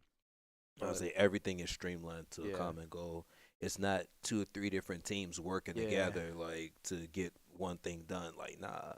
Borgs is just, hey, we water, we gone. I believe Jack has got his hero now, so this might spell trouble. Huh. Especially if those monsters never get flipped. Wonder if Mike has a rekindling just waiting to be dropped, but I don't know. I would say, yeah, that's one thing I haven't. I usually don't like peeking at the hand, but I have been looking over and not being able to see Mike's hand. It's not tilted, which is good though. I like the suspense. Yeah. So Jack clearly doesn't have any frogs left, because otherwise he would have sacked that ocean for a frog. So he's out of frogs at this point. So now Mike can tell that the dupe sub is just your. That's what you have. Like that's what's left. And It's Mike's first damage for this game. yeah, and Jack can't sack his own zero off. So yes, the zero is gonna be a Yeah. problem for Mike, but at least he can know when he's gonna out it instead of Jack choosing to sack it special and then blow your board up. He doesn't have any more frogs to go into, nor does the hero build play average. So it's really coming down to what bombs both players have left in the deck. I mean, they both have multiple Caiuses. Mike has Rekindlings. Jack has Miracles. He's one, but he has others. Mike's Man, gonna pass back, which Tyson is crazy. Well, not crazy, but just sucks that he's been like in such a position, and now he just has to wait. Okay. Spy is gonna get another Spy, but it's not gonna do too much unless he has Avarice. Which I mean, Mike has to see an Avarice eventually, unless he just mills them all. But I don't know. Like I said, they're both kind of just seeing what bombs they can get at this point. But Mike also has to mitigate the absolute zero, which is just a problem. And at any point, if Jack can just draw the last Miracle and go Miracle, banish my zero, bring out another zero, and blow his board up and swing for 3,500. So Mike has to do something eventually, or else Jack's gonna just see Caius or Ab Zero or anything of that sort. I mean, Caius at this point would just be broken. Blow your whole board up, swing 24. I mean, like Mike's really considering his options here, so I'm curious what he has in hand. I assume probably a tuner of some sort, but you also got to be careful of what Jack can have because with this close of a game, especially being down game one, you don't want to take any unnecessary risks. So we're going to see what the play is here. Flip summon hamster. I wonder if he has a Raikou left. He might have to get the Arabellum. Nope, he has a Raikou left, so that's good for Mike. Alright. Does he have a 4-star tuner? Or I mean, it's not like he can swing over anything. Yeah, he's probably best to just set. If you kill my hamster, then so be it. I mean, it's really left to what bombs Jack can have left. Because his engine's kind of already been used. Now it's just about what are the payoff broken bombs he can play. Yeesh. You let him hit that hand, so he about to take some damage. Yep. 19. Shit, no. Excuse me. We taking 24. Yeah, it's a lot. Yeah. Okay. Half gone. Or 35. Yeah. 24. Yeah. So. Naturally. Yeah. I mean, he had to get the Raikou out of the deck eventually. So at least now he's got Raikou, but all depends. Let's see what Jack does. and Set it back is row pass. funny. It's funny that that's the hero that'll just turn on the next Miracle Fusion. Pretty sure Mike has 5 Magician in hand. Man, that'd be Oh, ideal. that'd be good. Might not though. Cause he might have. Yeah, no, he probably doesn't. It would have been a no-brainer. I was about to say yeah. So, Summon, Stardust, flip, just hit Stardust, zero, flip, right go, negate, yeah. that. So maybe he has Caius. Might have Arabellum. Haven't seen a cat drop yet, which is Yeah, it's just, fortunate. The namesake of the deck, but I'm sure it's coming soon. Also, with Avarice, I mean, that's his main bomb card, so that's pretty much possible to come out at any point in time. He might just Raikou to 0 just to get rid of it. Oh, so just to get rid of it now and Yeah. then just try to attack direct with whatever he has in hand. I mean, at 2,600, he'll have to start flipping cards, and let's be real, like he's already out of frogs. So Okay, he knows a magician, so that's interesting. right now if he has a rekindling, he's looking good, but it all depends. Maybe he'll make a random Mistworm. I mean, there's multiple things. We're gonna have to see I'm what just he looking at pulls that out of his damn hand. zero and the fact that. Well, hopefully he can clear it before. Hopefully he can clear it before normal summoning, so we can actually get a game 3 going. Yeah. Love me some game 3s. We just want to be entertained, people. That's all that is. Summon Fire Dog. Rain. Ab-Zero? I guess his goal here is to go swing. but Jack has 2 backers, so any traps would prevent this game shot. And if a trap gets rid of 0, then Mike's whole board is gone. So, well, this is somewhat risky. I think Mike's at a position where he finally has a chance to go for game, so he figures it's worth it to take this chance. Wow, I wonder what Jack's gonna do. Honestly, kind of hard to get off read off on Jack, whether he's nervous or just has what he needs. Here's the Mirror Force, and everything's gonna go. Which you would wonder why Mike put all those guys out, but he had to put the pressure on at one point or another. So he went for the game shot. Unfortunately, the Mirror Force got him, but yeah, and the Mirror Force is gone now, so it's like Yeah, he had to make it worth Mirror Forcing, to say the least. kind of neutralized the game state too. I mean, that sub is a 2,000 wall. It doesn't have an effect at the moment. Both around the same amount of life points, and Jack's got the last miracle in the 3 Kaises, and Mike's got 3 Averages in the Rekindling. So it really depends on who draws what. I also haven't seen a torrential from either player yet. So Mike's I gonna thought I saw a miracle. I thought I saw a second miracle. he had 2 in his opening, and one Oh, of them yeah. got popped. Yeah, the bluff, Yeah, right? one of Yeah, them- yeah. you're right. So Well, he does have a spell in hand. Oh, it's just go figure. Alley Edge. Game changer. Damn. Checking what Mike's used so far. Honestly, Mike might have pulling the rug set. It would be bottomless potentially too. Depends on what his side deck strategy was. I know he put in the chain disses. I wonder if he'll put the chain disses and go in second if they go to game 3. But I wouldn't be against it. yeah. Ah.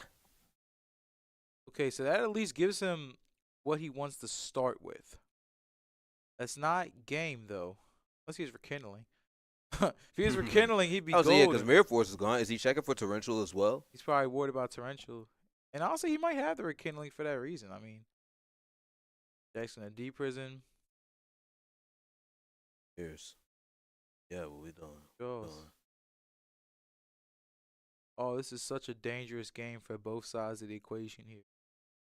I mean, if Mike can just get a rekindling or an avarice off, but at the same time, The other card in Jack's hand, what was that?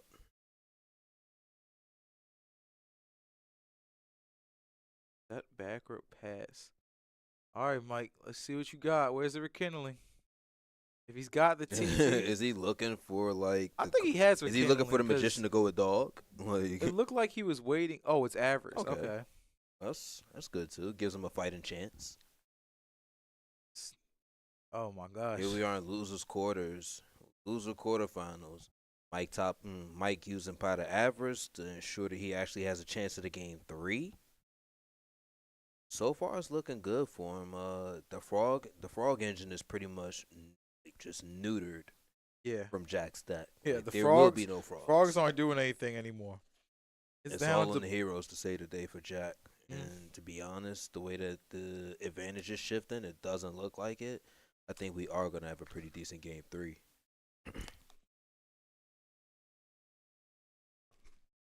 And as we see the selection, looks like we're hoping to draw Cat with 2 air bellums going back in the deck and getting a little bit of spy engine going. Okay, and a crow. That's good. To protect himself from a lethal Miracle Fusion activation. True.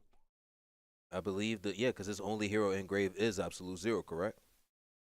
Yeah, because Yeah. Ocean is gone. Because he had to banish the ocean from board. Yeah. And drawing a 2-piece. That's good. That's good.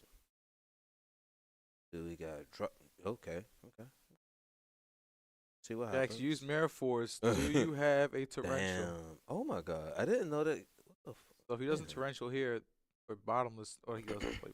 If he doesn't torrential here, then Yeah, if he Ours doesn't comes torrential out. here, it's fucking game. Like, wow, it's looking I like guess we're we're fighting going back to- to a yeah. game 3. game 3 to say. Yeah. Rematch of the finals. Yeah.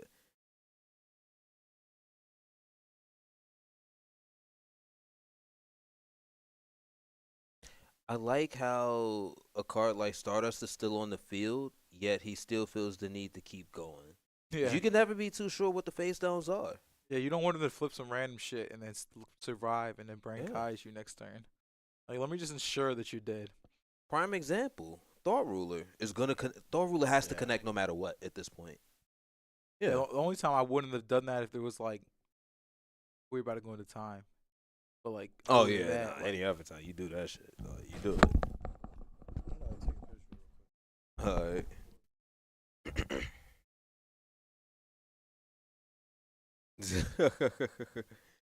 All right, as we go into game 3, it's interesting that frogs get the open. Is it going to be the summon swap, yard frog, bounce swap pass, and open yourself up to air bellum again? Is it going to be a more conservative approach to opening the first turn with the set dupe frog? Maybe even taking a gamble and setting the substitute just to make sure you don't get poked for a card? I doubt that's what happens, but you can never be too sure. I mean, Flame Cat isn't the it's not a deck that you usually go up against in tournaments, especially high level tournaments. I mean, these are the top performing players of a year's worth of monthly tournaments. With that being said, like expect people to take it as seriously as possible.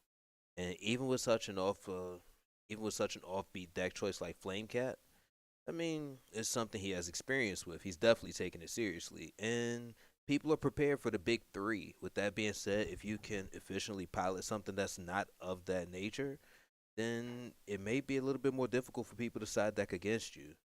And I'm quite sure that's why he chose to use this deck as opposed to anything else. And Mike Kelly's extremely well versed in using a lot of the other decks. If you check Seven Sins Dragon Slayer on DB, he's never going to be playing the same deck more than 4 matches in a row. He's always changing it up just to make sure that he knows what to expect from his opponent. If you play what they're playing, you know what they can throw at you. Like that's what makes Mike as consistent as he is. That's why he consistently tops, because he knows what to expect from his opponents.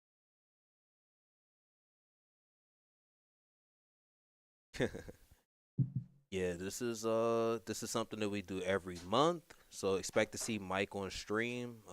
Jack comes through fairly consistently. One of our champions. So I'm trying to think if he got it done on his first time. Maybe he did, maybe he didn't. But how's y'all Saturday going? Definitely let me know in the chat. Don't forget to like the chat and share the stream with anybody who's in fact, share it with your girl, even if she doesn't watch or know how to play Yu-Gi-Oh. I mean, just let her know. Let her know. Tell her to like the stream too. Tell her to hit up her friends and tell them to like the stream too. And tell them to get them their opinions on the 2 dudes on the stream. No, I'm just playing. We ain't on that type of time. Real talk though, they're shuffling up, and we're about to get game 3 started. Without any sort of bias, let us know who y'all think is gonna take game 3. Put a 1 in the chat for Jack. Put a 2 in the chat for Mike. I wonder if Mike sides to Okay. attack the dupe block on second. I would hope that he does. And, yeah, shout lightning out the good looking out, Claus. Shouts out from Italy. Keep up the good work. And we Yes, will. sir. As long Yes, as y'all sir. keep tuning in, we'll be motivated to keep the stream going as Hell excuse yeah. me? Oh, dope. Yeah, go ahead. They got energy drinks in there. You got I was say no. There's a couple seltzers in there too. Vodka. Yes, sir. Appreciate you guys tuning in from overseas. Always love to see that. You know what we say over here at FGG, the more the merrier, and it always feels good to game. Here goes the dust. Unfortunately, hitting the chain disc, which really helped Ooh. Mike out game 2. So, Yeah. sure he would have liked to get that chain disc off. Unfortunately, it just wasn't. Definitely would have been a game changer, but I mean, there's still things like Frog at his disposal. There's still a small chance that he'll be able to make dupe Frogs miss timing. Like, it's not out just because he lost one of his side deck techs. But still deciding on how he's gonna finish his turn. Is he gonna set or is he just gonna pass? It's a lot to think about. Don't think just because he has no purple cards that he's actually, taking this long to psych his opponent out. Like, he might actually just pass go. That's what he's gonna do. Bet $1. Nah, yeah. Shout out to Giovanni. Yeah, no, Jax Warren is definitely one of the more powerful players. Yeah. He actually does participate in online tournaments every now and then, so definitely look out for him. Chet Manley, what kind of sick individual would be rooting for Frog over Flameville Cat? I mean, okay, yeah, you know what? Chet, I agree. I actually hate Frogs as a deck, but I like Jack as a player. I'm not rooting for him. I hate to use bias, but Mike is my guy. But I am an underdog rooter, so I actually do like Flameville Cat's chances here. Yes. Wait, hold on. Spy. I just looked away. Did Dewfrog attack that? He thought it was Ryko. Damn. What? And Barry is saying, yeah, me, Chet. Like, Barry is the type of player that will root for Frogs. It's all good, buddy. Damn. It's all good. Yeah, Chet, I'm a long-time Frog hater myself. The matches usually just take too long, and I'm a busy guy these days. So, yeah. But hitting into that spot definitely gives Mike an advantage in life. Not to say that that's gonna be the deciding factor in this game, but actually no, because this resolution of sub is just looking extremely crazy right now. Like, Yeah. I don't think Jack regrets taking a 1900 like at all. Like, Not at all. And he's about honestly, to thin a quarter of his deck. Like what happens we if Mike doing just here? goes summon Airball and make Black Rose? Yeah, I he guess definitely both dupes can. will still trigger. I was say he'll get dupes, but at least when dupes resolve, you know what they're bringing to. You know what they pack and pause. Yeah. But, yeah, I mean, you still have to break the dupe block though. Like, you can't just let it fucking sit there. Yeah. The goal, I will say, the win condition requires you to put the person to 0. So with that being said, like, you got to do what you got to do, even if it's at the cost of replenishing your opponent's resources. Mm-hmm. At least you do it in a way that you can see what's coming. Mm. I mean, if you know they could throw a right hook, just make sure they don't blindside you with it, you know? Right. Right now, Jack's just resolving his I dupe would block. say, yeah, just thinning. And technically it's about to be a super lock. Obviously, a sub dupe is crazy. But I'm trying to think, like, if he books one of those, if he books that demo frog, Jack is going to take a shitload of damage. Yeah. If he's got book in the cat randomly, that'd be very specific, but he would be able it's to not press for uncommon, damage. though. It's not uncommon. Yeah. Well, it's not improbable. Like, it can happen. How the fuck can Flame Cat win versus Frogs? They're in game 3, so no, it's there's no probably. It's a terrible matchup. Witnessed it in game 1, like, terrible matchup for Cat, but they are also in game 3, so anyone's match. It truly is. I mean, Like, let's just say he chose to like vortex his field and drop a cat. not even a cat. I'm not gonna be that biased. Let's just say he drops a single air bellum. I mean, yeah, he got back 2 swaps, but the air bellum is gonna neutralize that return at the very least. Yeah, and then he's getting back swaps. So yeah, don't get me wrong. Like, it's definitely a terrible matchup, but it's not impossible for him to win it. If Mike has Caius, be the best Caius, but at least Nah, we'll put it that wouldn't be the forth. best guys, but it would be some. Oh, well, look at here.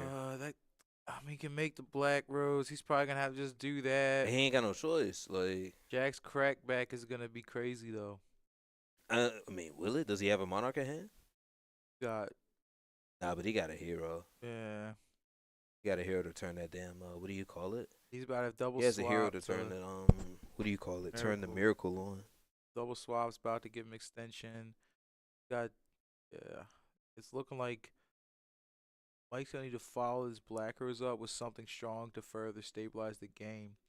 He's gonna do I like it. Arcanite. I could see him popping one and then doing the damage and then popping the other. That was something else I was thinking about. But I guess just to clear the sub as well. oh yeah, I'm wondering what he's. Clear the sub for 300. Yeah, this is technically better than Black Rose because cracks the board, but at least you have an Arcanite still left. Yeah, with damage.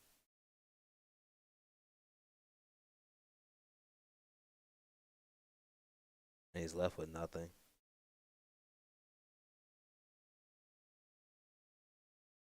Oh, that hurts to leave your to leave your shit open like that. I mean, naturally he doesn't have a choice, but that 1-for-1 in his hand looks pretty dead though. So I mean, I guess that's a silver lining, so to speak. yeah, because the subs are gonna be gone. Shit, the subs are gone. Yeah. like, Uh, and both frogs are yarded. I think his 1-for-1 is actually dead. Shout out Shout out from from Greece. Greece. Sad I missed out on the tournament Hey. of champs and the monthly. Wait, sad I missed out on the tournament of champs and the monthly. Do you attend? Francisco, do you? he must mean the stream. Oh, okay. I mean, technically, we still streaming the tournament of champs here. You know, a couple champions. This is 16 of our top performers. You got several FGG monthly champions here. You have RBT Maryland champion Gary Yu here. He accidentally qualified by winning RBT Maryland because FGG hosted it, so we awarded points to that top cut. And all right, looks like we might see a. Will we see a Goyo? Whoa. I want to see where this goes. Okay. Oh, was there a sub left in the deck? Must have. Oh, Oh shit. he's one's get the hero engraved. I guess make a higher level. Yeah, I would like to see where this is going. Probably Goryo Ab Zero maybe, Uh, or does he play Urbellum? He might go Urbellum. yeah, I don't know if they fit that. Yeah, I like to see where this is going. Like, maybe he doesn't see use in Fader anymore, considering where things are. Yeah. Creating this kind of board, you have to assume that you're not gonna experience a direct attack worth dropping Fader on. Damn, I like the way this is turning out. Interesting boards to say the least. Should be Urbellum. I mean, yeah, but we don't know if he runs it. Like Urbellum is a fairly narrow card. A lot of people don't give it a chance in the extra deck. Yeah. Yo, I actually use it instead of Mistworm in my Blackwing deck. I can see that. Like occasionally, I mean, putting somebody back a turn on draw is kind of dope in my opinion. Yeah, when it comes up, it's ridiculous. Yeah, I love doing it. Could also Those are swap swap bounce bounce fader. fader. Oh, that's what he's doing. Okay, Oh, that's smart. fuck. Good catch. Good catch. I completely overlooked. Oh, okay. Guess he's not. Looks like he's trying to press for damage because that Ab-Zero is gonna be big as hell. Okay, that might Oh, and be he can it. make an 8 now actually. Oh shit, that is 8 stars. Vader won't go back to hand if he bounced. It was summoned through 1-for-1. Harrison, it was summoned through 1-for-1. Yeah. Otherwise, So yeah. nah, that Fader might actually go back to his hand, and it just Yeah. did. Okay, he missed that part in the chat. But oh shit, I forgot junk game? was a thing. 33, 3,000, and 1,000. That's 73 over 400. That's 6,900 damage. Was what a legal play? Also, in that case, I don't know if you can actually bounce because it's supposed to be cost to go to hand. He swapped, bounced himself to reset. Oh no, he swapped and then he special the swap. It was off the. Yeah, I see what you're saying, but bounce to summon swap. it happened quickly. But yeah, it was legal. All right, Mike Okay. should be at 1,100, I believe, or if not, or 900, something like that. Oh no, okay, Harrison. Nah, it was 1-for-1. Like Vader hit the field by activation of 1-for-1. It was summoned from the deck. Yeah, it's a very heads up play considering all the swaps were gone. No, it's all good. You just showed up just a tad late, I think. And you're right on that math. He's at 1,100. That's a nice board he got too. Let's see what Mike can do to break it. Okay, Mike, it's now or never. Then you make Thought Ruler to gain some more life. Set a back row. If I can Thought Ruler set back row, it'll be decent. Oh, must have an avarice in hand. Looked like he was checking count. Yeah. Better find a solution, my guy. If not, death is knocking on your door. Oh shit, that helps. Who's gonna go colossal on defense? Pray you don't y'all. Nice. Colossal else he in can do. Colossal in defense would be dope. Might be his only option. Nah, it Or if he's got a backer, a starter set backer is pretty good too. But after a decent grave check, that does sound good. yeah, All right, moment of truth. Who we got? probably colossal in D. No matter what. Yeah. Yep, Colossal in defense position. Good, good, But good. Kai's beats is, but Kai's beats any synchro. So We got the best game threes on stream, period. Edison community, check us out. You should be liking and sharing our stream with your friends. damn, they're about to be in Yeah, time. he's gonna lose in time, frogs. That's another thing. It takes mad time. Now, Uh, all right, Mike's gotta start dealing some damage. Oh no. oh fuck. Oh. Well, that's good. Oh no. Mike might be able to make Stardust Dragon, but damn, he needs to do He's this going shit. to. Like, I mean, when time hits, you got 3 turns, so I don't know. yeah. He's gonna have to do over 3,000 within these next 3 It's turns. interesting to do that with he definitely put the Kai's back. Mhm. He put the Kai's back. Yeah, Kyle's gotta go. Cause let's say Caius rekindling rekindling Stardust Caius. I keep forgetting where the Junk Warriors gain is not permanent, correct? It's for whatever's on board at time. I honestly don't know. Yeah, that's There we go. gotta love Yeah, the it's tag permanent. team. Yeah. So Junk Warrior is permanently on 33. So Okay, monsters you currently control. Okay. Mike's gotta consider that too. Well, no, it's level 2. No, it's level 2 of those you currently control. Like that thing is at 23. The Junk Warriors at 23. All right, everyone's putting their energy together. Let's see how it can go. Jack's got a hell of a board though. That's definitely turns. It is permanently it's permanent, unfortunately. Yeah. No. But it stays. Oh shit. We'll call Yo, Q. the tech team. My be boy coming Q on the through. ones and Q twos. be and then on with it, the good call. yo. Like, You already know we don't miss nothing over here at FGG between everyone tuning in between just our so tech you manager know, Q. We on it. just It so you evaluates that know, time of signal. Yep. our tech lead Quentin or Q for short.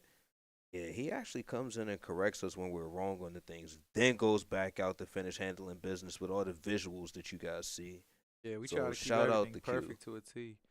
Maybe they're not in time. I'd be Do they have wrong an as hell on extension? some of these things.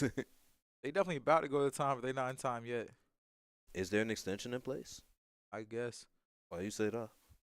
Maybe not. No, I mean, never no, mind. turn It's one turn is one. no. We just So indicated Mike's turn gonna one. have to do enough damage in one fell swoop, but that battle fade is a whore. I mean, thought it's a he problem. knew. Like that's Yeah. interesting. He's probably trying to set up a potential turn of doing enough damage, but Well, this is this plague in Mike's grave, I could unfortunately, have sworn no. I saw it in his hand. Nah, there's no plague in his grave. That would be game LOL. Yeah, plague would be amazing. Damn, But now Regeki there's break none. is disgusting. And this Mike last turn. What we got on the crackback, Mike? What we got on the crackback? Make thought ruler, gain life. Yeah, but enough. Because remember, it's gonna check his original attack when it goes to grave. That'd only be 23. Damn. Oh wait, hold on, but the damage 23. Yeah, it still wouldn't be enough. Yeah, and he even topped the Regeki break. Yeah, like the Regeki break is gonna stop Mike from building into a Stardust Dragon. I don't know what's in Mike's hand though, besides that plague that I saw. We Yeah. got Brain Con. That'd be interesting. But he'd have to try to start us and then Brain Con. I Yeah, don't if know he if can Mike. go start his brain, I don't know the chances of him having that, but But he's not gonna get a chance to make the Stardust because of the Regeki break. yeah, at any point in time, Jack But could just if he break his reveals own. that, my bad. Go ahead. Hold on, he returned a fader to his fucking hand. Yeah, so Jack I just thought breaks. about If he that. just Like, breaks his yeah, own this shit is zero, done. yeah, there's Yikes. no way to do damage to this board. Damn, yeah. Ugh. Hate to see it. Damn.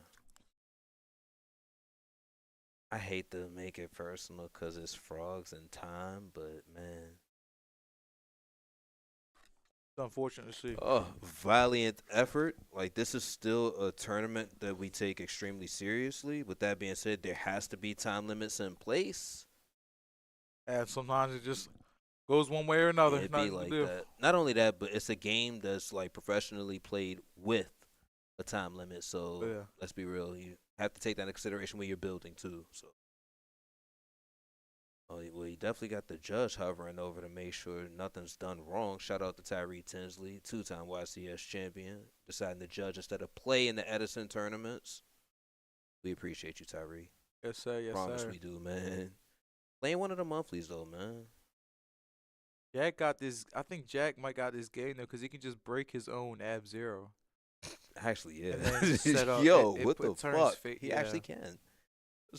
Wait, hold on, but what's in his hand to where he could capitalize off that?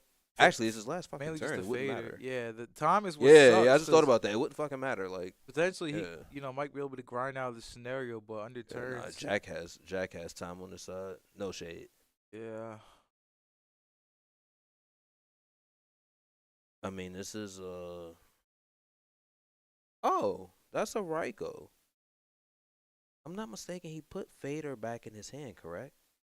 Yeah, Yeah, I'm wondering if Mike remembered that. he does. That's why I think he's Taking trying to so long somehow to try to think about it. thought Like, ruler or something. I mean, if he could somehow make double thought ruler, I don't even know who will play double thought ruler. I think he was running double something when I saw one of his Flameville catalysts. I know Yeah. it was double Stardust. I keep forgetting what else he was double on. Yeah. Yeah, time is right, but it is time to push for damage. Unfortunately, I think he's gonna there's pop a the fader in Colossal. hand, so it's only but so much damage he can push for. Yeah, I think he's got pop colossal. I guess. Hell yeah, Power Colossal Fighter. Yeah. Brain would be nice, but with the fader. How much can but how much can he really do? He can't really do shit Yeah. because of the fader. Like, that's he's trying to see it and he just Trying to see if their kindling can do anything, but their kindling just might not be enough.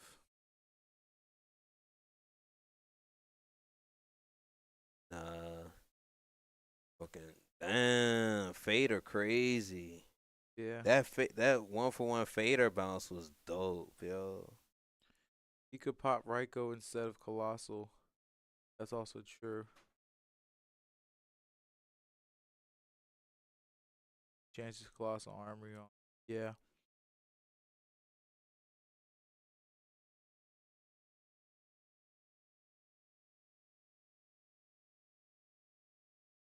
All right. Moment of silence while we all wait for the suspense is building, to say the least. Because the only chance is Colossal Arm. But yeah. All right, instead of Colossal. He could do that, but Jack still has the fader. Well, I mean, Colossal Arm, it wouldn't matter, but he can't make Colossal Arm here. Wait, hold on.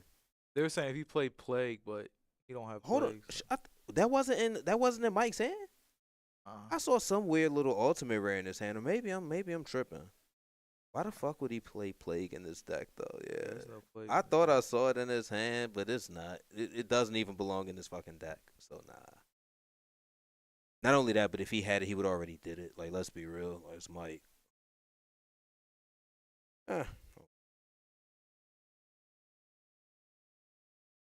If he had Plague or Kindling, yeah, Plague or Kindling would be crazy. But doesn't have that, so he's evaluating his options. We'll see. Some magician. That's a start. I just don't know if it's gonna do anything. That's the only problem. Like y'all said, Armory would be great, but he don't really have a way to get into that. He Yeah, can make nah. I mean, Brio. that Raikou would have been it, but ain't no way of getting in the If armory. only there was 5 turns, but fortunately there's only What 3. we doing? What we got? What we got? What we doing?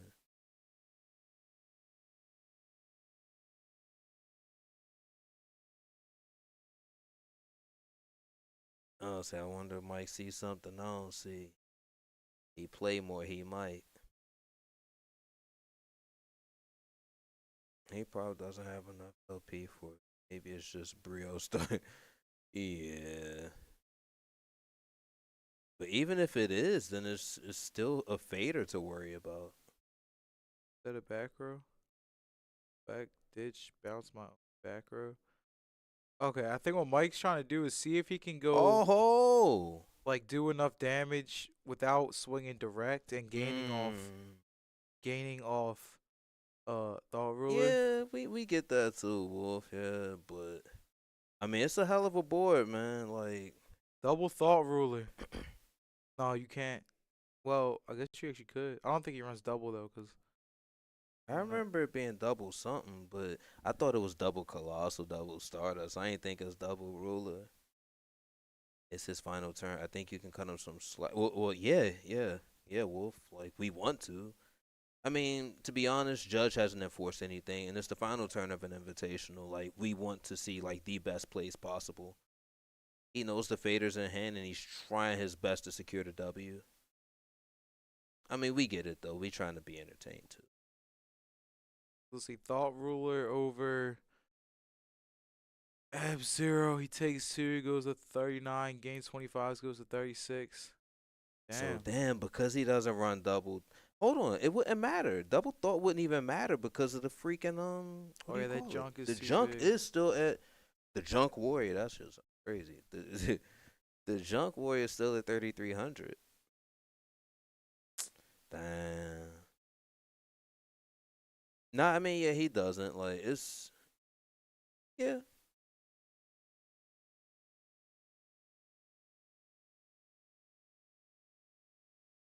Colossal Stardust.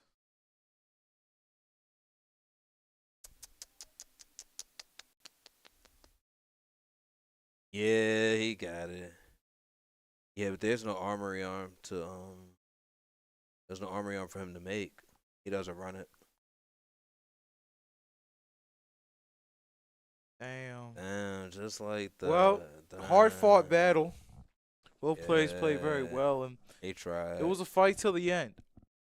Yeah, But at least we Jack saw ended game up on 3. top. Like, I wouldn't mind getting an interview with him because we haven't spoken to him yet. But at the same time, if his opponent's ready, I don't want to delay the yeah, no, we're just tournament gonna here. let him play. We're just gonna let him play. Yo, y'all still got another round? Yo, can you hand me my phone? It's plugged in over there. Just unplug it. Oh, All right, so based on the movement of the monthly and the invitational, seems like we might be giving you guys the finishing of the invitational and the top 4 and definitely the finals of the monthly. Let's cut to a quick audio break. Excuse us.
Do we have a bracket somewhere? We'll get the bracket up soon. Yi Ching is in grand finals, just waiting on his opponent. He still got OG in it. Oh, oh. All right. So tournament sponsor just posted the bracket for y'all. There you go. Refer to. Excuse me. Refer to the challenge link that you see in the chat. What the? Oh, okay. And welcome back. Welcome back. Y'all get to see me before y'all see the next round's feature. Yeah, okay, I'll say, damn, like y'all don't get to see, but no, here we are. Winner of losers bracket goes on, and I'm not reading all that. You can make sense of it though. Back to action. We have a frog mirror that's happening. It's not going to be streamed. We're just letting you know that that's what's going on. I'm not sure if this bracket is updated, but Oh yeah, so Gabe must have beat Indy. So yeah, it's Gabe. All right, Gabe and John M have advanced. yeah, so- John is Jack. Yeah. Jack's So- won yet. Apparently, Gabe and Jack are gonna play a frog mirror. The winner of that is gonna play against Gary Yu, and the winner of all that has to now play against the winners finals, which is Yi Chang. And just so you guys know, you have to beat the winner twice in the finals. Yeah, it's a double elimination tournament, meaning Yi Chang has to lose twice for him to actually be knocked out of contention and not be crowned 2024's FGG Invitational Champion. Yep. I'm gonna just take it now.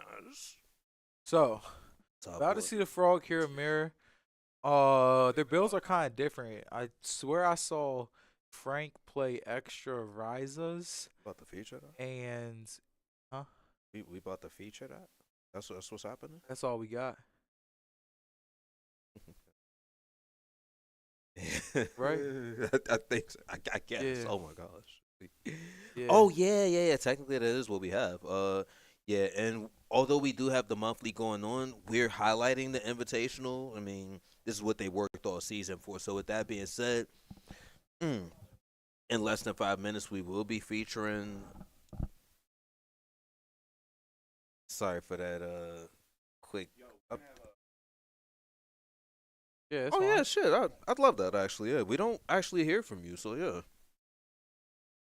Watch your step though. Nah, I'm just fucking with you, man. Let me move the laptop for you. Shit. Sorry about that, guys. That shit. That Man. Like, man, that was. That shit you was crazy. fighting, yo. You was fighting. So close. That was crazy. That shit was close as fuck. If I had a Arabellum, I'd have been because I Yeah. played Android and gained 1200 after I Thought ruler. Yep. That's what I was looking at too. I could May not you remove make the a bracket five. from the screen? I had no That way shit. to make a It was. five. And he had the one call. Yeah. If I had more time, You would have grinded it out, but I had. No, yeah. Like if you had time, then yeah. Like, I hate. If I had more time, I can.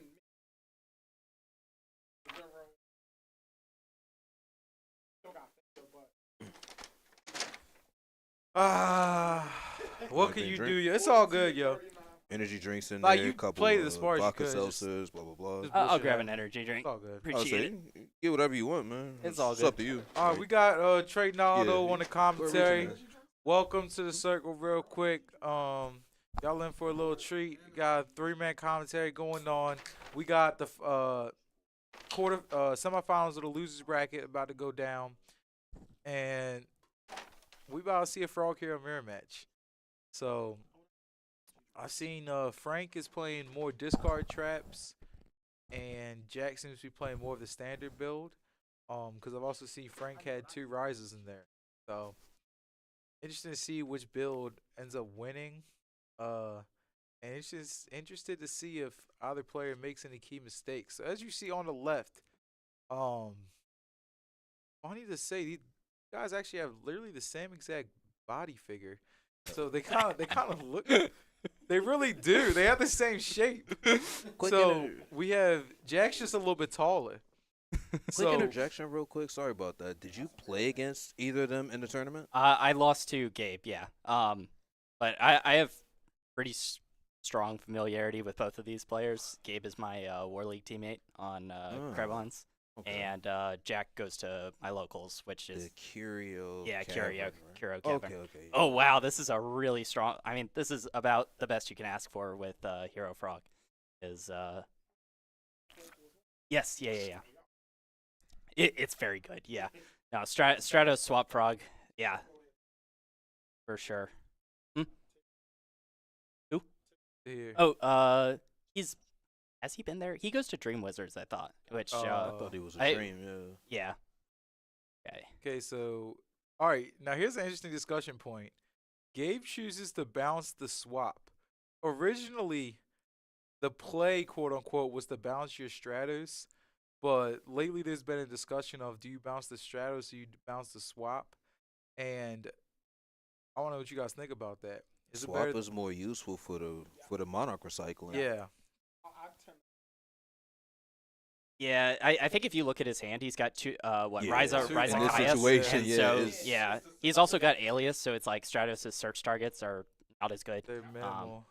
Only thing left would be an edge. Let's see, Jack has Brain, Caius. Heavier Geki. Is it? Yeah. What Jack is thinking about is it worth setting a back row and Raigeki Break makes sense, like set a chainable. But yeah, but he doesn't really have a good discard at the no, moment. he doesn't. So if Gabe just goes reckless and sacks for Caius, the Geki Break's not going to be as useful as you would want it to be. But Gabe's going to play conservative. One thing to know is he also doesn't bring his Treeborn back because he doesn't want to leave it on board to just get Caius. So very heads up play. There's always a debate whether to bring it back on the standby blindly, and I think you really got to weigh out your options and see if it's worth it or not. In this case, Gabe saw that it wasn't. So Jack's drawn to 6. Both players have a solid opener, which is good to see because Hero Frogs does have certain brick potential at times. Feels like the play has to just be special swap, right? And then tribute for Caius, maybe. I mean, Potentially, maybe he just might bounces the swap bounce. back. I don't know if. But I Gabe feel can like if you're gonna necessarily special kill the him. swap, he certainly Caius's, right? And he has like Mirror Force in case like Gore's up. So. That's Yeah. a valid assessment. Knocks a hero off of his miracle run. Yeah, although Gabe's already got Ocean in the graveyard. Be mindful that you can look at the player profile windows and see that one's an FGG champ and another's an FGG champ. We will be debating their plays in the chat, so don't just let us do all the talking. Y'all let us know how y'all feel about what they doing too. That's what we had the post game interviews for. I It's think one big ass Gabe community. might be thinking about whether or not to MST. Choose not to. Probably valid. There's no reason to do it right there. It's gonna get sided out anyways. But at least in that case, there's no reason. He's bringing out a. You want to save the MST before you play Miracle. Yeah, nobody's main decking like punishes to special Yeah, summon Treeborn Yeah. first. Yeah. So If you're summoning a Monarch, you might as well just let them flip the back row if they want to. But if I was Gabe, I would wait till I play Miracle and MST first. That way, like, the Ab-Zero walks no matter what, and they just have to go double minus just to try to out it. This is looking kind of painful. Gabe opened crazy. No, like, he did yeah. for sure. It's really fucking painful, Jack. And now we're potentially seeing his turn 1 bounce a swap payoff. Because, yeah, a lot of people would have just bounced the Stratos turn 1. Oh, It's an interesting fuck. discussion point. Definitely not what Jack wanted to see. Yeah. But he also isn't out of this game because I don't know if Gabe can necessarily kill him unless he blow up both back rows. A random heavy storm would just be crazy, but May choose to MST the new back row, thinking that the first one was chainable. yeah, I think That would have to be like super Yeah. big. I mean, brain, it's though. been Yeah, sitting from there our for. It's been perspective- sitting there forever. Yeah. technically he's playing safe though, which Yeah, but he eventually. from his perspective, I think the thing is the Kai's already paid for itself. Yeah. So at that point, instead of just trying to push for games sooner, might as well play as safe as possible. And as long as Jack doesn't blow Gabe out, Gabe should be in position to win this game. That's really what Gabe has to worry about. It's like, let me just make sure I don't get blown out, because at this point, I'm ahead of you on life, cards, and advantage, and board state. Like, so we'll see what Jack does. Gabe's also going to set a monster. I don't think that's anything significant. I think he He's, said new prog. Yeah. Yeah, he's trying to bait out a Regeki break or Yeah. Monarch. Might as well at that point. Here comes the tree, and here comes the train. Oh god. And just as I said, he's playing multiple rises in this Damn. build. So now you guys are Yup, seeing There you the go. potential. And we know Mirror Force is gone. Yeah. I will say this though. Earlier on, when we saw Gabe on stream, he did open a shitty hand that contained 2 rises. So there's kind of the risk reward ratio. Like when you open up Treeborn, then Rise is just broken, but it also can potentially lead to other hands that don't already have anything going for them. So definitely an interesting discussion point of 2-run Rise and how many copies in the hero build. Jack's gonna bring back his Treeborn set, and he's on 18, so he's really just trying to protect his life. But if Gabe can just go like, oh well, that's Oh well, yeah. yeah. Oh, That's my There you go. God damn. Yeah. Yeah, Yeah. that was a savage game 1. Like, I think the only thing that maybe Jack could have done different was try to hold the brain control, like the brain control plus the Caius, because like he had to go super minus in order to even summon the Caius, Yeah. and then just got Treeborn Caius back. I feel like that might have been like his only real like win condition. Yeah. Was to try to make that live, but I mean Gabe's smart. He's not gonna give him a brain Caius that's like worth anything. So, yeah, Jack was in a tough spot. Gabe went first and opened broken. So yeah, that's just Yeah. gonna happen. Well, all right, we got the mirror match here. Side decking. What y'all think you're gonna see? okay, so all right. Vanity's Fiend is like the main threat. It's weird because like, okay, all right, they're gonna take out Regeki breaks for like karma cuts and potential D prisons. I think I saw Gabe was also on Compulse as well, Okay, because Yeah. which can be really strong against like Ab Zero. Yeah. For sure. Regeki break really isn't that good in the mirror outside of Vanities, so I think they're just gonna take it out in favor of a card that's good against Vanities amongst other shit. One thing I'm not One of these mini the biggest fan of is taking out a swap. Only because if one person has frog access and the other one doesn't, it's gonna dictate the game. So I'd rather not dilute my consistency, especially in the mirror. But we'll see. Sometimes you have to make sacrifices though about like, you want to fit like all of these good side deck cards in, Yeah. and it's just kind of okay. Well, I have to side out a swap in order to fit them all. You'll Yeah. suffer. I mean, that's how. I It's mean, solid. At that point, I would just side less. But I don't know. I've seen like all the times I see frogs siding many cards, and I always wonder if it's almost an overcompensate. well, most of your game 2s and game 3s usually run slower because you have to add in stuff that you don't want to add in just to make sure that you're able to combat what they're playing against. Naturally, Yeah. your main deck's consistency is affected by it at the very slightest, but what's up, boss man? I mean, All right, just like I would say, yeah, I mean, what would I say? I mean, I paid like 15 for the lunch. I mean, that's about it. I ain't really tripping. yeah, Like, that's all we really I bought today. violated the $1 bin at the liquor store for those little seltzers. All right, thanks, I couldn't Evan. appreciate it. Sorry, I didn't go. Yeah, shit, you Nah, got it's a all food good. court in We here. It's had all plenty good. of time for lunch, anyways. We had Oh, we had plenty of we had time. plenty of time for the break. Even had enough time to step outside. All right, bro. Thanks, F. How everything looking out there? All right. Yeah. Did you know that was Oh, going on? fucking bet.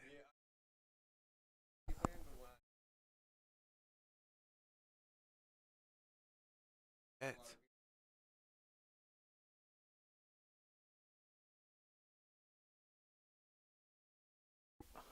Yeah. All right. That's a bet. All right, appreciate it. All right, so we're back into game 2. Okay. Does Jack have a swap frog? I He's gonna don't do know, it, do but it back to him. he's got the first half of the fucking equation, man. Oh, I see an owie in his hand. Oh, My boy Jack is going crazy. but I guess he just pass. Oh, no, he sets the owie. All right, so let's be honest. Why didn't he just e-call into Ocean and then next turn Rhoda into the Stratos? I think he wants to save the Rhoda for like junk potentially.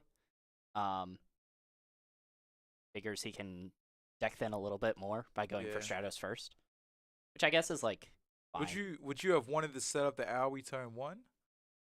I mean, obviously that'd At be the cost ideal. of 2. I mean, yeah, but at the cost of 2 cards. Yeah, it's probably not that didn't- pretty. Yeah, he probably It's didn't want to like, do it. honestly, it's just not the ideal opener. Yeah. Like, Stratos is great, but other than that, it's just not. I get it. You could try to break his startup, but what if he had multiple pieces to engine? That's Still true. got Then it off. would just been a Well, complete yeah, Gabe's risk. hand had both alias and swap, so he had like a couple of Yeah. decent normal summons. And then Gabe now has the dust shoot that he throw off. Which would be ridiculous if not for the Rhoda and Jack's Yeah, hand. yeah. Thank God Jack has Rhoda because he has one monster.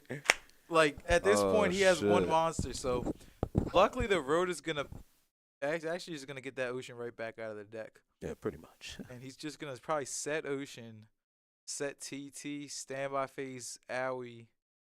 Now my Miracle's online. Jack with a very awkward hand, but actually with a decent path to victory.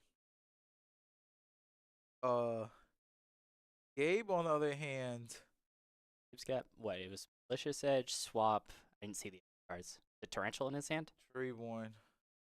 Very interesting that both. Well, never mind. What is the Gabe trap actually card? has a I see. frog. So Gabe just opening up like 3 bricks. Like, the only good card in his hand is the dust shoot and the swap. Maybe that other trap, but other than that, Yeah, it is a Torrential, okay. right? Yeah, so that's decent. But opening Alias, Malicious Edge, Treeborn is like way on your below par range of hands right there. Well, that means his top decks are going to be pretty, like, they should be good, Yeah, right? Like, yeah. there should be, like, Caius's, Rhoda, Stratos. Yeah, and Jack with the conservative play. One thing about Jack is he's very careful with his cards. He plays Go format, Shit. so he has a high understanding and skill level when it comes to managing his resources throughout the game. And you're never gonna see him just burn cards for no reason. And that's how we've seen him win. Something needs to multiple be done matches soon, today. though. And very Unfortunately, though, he just hasn't gone off to. I think he's races. probably going to go Rhoda here, right? Because he has D Prison to, like, trade with the alias, and then hopefully the, I think he's got a set Torrential, too, in case Caius comes down. Yeah, he Uh, might have to. So hopefully Ocean can, like, add back the Stratos. Oh, really? He What didn't the go for the fuck? Ocean play? I'm confused I as to why don't- he think the. Okay. That one I'm unclear about. I like, thought why- he might have actually rode it into the ocean. I feel like, yeah, he's like a turn ahead by doing that to go get. And then potentially eat off of the Stratos that he might actually get back. Yeah, and then go get, like, Alias and, Malicious. Yeah. And turn on his fucking owie, too. Yeah. It feels like that had to be the play, right? I don't know. He's there and I'm here, so, I mean, there's a reason for it, and that's also why What- we do post-game interviews, too. Yeah. One thing yeah. I've seen Jack do is that he tries to identify what his most likely win condition is, and at times that means playing towards what he's going to draw. So my only assumption would be that he didn't immediately identify this as his win condition. At this point, maybe he's like, all right, this is just my best play, but maybe he wanted to buy himself another turn. I don't know. At times, passing for a turn can technically give you more information. Well, I think passing the turn before made sense because he Yeah. didn't have like a real out to the alias. Yeah. But once he drew the D prison, it felt like It was somewhat odd, okay, yeah, this worked out for him. but I think what Jack really wanted to do is get maximum value off that AY. Yeah, man, I think he wanted an even trade, but no, it just seemed like a risky thing to wait it out. That's definitely a subpar hand.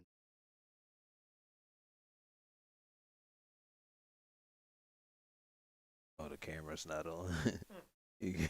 uh, Yeah, they see what we currently see. So TT? Yeah, I mean that's just the best card in his hand, right? yeah, for sure. That It ensures he's able to smack next turn. yeah.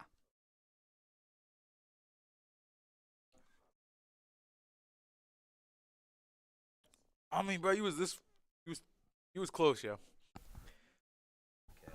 We was and the whole stream was on your side too. It just All except it honestly came down to the cards, yo. Like if yeah, and bounced it. Yeah, that was a smart play. Considering the subs were all gone. Yeah. and I thought. Yeah, Jack actually does that. He plays like Vader and DD Crow a lot of times as like a 1-for-1 target that can swap bounce to his hand. It's yeah. Yeah, it was dope. Gabe On the gonna match. That shit was crazy. Uses to set the D prison. Guess that makes sense. Does it though? I At 8K and now your Treeborn's locked? well, so he doesn't have a Monarch in hand, so there's no like conversion off of that Treeborn, at least Yeah. at the moment. And really, he just wants to like summon swap each turn, deck thin, and then doesn't want to deck thin. I guess that makes sense too, because he gets sub. Does Well, so he deck thinned the swap frog out of his deck, which makes sense. he does want to see sub, but at the same time he wants to see monarchs too. Yeah, That could it's always a debate I've had with the frog deck. Like past turn 1, do I thin the sub because like obviously it's not as good as turn 1 sub, but it also can set up a dupe lock. But But if he if he happens to get the- draw the dupes and doesn't get his monarchs, now it's like, well, you should have just been thinning. So it's always a discussion point. But if he gets subbed, then he's able to thin much faster too. yeah, that too. That's also true. If you get And I think subbed, that's then what you he's just counting thinned on. everything. Yeah, so yeah. Certainly not. He's not. No.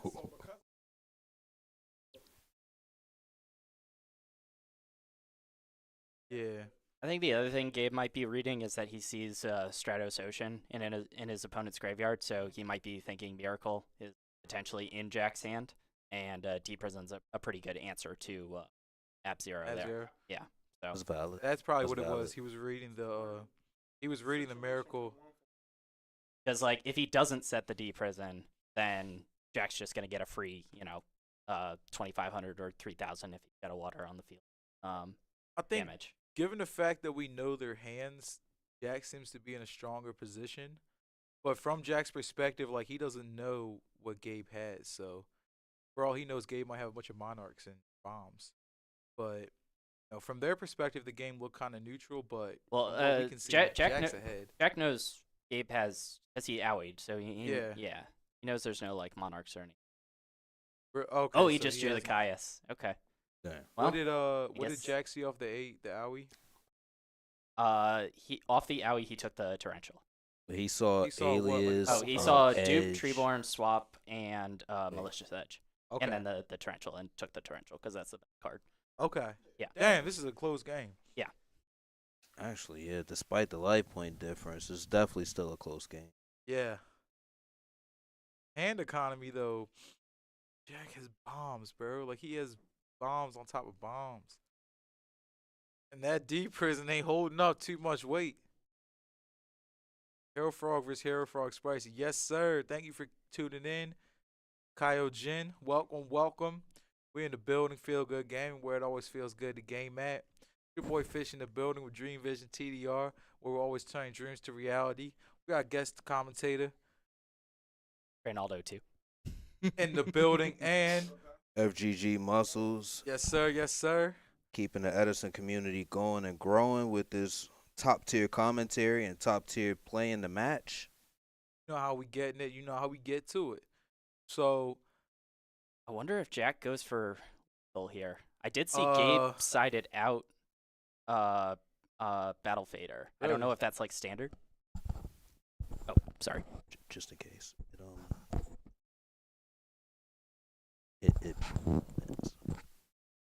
It's close now.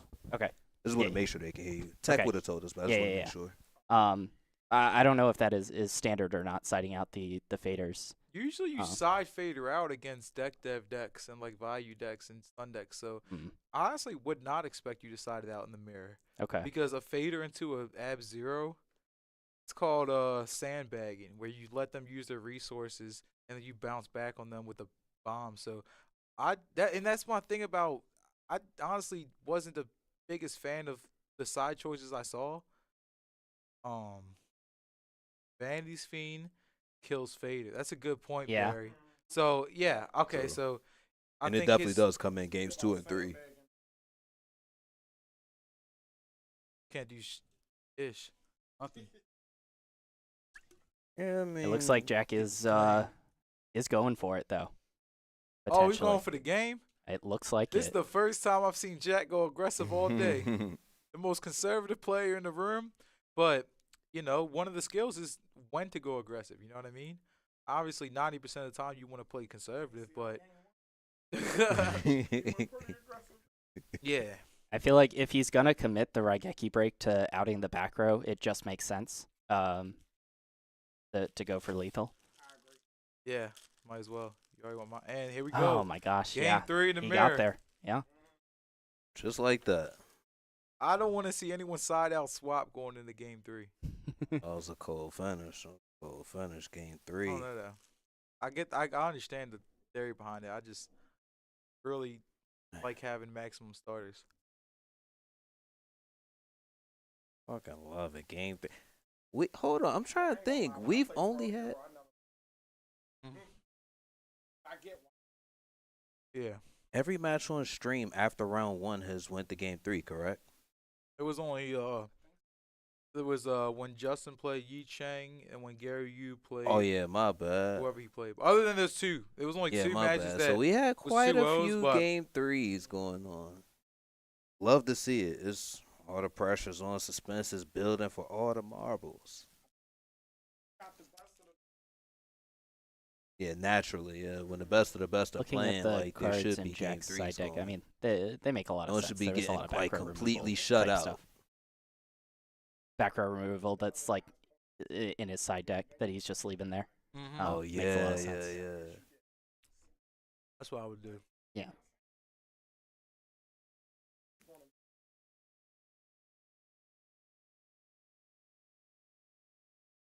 I do like the idea of giving the invitational players some sort of points, even if it's just 2. Because it's like you kind of miss out on it, and then the likelihood of them qualifying 4 points is fairly high. I mean, look at where they're at. So yeah.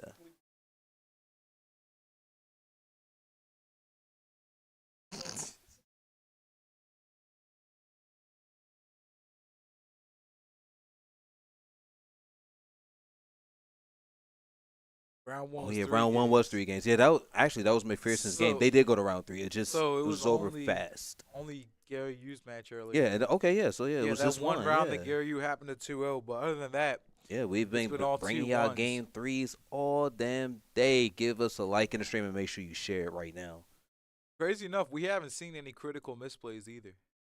Yeah, nothing We've crazy. seen a few I off will plays. say, I think not going for the Rhoda like the turn before, when he had the D prison. yeah, I think that was definitely a misplay on Jack's part. It didn't cost him the game clearly, but I just want to know why he chose to do it Yeah. that way. He was just trying to time walk an extra turn.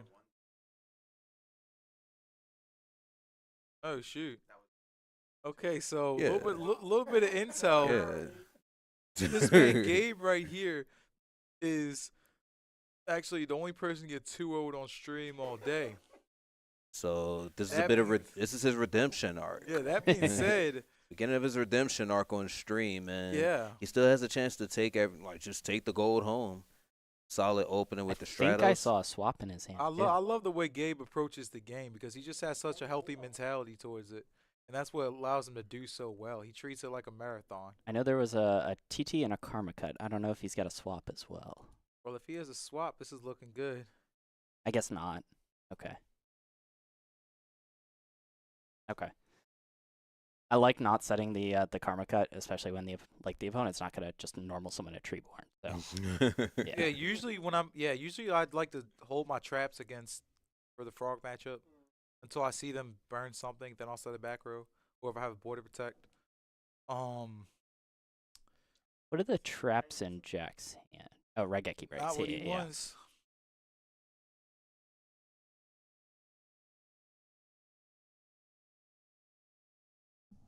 All right, Dak. Yeah, I mean that makes sense. Gone? Okay.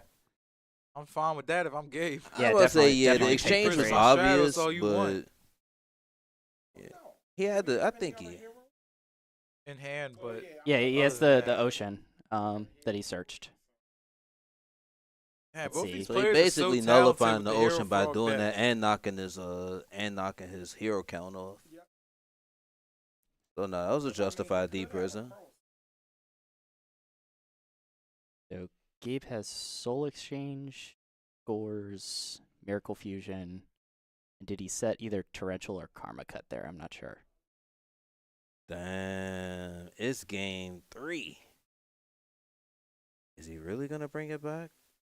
Oh yeah, cause he has the owie in his hand. Oh my gosh, Jack might play himself here. He might summon the Treeborn, and then swap, send another Treeborn. Oh no, Yeah, because he has like Owie. Wait, hold on. no, No, no. no. Damn. Say it No, ain't no, so. Oh, No, that boy Gabe better. I have thought said he that was shit. just gonna set and pass. yeah, that is Torrential in his hand, which means that is a set Karma Cut, or at least it should be. Oh no. Fuck it, I'm flipping that karma cut now before Yeah, you bounce that tree. certainly, Before you right? bounce that tree to your hand. Oh Yeah, no, that don't was add that was insult to risky as shit injury. too. Oh my Oh, he's got gosh, the- yeah. Oh my gosh. Yep. Yep. Oh my. Yo, this man Gabe Frank is playing out of his mind right now. I will Yo. say Jack drawing the owie he kind of played himself in that way. Yeah. Like he couldn't. Oh, goodness. Debatably, he could have summoned Treeborn, set out and just said it, yeah. Yeah. Yeah. I'm I actually only say surprised that he because didn't it's do game that. 3. Like sided cards are in. Yeah. I mean, it just Yeah. makes sense to deck thin though. With the swap frog, Karma Cut just was the perfect punish right there. Yeah. But I don't know. At the same time, are you supposed to put 2 Treeborns out? Because what if he just had Soul Release and just smacked one the next turn? Well, Jack would probably there on resolution was going to swap bounce, but yeah. I think Gabe has priority there after swap has resolved to activate the Karma Cut. Yeah. So I played Chang disappearance. So what he ended up doing, he ended up actually got in the habit. All right, now we're that starting to does use not feel good. Lightning vortexing a Gores and a Gores token. Yeah. Oh my gosh. Wasn't even a favorable And you had discard to either. discard Oh, another bring discard trap. Caius. Oh my gosh. That's why I hate discard traps, yo. Them joints just start clogging you. I mean, surely just Yeah. it's bring Caius, right? Like that's just Uh, surely Yeah. based on his hand. Well, actually, if he has a way to just clear the swap, I'd rather hold the. He doesn't have anything else, I don't think. Yeah. But those are his 2 best cards in hand. I mean, Jack has no Treeborns Bang! and Oh. okay. That makes sense.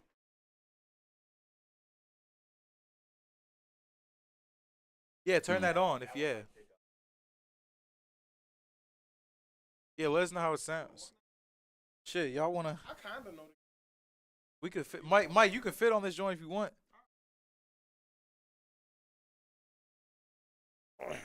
Doing See if this I shit, can, shit like Boy Scout camp. yeah, Everybody fit yeah. up on one couch. Better make this shit Get work. the tent, 4-man tent.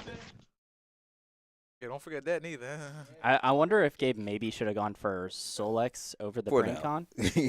Solix and the Kais. Yeah. I mean, it's still going to be the same thing, but I think So- BrainCon. Do you Like- think? Oh, okay. So do you think he was trying to brain into Miracle? Oh, maybe. He might have Actually. been trying to brain into Miracle to hold the Kai's soul. Oh, okay. Okay, that was Hold so. us. Another heads up play by Gabe, but oh my gosh. Jack doesn't have any hero access though. Like, And oh, once and again, Alias is gonna be the pressure that he needed. the biggest weakness of the Hero Frog deck is you want to see a hero, a frog, and a monarch. And most of the time they get it, but there's times that they just don't. So Gabe's reading Gores. yeah, which Jack just drew. Like, yeah, but of course there's no way he can know that. So Yeah.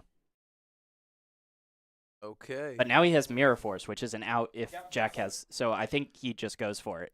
Yeah, I would go. I think so. Oh, we're setting. Oh, he's trying to bait out like a.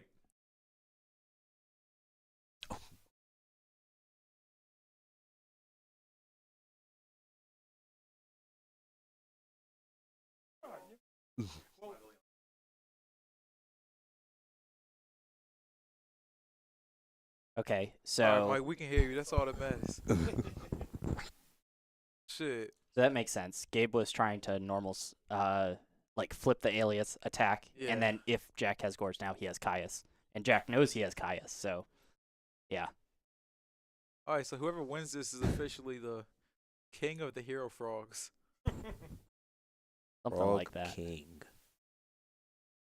So Jack also has sort of a similar idea for what Gabe was going for. He can brain control the Alias and then Miracle Fusion away the That Alias. takes away another hero from you. I see that fucks their hero count. Yeah. Juicy. I think what he's looking like he's gonna do is just summon the Prodigy, I guess, to hold the brain, which is also understandable. He's probably gonna get miracled back by Gabe, but after Gabe miracles him back, Jack still has Gores. Got commenting out there, Gabe the GOAT. Yes, he is playing this game very well. That being said, it just looked like Jack was about to lose, and now he's ahead of the board state. So, gotta give big credit to him. Yeah, but he's lost his Treeborns forever if Gabe is able to get those in the graveyard. Get the momentum going. Yeah. Yeah. What is that he drew? Oh, it's Rhoda, right? Yeah. That's Mirror Force he set? Jack just drew Vanities.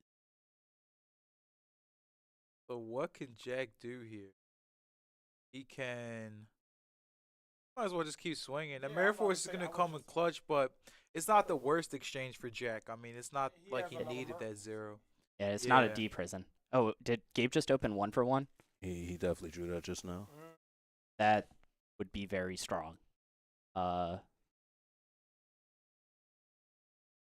Yeah, being able to like deck thin his deck of frog cards would definitely put him in a driver's seat here. Yeah. Both of them. Yeah.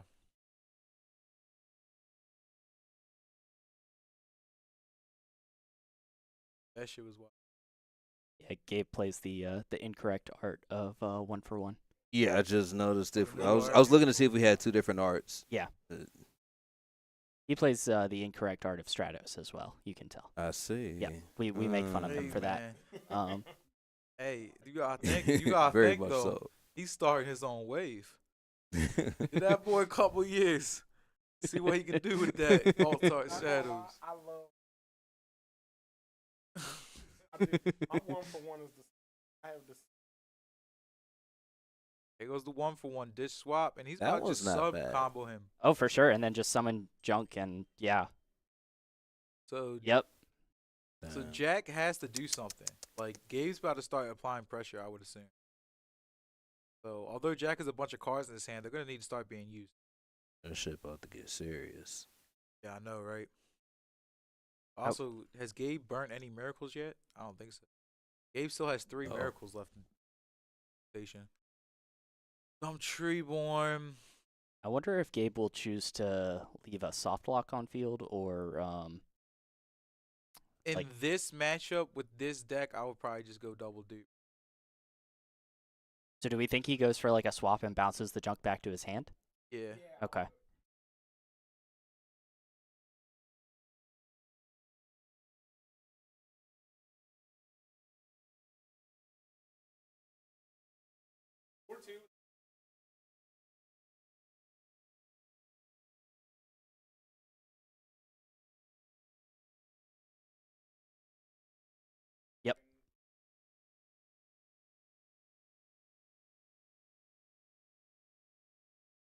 Yeah, it's all good. You still did well. Yeah. So in this spot, there's no additional advantage to be gained off holding the sub. Hey man. I got eliminated. Oh, so the better brother. Don't start this shit. Or fucking buddy anyways. Ooh. Well, Brain. oh my gosh, and Jack is playing with no Treeborns. This is like the best thing you can do when you lose Treeborn access. I mean, it's not a good spot to be in, but Well, so the one thing Jack does have going for him is that he has the dust shoot. He knows that Gabe has the Caius in hand yeah. from earlier. But if Gabe draws another one or has a second one, which I don't think He's he got does. a Mally Edge. Oh, yeah. Yeah. Yeah, he So The he's fact gonna that- take. Yeah, it's two. The problem is that Gabe has 2 tribute targets. So I'm actually unclear on here's- how that's going to work out. If you Solex the Vanities, you can still summon the Mally Edge? Yeah. Okay. I just know, like, the opponent's got to control a monster, but I guess, like, on resolution. Yeah, maybe it doesn't matter. It's a weird interaction, but yeah, it just All it right, checks. so here's Okay, my okay. question: do y'all flip it immediately? The dust Dust shoot? shoot. Yeah. I would. You would think like, oh, you should wait for the soul, but honestly, in Jack's spot, I don't want to risk anything. I'd rather just see what you have. And Risk what? um, You can't special. potentially Gabe setting something, and then him not having the knowledge of that.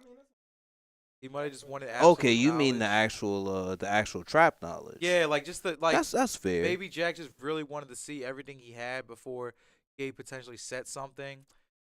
But there's times Dust Shoot should be held, but I guess in that case he figured it'd be better to put it off. He's gonna swing with Vanities. Let's see what Gabe does. He's probably gonna flip. I don't know. It's compulse. So like, what does compulsing that really do? He's gonna do it, but unfortunately, Jack can resummon that. Not immediately, but next turn he should be able to bring it out. Well, not easily because his Treeborns are gone. That's the thing. Yeah, there's It's also like, that. Yeah. Like, he has a finite amount of, tributes at this, like, tribute fodder at this it's time not point. infinite fodder no more. So Yeah. he is gonna thin the deck. What did he dust shoot away? He dust shooted the Mally Edge. Mally Edge, only because he didn't want to get soul exchanged into Mally Edge, which in that specific scenario, soul exchange into Mally Edge would have kind of been mad annoying for Jack to deal with. So I think that was his reasoning behind the play there. The problem here though is Gabe still has a Soul Edge and a Caius. So what can Jack do that's not clearable? Like he can't put up an unbeatable board, so he has to hope to try to tempo Gabe out into killing him. I mean, if he can bring out Vanities and attack for game, it's not gonna matter. So I think Jack at this point is figuring my way to win this game is about kill you in one turn. I'm out of Treeborns, but I still have plays. So if he can like drop Gores, Miracle into Ab Zero, sack for Vanities, now you just lose. Like I think that's what Jack's going for. Gabe's scenario, he's got the TT in his hand, which may need to be set soon, just to potentially save him. I mean, a battle trap would be decent too, like a Air Force or something. But I don't know. We're gonna see Gabe swing in here for 1300. He's gonna try to take this slow. Jack is the bang dropping the Gorge. He's gonna do it because He has to. Like, yeah. he's not going to get another opportunity. yeah, you don't want to just hold the Gorge, and then at that point, it's technically a minus, not doing anything. So, Gives him another chance to Gabe get that does- Vanities on board too. his Caius is looking way better now. He could set that TT. Jack knows the TT's in hand. He could try to be crazy and like set a bluff instead of the TT, but that might be a little bit too risky. Does he this even have a point, bluff to set? a I guess brain. it's it was Solex, Or right? Solex, Yeah. Now But- he's setting the T. That makes sense. And Jack knows what that is, so But I don't even know if there's a good way to play around it. Like, smack. Now your Treeborn can't come back. I suppose. but then Gabe can Solex and then tribute the token, Yeah. summon Caius, banish the cores. That's not the worst case for Jack though. It's pretty rough. It's not great. I guess it's better than just like losing something for free to the torrential, I suppose. Yeah, cause like at that point, Gabe's only doing 1,000 damage. Yeah. Or if Jack wants to set Regeki Break and Regeki Break his own monster, I don't think that'd be worth it though. But it would stop Soul Exchange. See how this happens. Might just save it to chaining or something. Oh, and Gabe redrew the Mali Edge, it looks like. So Gabe does not have a miracle. Here goes the Solex. Is Jack gonna be extremely bold and Regeki break his own token? That would be wild. He's clearly thinking about it, and in some sort of aspects, it makes sense because it fizzles the soul exchange, but it also just burns all your cards. I also So- think Gabe has a pretty good answer to it. If because he can go junk, summon, swap, and then swap with Prio, bounce the junk, and then chain the GT. Yeah, and Yeah. that just So Jack's at 3K. He's got a good amount of cards in hand, but he's got to do something. I mean, Gabe doesn't have a miracle, but he's got just about everything else that he wants. So Jack here, considering his options. Yeah, the thing is, Jack's only like special summon is the miracle, and then in terms of tribute fodder, he has exactly Solex, which yeah, he knows that Gabe has the TT, so like everything's gonna go minus for him. yeah, he'll probably just have to go miracle attack. Maybe Jack will choose to like Raigeki break first. I think that there might be an argument for that, right? Like Raigeki break, target the torrential, then miracle, and then Vanity Solex vanities. or just miracle summon vanities. You could do that too. Yeah, potentially. I don't know. All plays, they're in a rough spot. Because Jack needs to push Gabe for has damage at used one up point or another. Gabe has used up the Solex at this point. So in terms of outs to the vanities, they've got to be thin. Yeah. Brain has already been used Yeah. by Gabe. Looks like Jack's seeing that, so he's probably just gonna Regeki break the Yeah. back row. Gives him a stronger state. The unfortunate thing is, look like we're going into time soon, and Gabe is up on life, so No you know, frogs. Jack needs in to time. find a way to pursue some damage, which is not. Yep. This shit, man. As soon as it got to the top 8, it's been round after round. Yeah. Here goes Yep. Regeki break. That makes sense.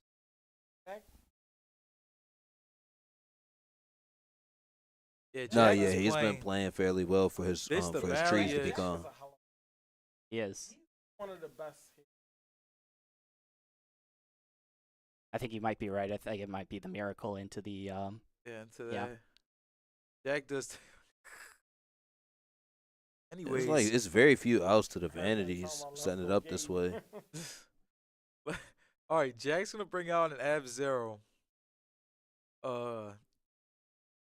Yeah, I guess he's got the tribute for vanities. That's terrible. Oh my gosh. Hey man, I people. mean, like at the end of the get 3 turns. It's my fault because Oh, okay. So he did choose to use the Solex rather than just tribute the Ab Ab Zero. Zero. I wonder if that was. I don't know if I like that because like Caius is almost dead now. If Yeah, I'd rather just hold my soul like summon. Yeah, I'd rather just.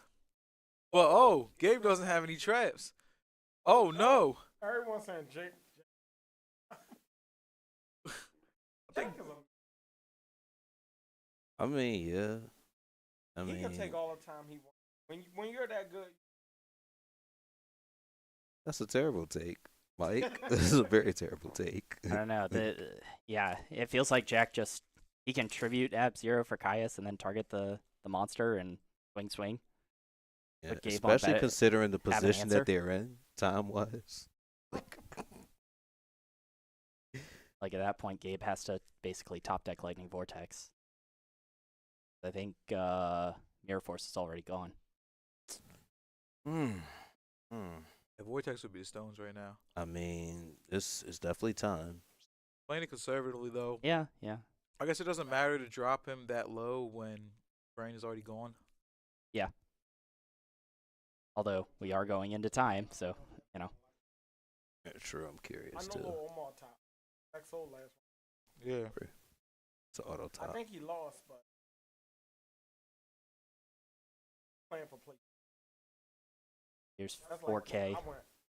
Oh, XO last. frogs Probably gonna bounce a swap and Time. repass. again.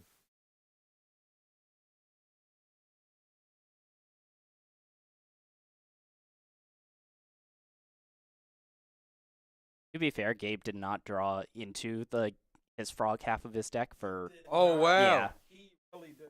Jack cleans it up because Gabe doesn't have an answer to the Vanity Fiend. Despite losing both of his Treeborns. Damn, Wild. That's crazy. Ah. All right, Hey, I'm gonna go congratulate and console. okay. Damn, ain't that Good something? shit though, bro. Glad to have you on for a round, man. Let's do this again. Hopefully, you're not losing when it happens, but you know, It was sometimes so you're many just taking good a players in break. that tournament, bro. Shit was just bound to happen. Nah, we had a Like- star-studded invitational though. Like, Jack beat Mike so closely, but if Mike Yeah. would have beat him, it would have been equally as close. I mean, one way or another, it was gonna be a close fucking win. True. I just don't like time losses, and Yeah, you can leave that shit back there. We won't let nobody touch it. yeah, those time losses are something them time crazy, losses are man. fucking bullshit at times, yo. But I mean, you know, we don't take it personally. None of the players take it personally. We all know that it takes a while to. We all know that these aren't snap decisions that we make that leads into our wins. I mean, Pull this chat up real quick. pardon me. Hold on, I got a burp. I don't need y'all hearing I don't need y'all hearing my lunch. All right, we got 40 viewers in the chat right now. Shout out to everybody tuning in. Thank you for checking out the stream. Next up, we have the finals of the losers bracket. So with that, whoever wins this next has to play against the grand champion, and you have to beat the winner of the winners bracket twice. So whoever wins this next match is gonna have to beat Yi Chang twice to claim his victory. Wait, hold on. There's still I didn't know that. I wasn't paying attention to the bracket.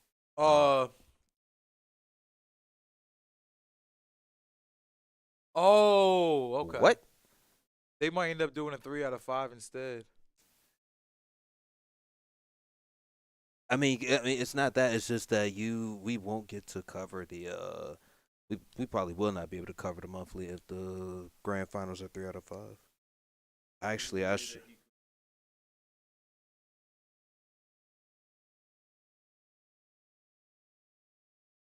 Right. Yeah. In the grand finals. Oh, Okay. all right. Yeah. Actually, I just thought about this. Isn't even something we should be discussing on the stream. Whoops.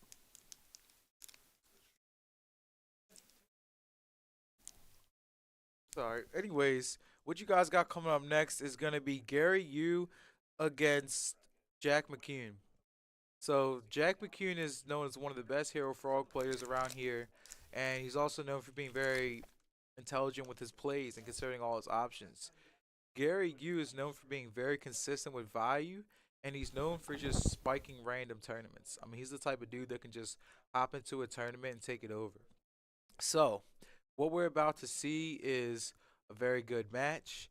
The winner of the winners bracket, Yi Chang, is waiting on his opponent, and he gets to sit back and enjoy his time chilling while these guys battle it out to have the right to play against him. So, and should be a minute or so, 2 minutes, we're about to fade off into that finals or losers bracket match, and we're nearing the end of our tournament here. So, it's gonna be a Machina and a either Hero Frog or Value in the finals. So it seemed like this tournament was mostly meta. One interesting thing is that there was not any plants in our invitational. I think honestly, due to the nature of this tournament, people are gonna want to play with what they've done well with over the year.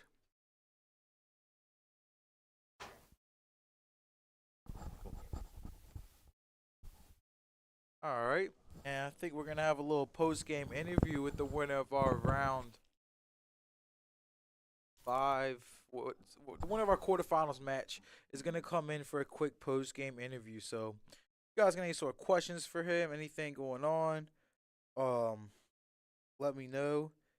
Can't switch game. Honestly, I don't know. We're gonna see what ends up happening. But what we are about to have is a killer interview. Oh, okay. Oh shit. All right. Well. That's cool. I mean, we're tough. We're tough on time. Like, Hmm? Oh shit. happen? Yeah, because Gary's been waiting on the bracket. Damn. So, yeah.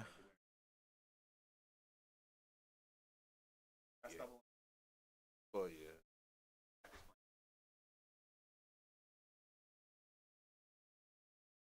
What So, do you do when you wait like that? That's crazy. What do you do? just Like, draw test hands. I'd be bored as hell. And Get yourself he came here by himself today. So yeah. peach energy drink, maybe. Shit, get some Chinese food. I mean, one thing about coming to these tournaments here is there's a lot of food around because we're in a mall. So, if you guys do come out, remember you got instant food around. You get a lunch break every time. Always a good prize. And this is the most fairly competitive tournament that I've ever been a part of. I mean, everyone's extremely competitive, but I've not seen anyone try to cheat or like shark somebody yet. I mean, Yeah, it's no, competition in a healthy way. Yeah, we run a pretty ethical tournament here. Everyone, the sportsmanship here is amazing. Like, we've even had takebacks on stream be granted and then denied, so or declined rather. All right, so we got Vayu Turbo up against Hero Frog. Haven't seen Gary play in a while. I guess he's been waiting. Double elimination is just hey, you win when you win, and then you wait for the person that you want to beat in the next round whenever you get the chance to. Yep. Yeah, Gary's So been on break for like 2 hours. yeah, Gary has just been waiting on his opponent. Yi Chang's also been waiting on his opponent. And little fun fact: the only person Gary has lost to all day was Yi Chang himself. So at this point, the Oh, only that person that happened. Gary Yu has lost to is automatically in the finals, and we'll see who can win out of here. We see another classic matchup of Hero Frog versus Vayu. We've seen it time and time again today, and funny enough, not as much forks as you would expect either. Once again, I think with the nature of this tournament, I think people tended to go for the deck that they've done consistently well with, rather than picking a combo deck to spike the tournament because with the players being so good, I think most people are just trying to play as good as possible. And switch grand finals to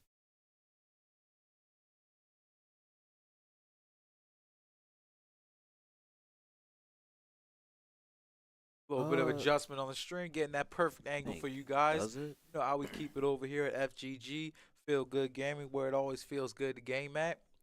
Remember, y'all, Dream Vision TDR, turning dreams to realities, and one of these guys are trying to make their dream a reality today.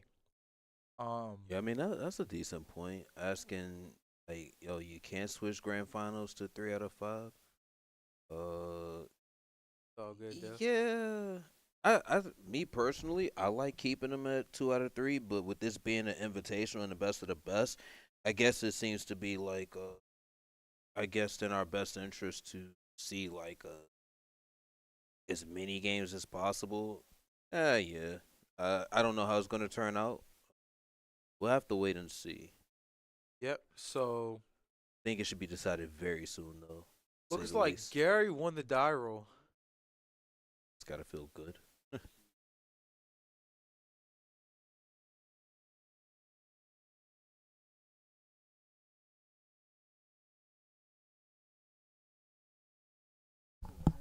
When they were saying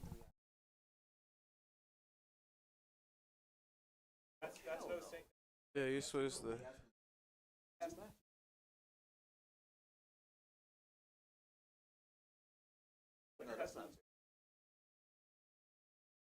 I don't think. But yeah.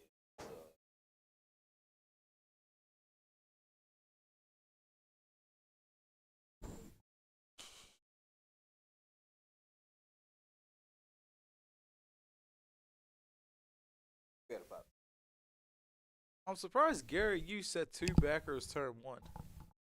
Like, what is that second back row? It's clearly not dust sheet. So is it some sort of chainable? I mean, most of the time turn 1, I'd rather just T set than set 2, but that gives me some sort of thought that he set Raiko. Because if he set Hamster, I don't feel the need to set 2 behind a Hamster. But if I turn 1 play set Raiko, I'm much more likely to set 2 behind it because I don't want him to just summon a floater into it. He might also be aware of the matchup and just trying to overcompensate with defense. Gary's sleeves are pristine protection. Had someone ask, well, thank you to Edison Club for that knowledge because a lot of people have been asking about Gary U's sleeves. And I've heard about this brand, Pristine Protection. It's actually it's trending right now because a lot of people are rocking with them. And just looking at the sleeves on camera, they look amazing. So Yeah, I've been hearing about Pristine Protection. it's not often that a new sleeve brand actually gets respect either because people are just so used to the brands they love. But if a brand like Pristine can hop in like that, it just shows that they're making quality sleeves. Jack's gonna dump his Treeborn. I mean, that's how you get the engine started. And I assume he's gonna swing into the set monster that there's a chance that it's Raiko. I don't know if I would go set 2 back rows if I'm setting Hamster turn 1. Because what if Jack just has heavy into a Kai's play? No, I just can't wait to see what they are. And Jack's gonna normal the alias. This does risk. Technically, it risks Mirror Force if he goes swing. Maybe he's gonna bounce one of the monsters. Use code Sackers for. Well, there you go. If you guys want those sleeves, use that discount code and get yourself some fresh sleeves.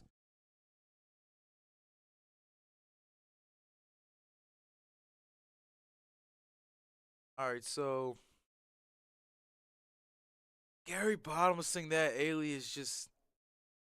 Yeah, okay. I figured it was Raiko because why would you set 2 backers? Like, you Alright, definitely want to protect it from just getting, oh, I'm going to summon a floater and swing into it. So that made sense. Was a Gardner off the Raiko mill.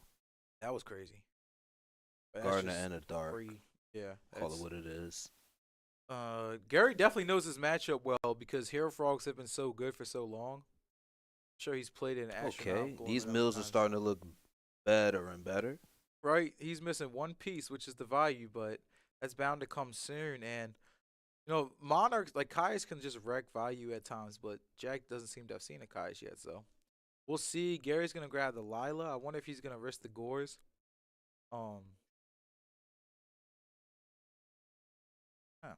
Might just set a monster too. Might have another Raiko and just not want to just. Didn't see what his throw shit face out down there. is, but I'm really curious to see what Gary does. Okay, so he's gonna push. He's not worried about the Gores because he probably already.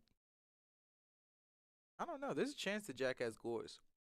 Look, at that point, is Gary's backer just Mirror Force? Like, he's clearly not scared of Gores. So he might have a battle trap set, to be honest. There's the play. So everything except the Vite. How long till DDV? I mean, who knows? He yards of value, and we might see it sooner than you think. Yeah, the current moment, it might be a couple turns for the DDV because he don't have this right setup yet. But Jack's about to go into his combo. So Gary better have like a torrential or something because he's going to... Jack can go for a Unifrog play. He also can just go for a soft dupe block. He also doesn't want to play into a Caius. So he's got some options to consider here. One thing I like to note about Gary U's deck is I actually have not seen Hamster come out like that. So I'm beginning to think that he's on Lila and Shura over the 2 Hamsters. And given the fact that we've seen him play a bunch, I think that's just it exactly. He's playing the 2 beaters over Hamster because in a deck every format, sometimes you need to do that. So Jack's going to use swap here and, dump the sub, probably going to do the little loop. And he really just has to debate, like, what am I going to? Am I soft locking? Am I trying some sort of Unifrog dupe play? Am I hard locking? And honestly, I don't know what I would do if I'm in Jack's shoes. Like, the biggest risk is obviously if you go soft lock and they just Caius over you. But there's also the conversation of if he soft locks and then next turn can revive his Treeborn, now he can just keep comboing. So it really depends on what Jack thinks is the best play here. I'm curious to see. And one thing he did just do was dump Dupe from the deck. So he's going for the uni play. And I like the fact that he's setting this up because at the end of the day, setting up any other play would have been a little bit greedy. Going Dupe Unifrog ensures that Gary has to flip something. So no matter what, Jack's getting value here.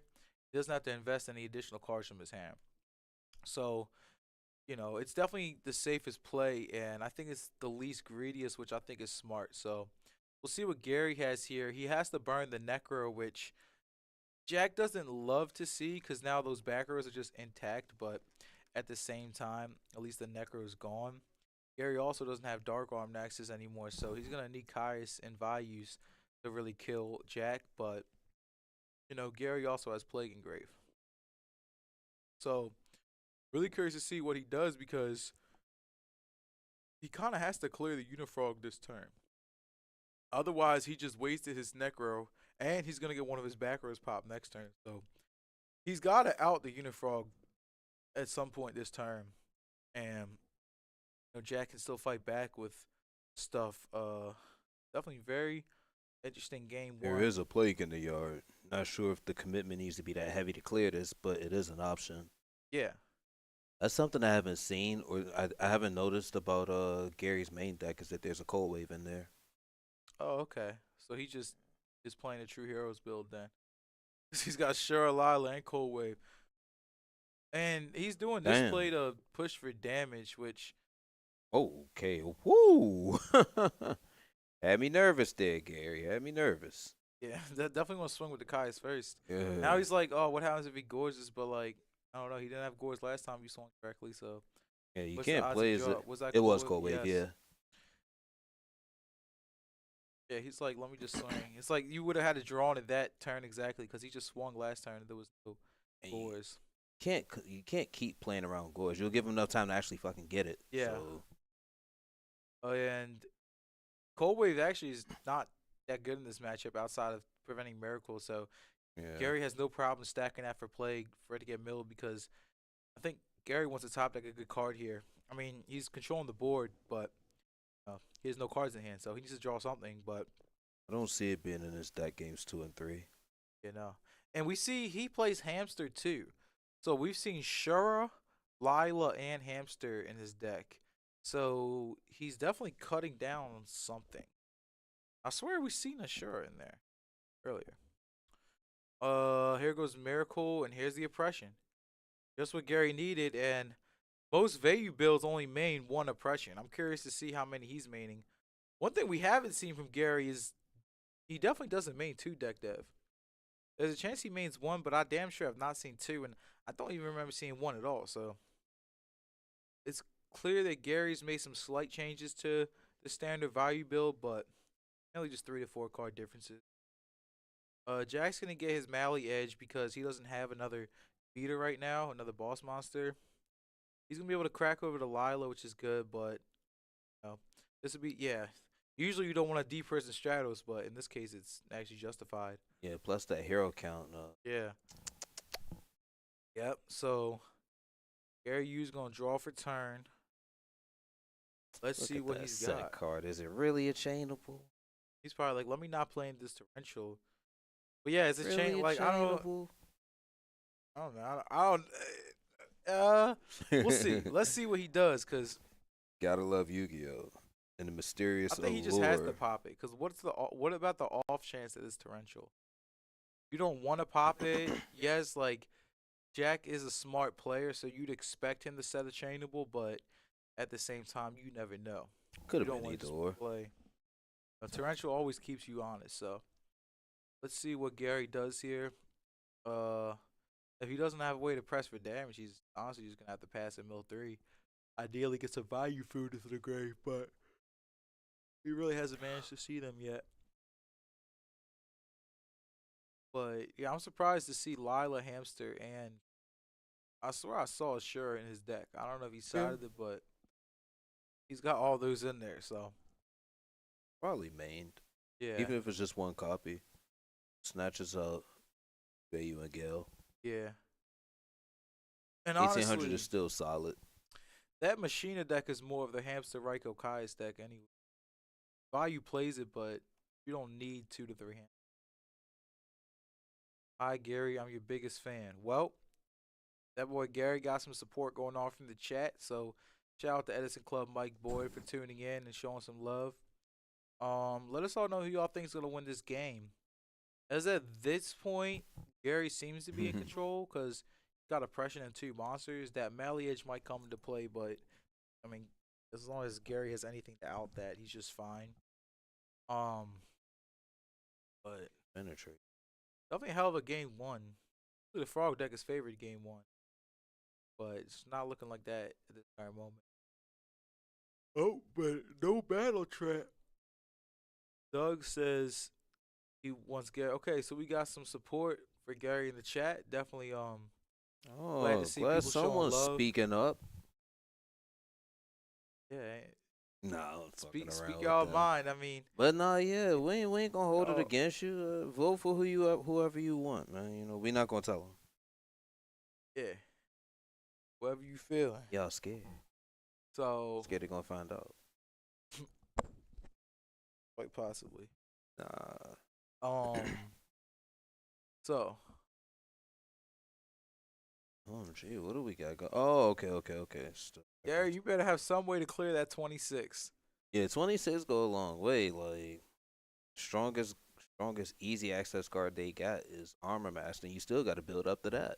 And that Lila's stunned in defense. But there is a plague in the grave. It's just the spell a trap in the back row that's keeping them from like straight up Goyo and that malicious edge. And the oppression. Oh yeah, that's the Gary thing still, too. yeah.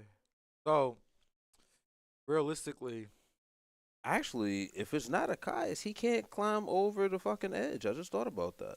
I don't know how he's going. So it's looking like this melee edge is applying a lot of pressure. Yeah, it's looking like it might actually walk again. Remember, y'all, these players are playing for the right to play in the finals. So this is more or less Damage. semifinals of the tournament, whatever you want to call it. This is top 3. So this is one of the most important matches of the whole day. And honestly, everyone's played really well on stream today.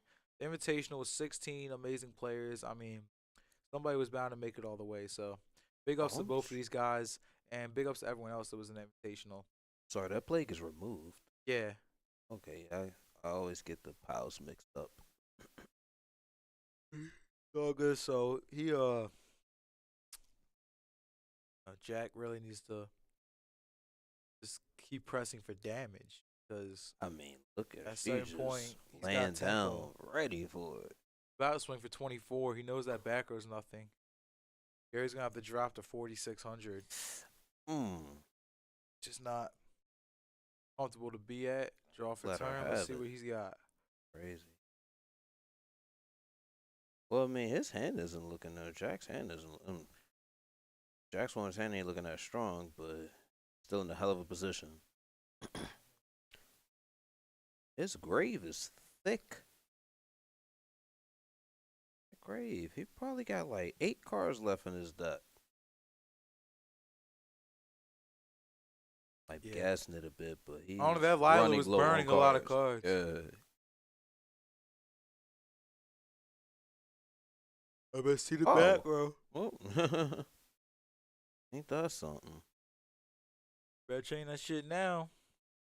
Forever hold you. All right. Okay. There goes the oppression. Oh no. Gary must have topped that Caius. Oh no. Gary might just have a brain. Oh, torrential myself. Value into Arm Master. Leave you at 100. Summon Raiko for game. I mean, let's see. He's gonna need some sort of normal summon.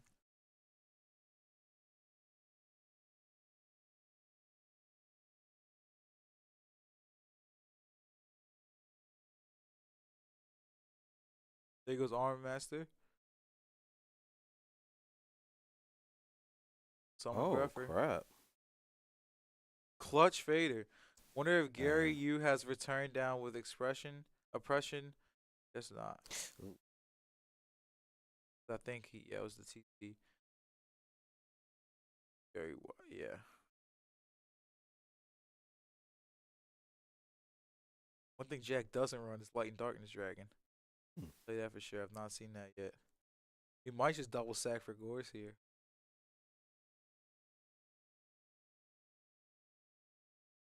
It's really awkward having Gores at 2,600. They swing for 5 and then Kai is game. That TT was somewhat desperate to out the Maliage, but it's looking like it's gonna pay off. And yep, That's an there's a interesting Shura. card to draw. So he plays Shura, Lila, Hamster, and Charge all at once. So he's got 4 additional starters. Now he's just gonna smack, and here comes the Gores. But you're at He made you 900, drop it. though. He made you drop it. I mean, Gary can do a multitude of things. Like, he can. Oh, the way he could just darken that Gores is crazy. Oh yeah. Yeah, Yeah, he's just gonna darken and then bring out. And now you guys see the power of the Singleton Shura and the value deck. Jack's gonna need something broken. I wonder why Gary's going to the silver one. You'd rather just held it and maybe to play around Torrential. Yeah, unfortunately, there's nothing Jack can do. He can brain something, but it's clearly not gonna matter.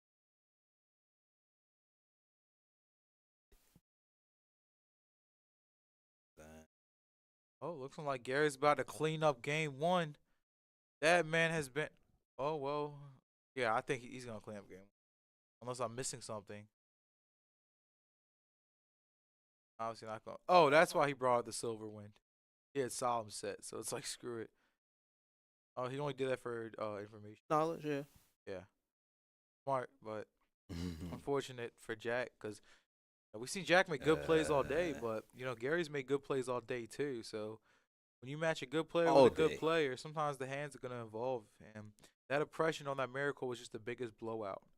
I mean, Miracle almost always trades for at least 2 cards against value, but oppression against oppression trades for 0. So that was major blowout, and also good for Gary to draw it. I know some value decks main deck 1 oppression, some main deck 2, but I would assume he's on 1 maybe. So the fact that he was able to get it at the right time is just great. On top of that, as good as deck dev he is against frogs, it's not as good against the hero version technically. Not as much of a blowout. So it'll be interesting to see. I honestly don't know if Gary's gonna side deck dev against Jack. It sounds crazy, but I honestly am not 100% that he needs deck dev to win this matchup. Yeah,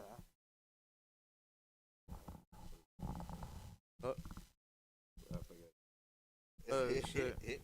Nah, I'm about to. Well, for one, I'm excuse to the restroom. Yep.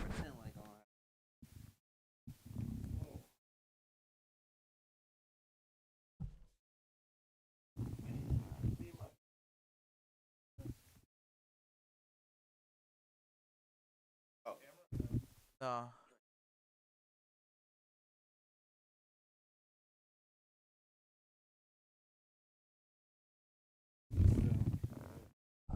Not just use that one.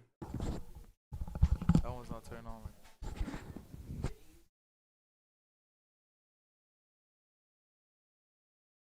That's me.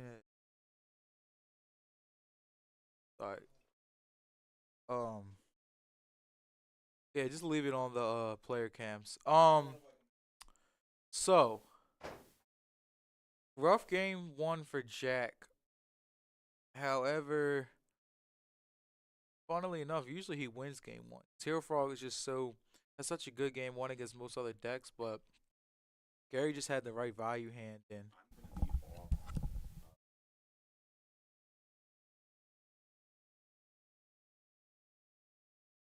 okay. Alright, let me know if anything. What? No. No.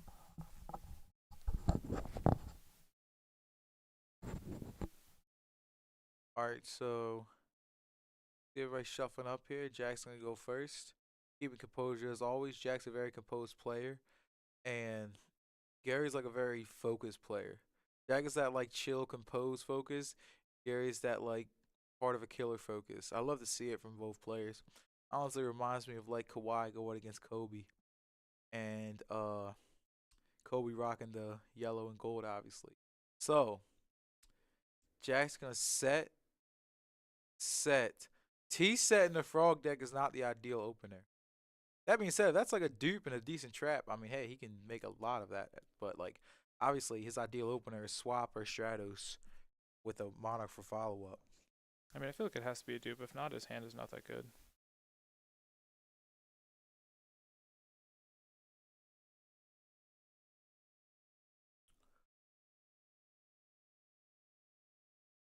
So, oh no, Gary milled both Fossil Diners. That's not what he wanted to see. Hero Frog losing game one is tough. They usually exactly. Like Hero Frog's biggest advantage is that his game one is just so good because like the power level is just so high. But you know, I will say with Jack, he's one player that I've never counted out because he always seems to have some way of coming back. I mean, that's part of his conservative play style. He always tries to hold an extra answer in case that he would need it. But you know, game one just went completely in Gary's favor. So we'll see what happens this game two. As I said, the biggest weakness of the Hero Frog is that your ideal opener involves a hero, a frog, and a monarch or miracle. So when that doesn't come out, the deck isn't nearly as unfair. He went to take a picture. We still got this, yeah.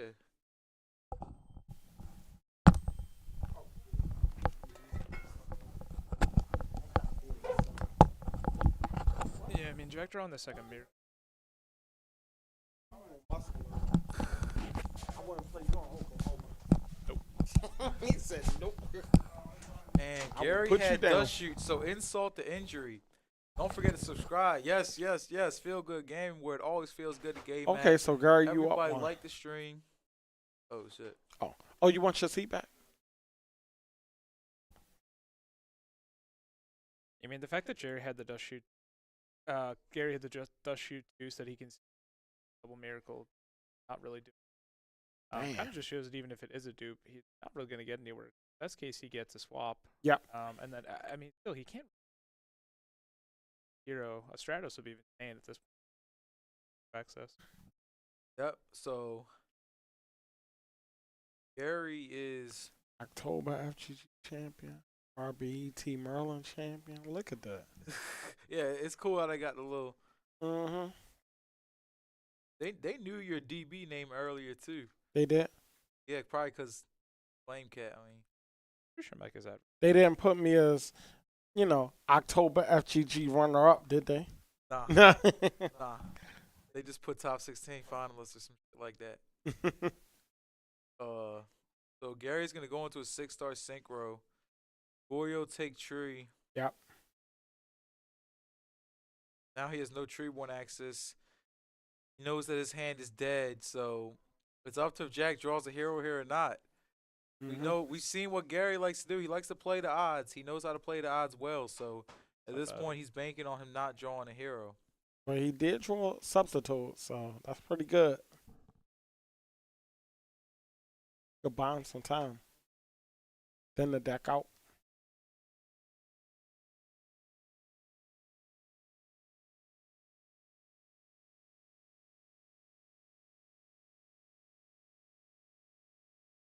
So at this point, is it the Flameville guy on? Yes, sir. Mike Kelly in the building. Look. Is it the Flambeau guy on? Yep, you know it. It's me. Yup, Mr. Yeah. Setpass himself. You know it.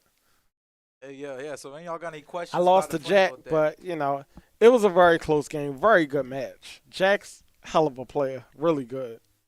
Yeah, it was unfortunate, but Yeah. he played well, so it's all good. I was down by 300 in time.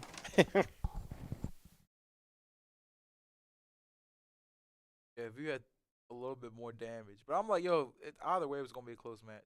Also, if we play 5 Yeah. turns. If I could have made, you know, an android, I'd have been in a good position. I'd have gained 1,200 because Thought Ruler's a psychic as well. So Mike K, future FGG champ. Hey, I like that. that dude's about. Thanks, ace to D plus Francisco. S tier. Hey, they say you make the set pass look S tier. S for set pass. Like, nah, but yeah, Mike been on that Flameo Cat deck for a minute. Thanks, man. I appreciate it. Y'all enjoyed my games. Honestly, the deck is kind of Francisco, I'm underrated. surprised you didn't come today. Yeah. You probably would have topped. Oh no, Francisco's a really good player. Facts. Yeah, I'm just happy I got 10. There you go, Dale. Chris got ninth. Because low key 10th is like, I sweat the breakers, and if I get there, whatever. But 9th is like, Oh, I know. I've gotten ninth twice. It sucks. All right, Dude so we're is still a sitting vibe, here. make the We have the deck look soft lock. I S-tier. mean, the soft lock can stall for some time here. But I mean, all Gary needs to do is find a Kaiser that here, and then he's in a good spot. Yeah. What's Dupe's attack? 100. Yeah. Okay, so we can't. Dub's also 100. So we can't get over the Treeborn anyway. Yeah, I mean, if we have a Kaius here, this game is. Gary's in just. Guys will blow the game out. It honestly depends. Like Gary knows what Jack has. Yeah, I mean, Gary has time. I mean, if Jack needs to draw into a hero, it gets him back in the game. But if he doesn't draw a hero, then, I mean, Gary still has time. Mm-hmm. I'm in Greece. Oh wow, nice. Oh, it's late then.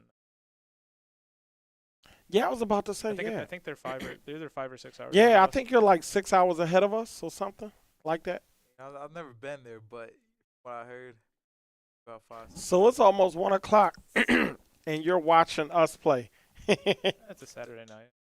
That's true. It's Saturday. Not late. Yeah. I played Francisco last month. Mike Kelly is known for the 11 pile shuffle. Yes, he is. You know it. Signature 11 card pile shuffle never failed him. Does Gary have? In the rankings, Gary. I ended up. Oh, was that 18? Yeah, you were very close. Damn. Francisco, he had 6 points along with Justin, Virgil, and all them. He played value. Yeah, he topped a couple of them. We just never got him on stream for some reason. Oh, BrainCon. Okay. Yeah. Nah, I don't know why, but we've never had him on stream. He said, I'm known for the... Who doesn't trigger off synchro? I didn't right? ask him. Nah. Francisco, Yeah, why so you now in he gets Greece? a synchro 5. I'm curious now.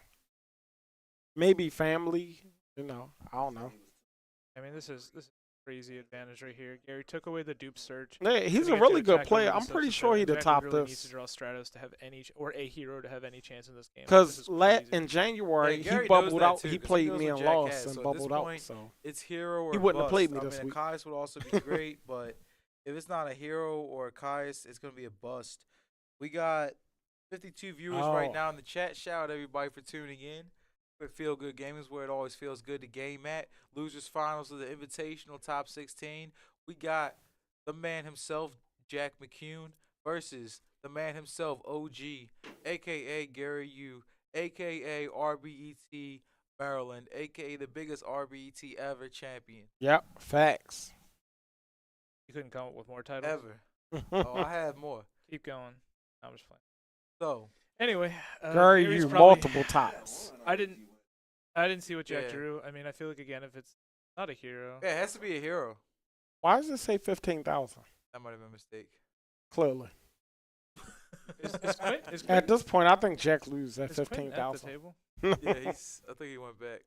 All right, He drew a so. Rhoda. Okay. Oh. Okay, we still got a game. Oh, yes, Jack. That still Rhoda gotta may get- have done it. Wow. Mm. Wow. Wife won a vacation. He's on Hey, vacation. well, shout out to you for taking that vacation. Man. Nice. And appreciate you still tuning in no matter what. I mean, hey, Mhm. when you're relaxing on We wish you were vacation- here, but it's okay he though. said he's at the Yeah. airport. Now read the chat. Yeah, he's at the airport. Oh. That rotor is clutch. That road is exactly what Jack needed. And this is why Gary was trying to end the game quick. Mm-hmm. 'Cause Against Frog Hero, you want to end a game quick. Gary have no cards in hand. Yeah. So. none. So we don't know what that back row is either, right? I mean, it hasn't moved in a while, so it could really be anything. Yeah, it could be anything. And he can put him on pretty much nothing. No, that back row is royal oppression. If it's oppression, then boy, if Gary. it's oppression, that changed the whole game. Bro, if Gary knows all the cards, if it's oppression, I would just flip it up and be like, I know you can't beat it. well, just he save don't the know time. that. He knows all the cards in hand. Oh, he does. Yes, he knows all Oh. the cards in hand off a dust shoot, and he knows that he drew one Well, card, which was the Rhoda. He knows He don't everything. have oppression. Yeah, oppression ain't coming out. He would have been flipped it. Yeah, that should have been flipped a minute ago. Oh, ultra rare F-Zero. Straight from the book. Yeah, nice dude. I don't know if good. brain That was control pretty been cool. played, but personally, No, Brain hasn't played by Gary. honestly, I would play the second. Yeah, I probably would have played the second one just to clear the board. Ooh, did anyone catch it? I Mm. was gonna say I didn't catch it either. It looked like it didn't look common. I think it definitely was a hollow. Just so he. Well, I don't know what Jack back row is. What did he say? Deep prison. Gary just Oh, passes so he against got 600. protection. So in that case, no, I will hold it. And Gary's not attacking into the Treeborn because he knows the deep prison is there. And just gain your 6. Yeah, crazy enough, Jack literally needed the hero there, but the fact that he got a hero actually means he's like way favored right And he has Yeah. oppression, too. The hero changed the yeah, whole game. Yeah. But Gary made the smartest play because he knew Jack's hand. So he's like, Yep. I need to either kill you. Like, I need to kill you. So let me force you to draw a hero this turn and have him be literally the best hero in the deck, which is Rhoda. Gary draws. He's sitting at 2 cards in hand. Jack has advantage. He has to do 2,900, which is going to be hard through a deep prison. It's looking like we're going to have to go to game 3. Honestly, I think so. Yeah, I think this is a game 3. this is looking like a game 3 scenario here. Well, and the crazy thing, too, is not only the board, but Gary probably, if he remembers, knows that Jack has another Miracle Fusion. Even if he can break this board, he still has another Miracle Yep. to make another absolute hero. And with the amount of cards he has, it's just, Jack he's just not gonna has be able to way push too twice. much. Oh, he's got a scoop. He gets time for game 3. No, I don't think he's going to scoop. You make him play it out. Yeah. Like, I don't there's blame still- him. There's still a chance. Because even if they go on a time, it's turns anyway. So Yeah, it's times anyway. Go Jack Ghost. can't take but so long trying to. Oh my gosh. Oh it my was gosh. torrential. I was about to say, I wonder if he's playing. But he know he has the miracle. Yeah. So Yeah, but he's still alive because this is only 25. Yeah. His ocean of recycles gone. I mean, we're on solo resource at this point. He has to beat an Ab-Zero. And then telling you, Gary's man. back in the driver's This is seat. Kawhi versus Kobe, man. And that torrential was a Kobe shot right there. And he still knows Jack's back row. No, Jack has one. I think Jack has one. I don't think Jack's really in a bad position. Nah. Like that, and I think that's That's why he didn't torrential. mind risking the Yeah. torrential because he didn't know he had matter. the miracle fusion. Well, I mean, it's Yeah. also it's crazy that Gary held the torrential that long. Honestly, Told that you, was man. broken That if you was ask me. Crazy that he That- held it that long. That boy's And Kobe he looked Bryant, so yo. patient with it. He didn't look at it once. It's almost like he made it look like it was a bluff. Well, I We mean, thought that's- we thought it was. Yeah, he sold it like it was a Real- bluff, and when it was the time called for it, he flipped it. Yeah. Well, and if Gary U's a hell of a player, man. Well, and Gary's is, truly but- used. Gary's It's a Okay. what do you say? Okay. Okay, Thank you. yeah. Um, The way he played it, you could tell he played it like it was a game within a game. Like Well, I mean, because that's the thing. Because Gary understands that Edison, there's a lot of resources in format, so Yep. you really have to decide. You know, Mhm. I'm gonna get the most out of every single one of my cards. Yep. And the TT is a one of. Like, you Jack know. got hard of Yeah. the And cards now, on does his he? I side. don't think he has Sirocco in the yard, but still, Gary's still very much in this game. yeah. I mean, that brain control, that would be crucial. Gary used It brain would. control already. He did. That was game 1. Oh. No, he used it this game to steal the Treeborn to make the Goyo plus. Okay. So he Oh. doesn't have. Yeah, so Gary already had his. That was the thing. Gary was in a good position, had the brain to put himself in an absolute winning position, and then oh my goodness, the dark arm His is dark arm, the Ab-Zero's a problem though. that's What's he fine. doing? He's Showing the darks. he's showing that he was attempting to use priority and stating that he was going to pop the set card, and yeah, he has to do it one by one. Essentially, Jack is probably just making him like, hey, I just want to make sure you don't. Or no, Gary was about to banish 2 and pop, and then realize he could get 300 because this could die anyway. Yeah. And the only reason he did prior when the backer was because he saw a deep prison off dust shoot. Yeah. Otherwise, he's not prior wing a back row. Yeah, of course. Yeah. Well, Jack got heart of the cards on the side, man. He got the heart of a lion too. That's Jack. That's Jack McCune in the building. Caius. got- Oh no, that return was about to go insane. Yeah, it was. That return was about to be game. Gary's at 800. Yeah, we might be going to game 3. Air Force set with a Caius plus a Treeborn backup. I mean, he could literally Caius target itself. I think at this point, Gary fought back very hard, but we are going to, unless Jack does something drastically. Which is Jack. He's not going to. He's made more than about 1.5 mistakes all day, and that's between 4 matches we. Mm-hmm. Yeah, the torrential gone. Yeah, that was the one. Yeah. Yeah, shit been going so fast. Frogs always draw what happens when. Yeah, that's true. Once you resolve that sub-combo, the rest of your deck is bound to be gas. Mm-hmm. Jack does here. Swing with the Caius. Get DP'd. Now we're at a really weird spot because there's a oh my goodness, there's an Air Force I'm- that's gonna be stuck at least. He for was a afraid turn. of bottomless?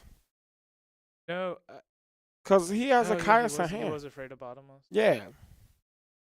So? I mean, Oh, no. so Gary, you was playing a hybrid. Nah, he only plays one Shura. Yeah, he Bro- plays one Shura, one Lila, one Hamster, one Raiko. All right, what are we doing? Broken. Are we Yeah. Caius banishing? Is it breaker? That should be game. Woo! Game All right, 3. Game 3. All right. Breaker was clutch.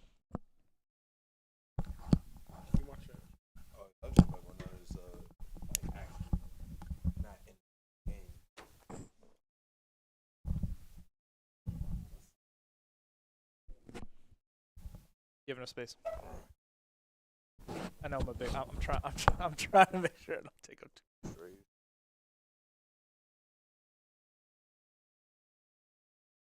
All right, so right now we are going into game 3.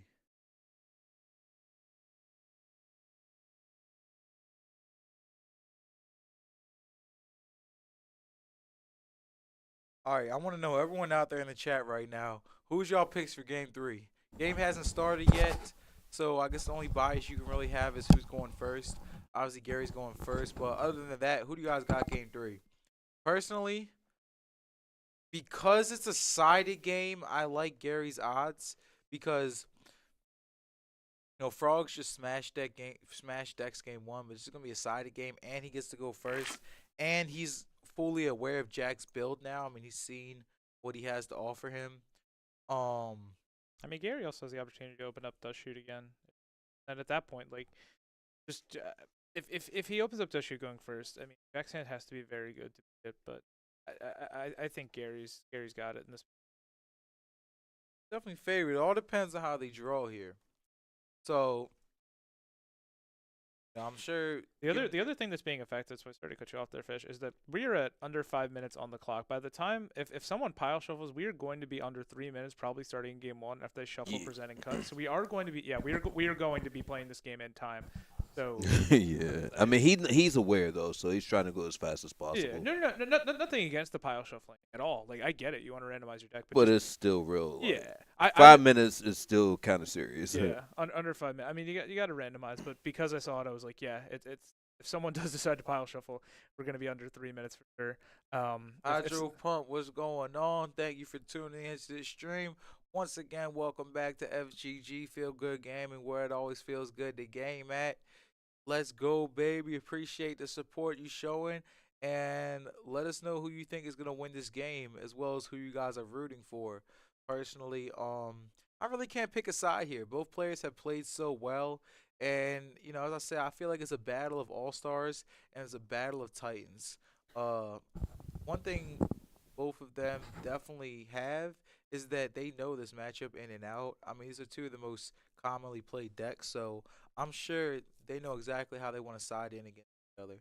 1-for-1 fader bounce was uber big brains. Yeah, that Yeah, one for it one was fader great. bounce was definitely one of Jack's best plays of the day.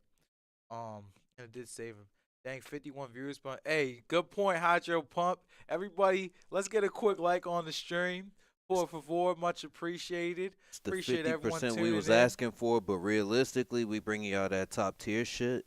Let's go ahead and share that stream and get your folks to like it as well. Yeah. All right. Well, Gary had a good mill here. He did mill Siracos. One of the people did mill a Dark Arm though, which is unfortunate. But I mean, grabbing the Raikou, it's a pretty decent. Yeah, honestly, I doubt he's gonna set that Raikou. He's either probably gonna set a hamster or a Vayu. It's really hard to just set Raikou turn one, especially against frogs when they can just swap into it and you basically get no value other than potentially getting lucky on a mill. So, Yeah. alongside the fact of whenever you charge for Raikou, it's always questionable of setting that Raikou. Oh my and gosh, he opened dust shooting. Yeah, just as we Mm. thought would Oh happen. my But goodness. the problem here is that Jack's hand is pretty nice. He drew that So- side deck heat, that's Yeah, for sure. How can you see his hand? It's a Yeah, you really sub can't. Mally Edge, Miracle, Kai's Breaker, Breaker and Crow. a crow. So he's probably gonna need to take that sub. He's gonna have to fight through a Breaker, a Crow, and a Kai's. But Well, at the so- same time, if so- I can cut you off a Treeborn, Well, so here's the thing. So Gary's set card, I saw him set card. So at this point, Gary just has to hope that Jack reads that that's not a Raikou, that it's a hamster, that acts with the breaker instead of popping the back row. he's not gonna Um, do that though. I mean, You gotta move your mic close. That's Yeah. straight. By the way, guys, if you guys can hear us right, let us know. If you got any comments, definitely let us know because we appreciate everyone's criticism. We always take everyone's thoughts into play to give you guys the best viewing experience. So That don't mean yeah, y'all he start has to talking take the shit. breaker Just kidding. because he can't lose his mirror force, and now And so Jack's just gonna be able to sub into swap, and he's gonna swing on that set because the assumption is Raikou, but I don't know if I'm in Gary's shoes and I charge for Raikou turn one, I would rather set something else if I have the option to. He might not necessarily have the option to set anything else, but if he so does, then I wouldn't just set the Raikou that they know is there. But either way, Jack's gonna swing into it because yeah, I mean, if we Gary still- did set Raikou here, we still have very much of a okay, so he did it and Even it approaching time, he chose to. not swing into the potential Oh hamster. my goodness. And Gary knows his Oh hand my too. goodness. Yay. Well, he deserves to draw that Dyna because game two, both of them got milled. Okay, So- no, all right, here we go. So we can set our guy. Oh my. So we are still not. I in time mean, yet. he We can are- set that guy, but Raikou set means what? Yeah. Also, since Jack is summoning the swap here, most likely, unless he does this quickly, we are going to get. And oh, so he is playing a little quick. We are probably going to go into time on Jack's turn, as turn 0. So one of his battle phases will already have been used. Yeah. But he knows the Raikou's there, so he has to try to break through it. Yeah, and once again, if you charge for Raikou, sometimes it's good to trick your opponent, but Time. sometimes you just gotta set the Raikou. So they're going into time. Gary is turn 0. Yeah, they're gonna show on the board Or no, Gary's turn what 1. I turn it believe. is. Yeah. They'll show it on the board on the screen. They do have um, to. Oh. So Gary's best option Okay. is like start summoning shit So and Jack did get to finish his turn. I almost Yeah. wonder Yes, if they are giving I almost Gary wonder turn 0. if Jack attacked with the swap and then said pass like as fast as like I have no other plays and attempted to get it to Gary as turn 0, because the fact that Gary just milling the cards has to resolve the rest of Raikou's effect, like it takes a decent amount of time here, but I mean the crazy thing at this point too is Gary has Fossil Dyna plus Mirror Force. I don't know if Jack can beat Fossil Dyna plus Mirror Force. yeah. I mean Jack. He's gonna summon Stratos. Yeah, Dyna. Like this is the perfect Yeah. thing to have in time, Come and on, yeah, Dyna. Yeah. Dyna with unfortunately, protection. Yeah, this when is a, games come this down isn't to fair. time, there's just randomness that comes into play, and it's just who's randomly ahead at that point in life, and it's either gonna help you or it's gonna hurt you. We've seen Jack win in time, but unfortunately, we might see him losing time here. I hate to Well, say so it, but Jack it's gets, looking like Gary is extremely favored here. Jack gets one more turn in time, so he gets the tribute for his Caius here. If Jack's crazy and hits the back row and then attacks into this value, leaving the Fossil Dyna, Well, he just normal summons Stratos, so he really can't do much. Yeah, I don't see I him mean, covering Gary's his just gonna threats. swing Like, for I some just more don't. damage and I mean, say you Jack, better. Jack can't do anything. This Fossil Dyna's gonna stick on his Yeah. turn. He has Yeah. no possible like Gary.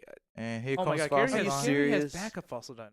Yeah, Gary has backup Fossil Dyna. Oh my gosh. Shit, if I would say mine might just summon both of them or yeah. This Well, is if it. Jack can somehow cover a 6,400 life point, I mean, he deserves Nah. to somehow win in the winter finals if he can do that. If he can cover 6,400 life points in a turn. No. yeah, it's Jack's game probably about to- over. Jack's probably The about to put his Dyna in hand down. time is too much to deal with. So big And ups to Gary Sadly, you this once issue again. Yeah. I mean, hey, what did I say? If Gary literally goes first and draws Dust Shoot, I'm pretty sure he's winning the game. And then he drew Dyna plus the Mirror Force on top of it. But here's the question: Do we think at this point? I mean, confused. yeah. as So to- now it's yeah. over. Gary just- is yeah. in the finals. Do we think Gary can win twice? Because Gary has to win Absolutely. twice. Absolutely. He's I mean, known. I only say that based on how his first match went with Yi Chang. Like, Yeah. He almost it was yeah. one in time. Yeah, Like, he was it almost beating him. Yeah, And and the one top remember- deck in game one of the Avarice, like, it had to happen for him to win. He was not Yeah, winning Yi without Chang that. had to. Yeah, so Gary's honestly probably thinking that, like, look, you had to avarice me off the top to beat me once. You better But- be but able then to do it but two then more he had to times. get then he had to get a machine piece too. Like, Yeah. it had to it had to fall perfect. Like, the stars aligned. Yeah, That's all it so was. we're about to see the finals. So a little bit of lore for this game. These players have played each other earlier today, and the only player to defeat Gary all day was Yi Chang. So now they get another rematch. It's the winner of the losers bracket versus the winner of the winners bracket. You out, Mike? Yeah. All right, bro. Love seeing y'all.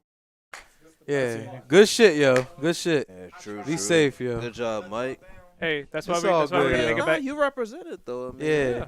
Ain't nobody else taking a chance and running Flame Cat. We got some. We got I some mean, I good say that clips because too. you keep it interesting though. Like, I mean, so the big three. How exciting is a Frog Mirror or Vayu against? Nah, like, attempts like yours keep the community healthy. It really does. Well, So and I fuck with it. Yeah, you was wilding with that one, but don't do that again. Hey man, that shit was still solid though. Yeah, and what we were discussing it, Mike, before the start of the day, we're like, what do you think people in the Invitational are going to be playing? And we all kind of agreed that no, it's going to be the top decks. You're probably not going to go in with something creative. You're just going to say, I know that there's the top 3 or 4 decks in Edison, and it's a smaller format, so they think that's going to give them the best chance to win. But honestly, playing a deck that people have had a lot of criticism for, considering it is one of the old Edison decks compared to the new Edison decks. I mean, hey, you'll be back. You'll be back next year. Shit, next month. I would say Yeah. next month. We're talking about the championship invitational here, guys. all Yeah. right? Oh, I Not mean, just- yeah, nah. not he- just I the mean, that's next month. a We're- shoe in. Like, we. I'm looking. Yeah, I'm clearly. saying Mike's gonna make the next invitational. We're not just looking at the next month. We're looking to the next, playoffs here. I mean, well, that's know what I'm going to saying? happen. Like, that's, I Next think year. that goes without saying. Shit. Either way, good job today. Yeah, nah, good shit though, Mike. Good job to you. Appreciate. Yeah, that motherfucker. No, I appreciate it. I mean, motherfucker. 10th place, honestly, not getting there on breakers, it is what it is. Like, literally, my 6 matches on the deck I've played were the 6 matches I played today. And honestly, if I go in playing and losing to one ofs that are out of my control, I mean, I can't be mad at that. Like, at the end of the day, I was like, the fact that I was just had a chance with breakers, I was going into it like, hey, I might be, commentating round 3 or something like that. But I'll take it that I played all of the rounds and, yeah, Hey, man, ain't nothing wrong it's with better that than I shit. expected, but I was just like, I'll just do what I can, just use the knowledge I have in the game from what I've played it, and just give myself the best chance. So I appreciate it, Mike. Oh yeah. Much love. Yeah. All right. You have a good night. Yeah, Oh, hit the shit, chat. I'll see you on DB. Shit. Uh, yeah, clearly. Yeah, just hit the All right, chat. Mike. Hit the chat when you get back home. Yeah, I'll for hit sure. ya. All right, that's Back 7 home, Sins in the Dragon car. Slayer Mike Kelly leaving the building. He performed well today. Didn't take did. the crown he deserved, but it's all good. And everyone was channeling their energy too. What? So they were channeling their energy towards What? Mike. Yes. Lend me your energy. The spirit Lend me bomb your- shit, yeah. bro. No, I Yeah. get it. I get it. So I we can't let got him have everything. Go Birds Yeah, as an true. Eagles not value. Well, this man right Hell here yeah. also likes birds. Hey, I didn't win today, but we won when it mattered. Yep. Johnson Balls, Yi Chang favorite versus everything but GB's. My pick for the dub. Okay, so we got one vote for Yi Chang over here. Um, let's see what everyone votes. Honestly, if you ask me, I'm gonna have to leave it up to 50-50 because you know. Well, here's another question too. Do we think Iching's going to get it in the one match that he has to win, or do we think Gary's going to push it into a real losers finals? I could technically see at it that point, pushing and into then, a- yeah, I I don't. could I, see it I think pushing. if Gary, he's gonna I still drop think the Gary ball. has a good chance. Yeah. If Gary goes down, I don't think it's going to be in the first one. I think it's going to be at least in the second Well, one. Remember, Gary is Kobe, so that means the higher the stakes, the better he plays.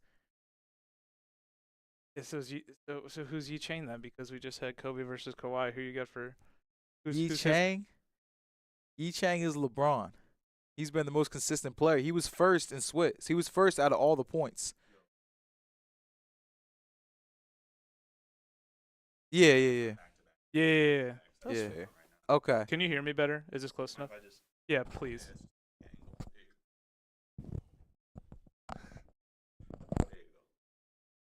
Hello? Thank you. All right, so quick update for those tuning in. Because they just played like 4 matches in a row, they're taking a quick 10-minute breather before the finals. So, definitely gotta stretch the legs out a little bit. A lot of sitting down and playing. That's fine. Taking a quick 2-minute break. Which honestly, right now he's probably just focusing all his thoughts. Bro, One thing I'll say. Just get water. Both of these guys that are in the finals are by far the 2 most focused players I've seen all day. Yeah, nah. Even in their hand motions, their facial expressions, they don't break sweat or focus. Honestly, I haven't even seen them smile too much. They are just in here trying to kill, trying to annihilate their opponent, and no wonder they both made it to the finals. That being said, we saw so many crazy battles on stream today. I really want to give a shout out to everyone who made the Invitational. I mean, first off, it was difficult as hell just to get in there because you had to get top 16 over a whole years of tournaments. But second off, everyone that was in there really fought hard today, and with it being double elimination, it really shows tried and true that you have to prove yourself through the gauntlet just to make it to this point. So at this point, we're going to see a matchup of Vayu versus Machina. In Swiss, Yi Chang won a very close Game 3 in this matchup. Now they get a chance to redo it. Both of them clearly know the matchup. And on top of that, Gary now knows some of what Yi Chang is playing. So he knows he's on compulse. He knows that he's not on a bunch of draw traps or fiendish chains like usual.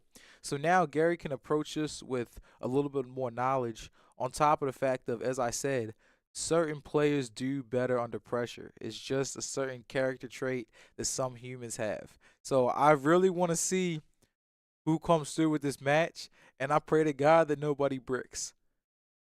I think one thing to consider is that you're playing someone that you played in Swiss. Not only that, but you're playing someone that beat you. You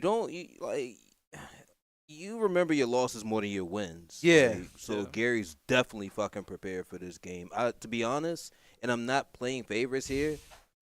I'm my money is on Gary. Just experience wise, like the accolades are there, focus is there. He didn't have to play multiple monthlies to get here. He didn't even know he qualified. Someone had to remind him. Because he won the RBT in Maryland that FGG hosted, he qualified for our tournament. So Yeah, we got some here we insight are. here from the viewers. One vote. Oh, all right. I think Yi Chang will win it, but I don't doubt Gary could do the backdoor 2-0. That's true. Technically, Yi Chang is favored right here. I mean, yeah, But the odds Gary's are also against him, very but- capable of doing. So that's a good point by Wolf number 1. Johnson boss, LeBron is better than Kobe.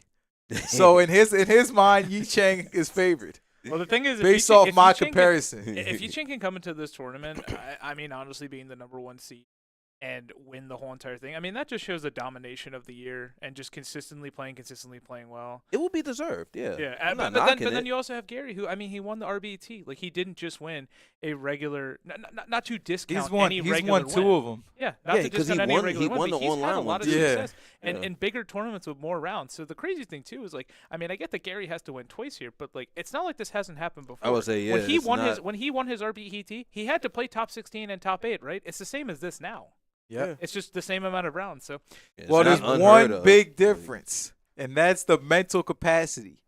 When you're walking into the finals of a double elim and you're coming in from the loser side, okay, you gotta be dumbass focused, and you can't let that sway your mind. You can't start thinking about, oh my gosh, I have to beat this person twice. I don't think it's going to happen. He got 2 major tournament wins. Yeah. I think that type of pressure doesn't exist with him. and here we go into the actual And final. look, All look, right, though, here he's we taking are. your advice. He's smacking some water.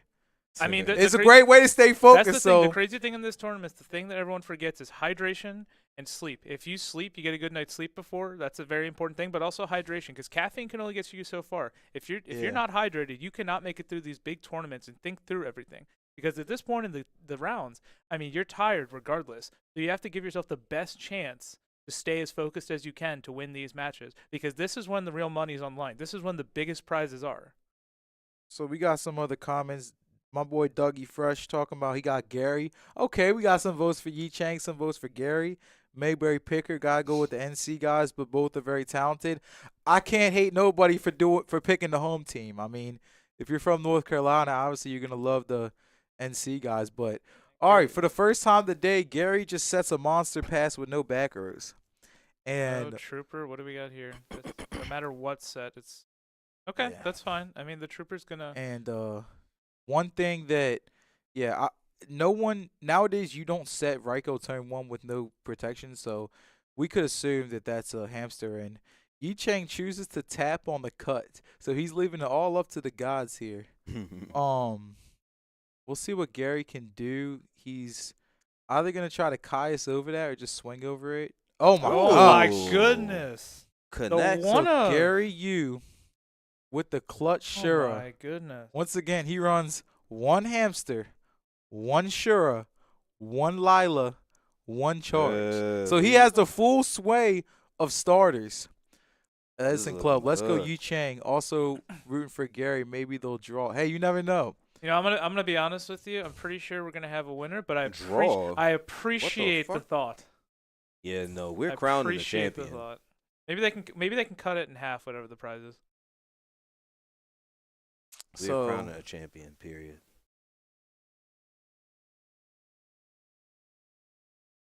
Also, just saying it now, if Gary does win this at next year, whoever's wearing their hoodie has the best chance of winning. Calling it out now. Gary's been wearing it all day. My man's been stone cold. I don't know. We've Yeah, seen a Yi couple people Chang, without. where's Gary just the- beat someone hoodieless. Where's the FGG spirit, Yi Chang? not the ideal Mills. However, Armor Master and He defense still is has pretty nice. decent board though. Yeah, Yi Chang's gonna have to burn a trap on that Armor Master. It's just gonna threaten too much of a clock. So, yes, the A True Hero special. I think Might not Gary let got it his come to list that, from though. A True Hero. Like So- I don't that armor master might not fall to a trap. You think he's not gonna did- swing with did- it? Did Yuchen have Probably no not. way to get a fortress on? There's no reason to. Oh yeah, because you just need to It's get the right code away. demo. Yeah, there's no reason to bring out Fortress right here. Yeah. I guess a demo armor master. So Gary's gonna consider his options. Ideally, he's probably just gonna go summon Armageddon Knights. Oh no! Oh, Oh no! my. I mean, it's a goodness. fair exchange, but I mean, it's a fair exchange. he's That's but- Paul open. He's saved open him. now. Though, Yeah, but so that was hurts. that was a real armor master too. And I mean, you only Yeah. get to make so many of those in the deck if you're not playing pure. True. Yeah, but now if he doesn't have Gores, he just goes special ditch, special summon swing. Like Gary literally has His game Gores here. is in the grave. Like he can like Oh, his Gores in the grave. he Like can do mad this is damage just right game. now. Oh my gosh. Is Yeah. Gary about to win game 1 of the finals just like this? Oh. Well, I mean, he doesn't have a Vayu or Sirocco in there. That armor master got put back. I think he changed his discard after the fact that he saw. I think he thought he had a Sirocco too because he did the synchro play. Yeah, it's all good though. This is gonna be Yeah. this is should be game. He's at 53. I mean, that's 4K On on wing. board. 4K.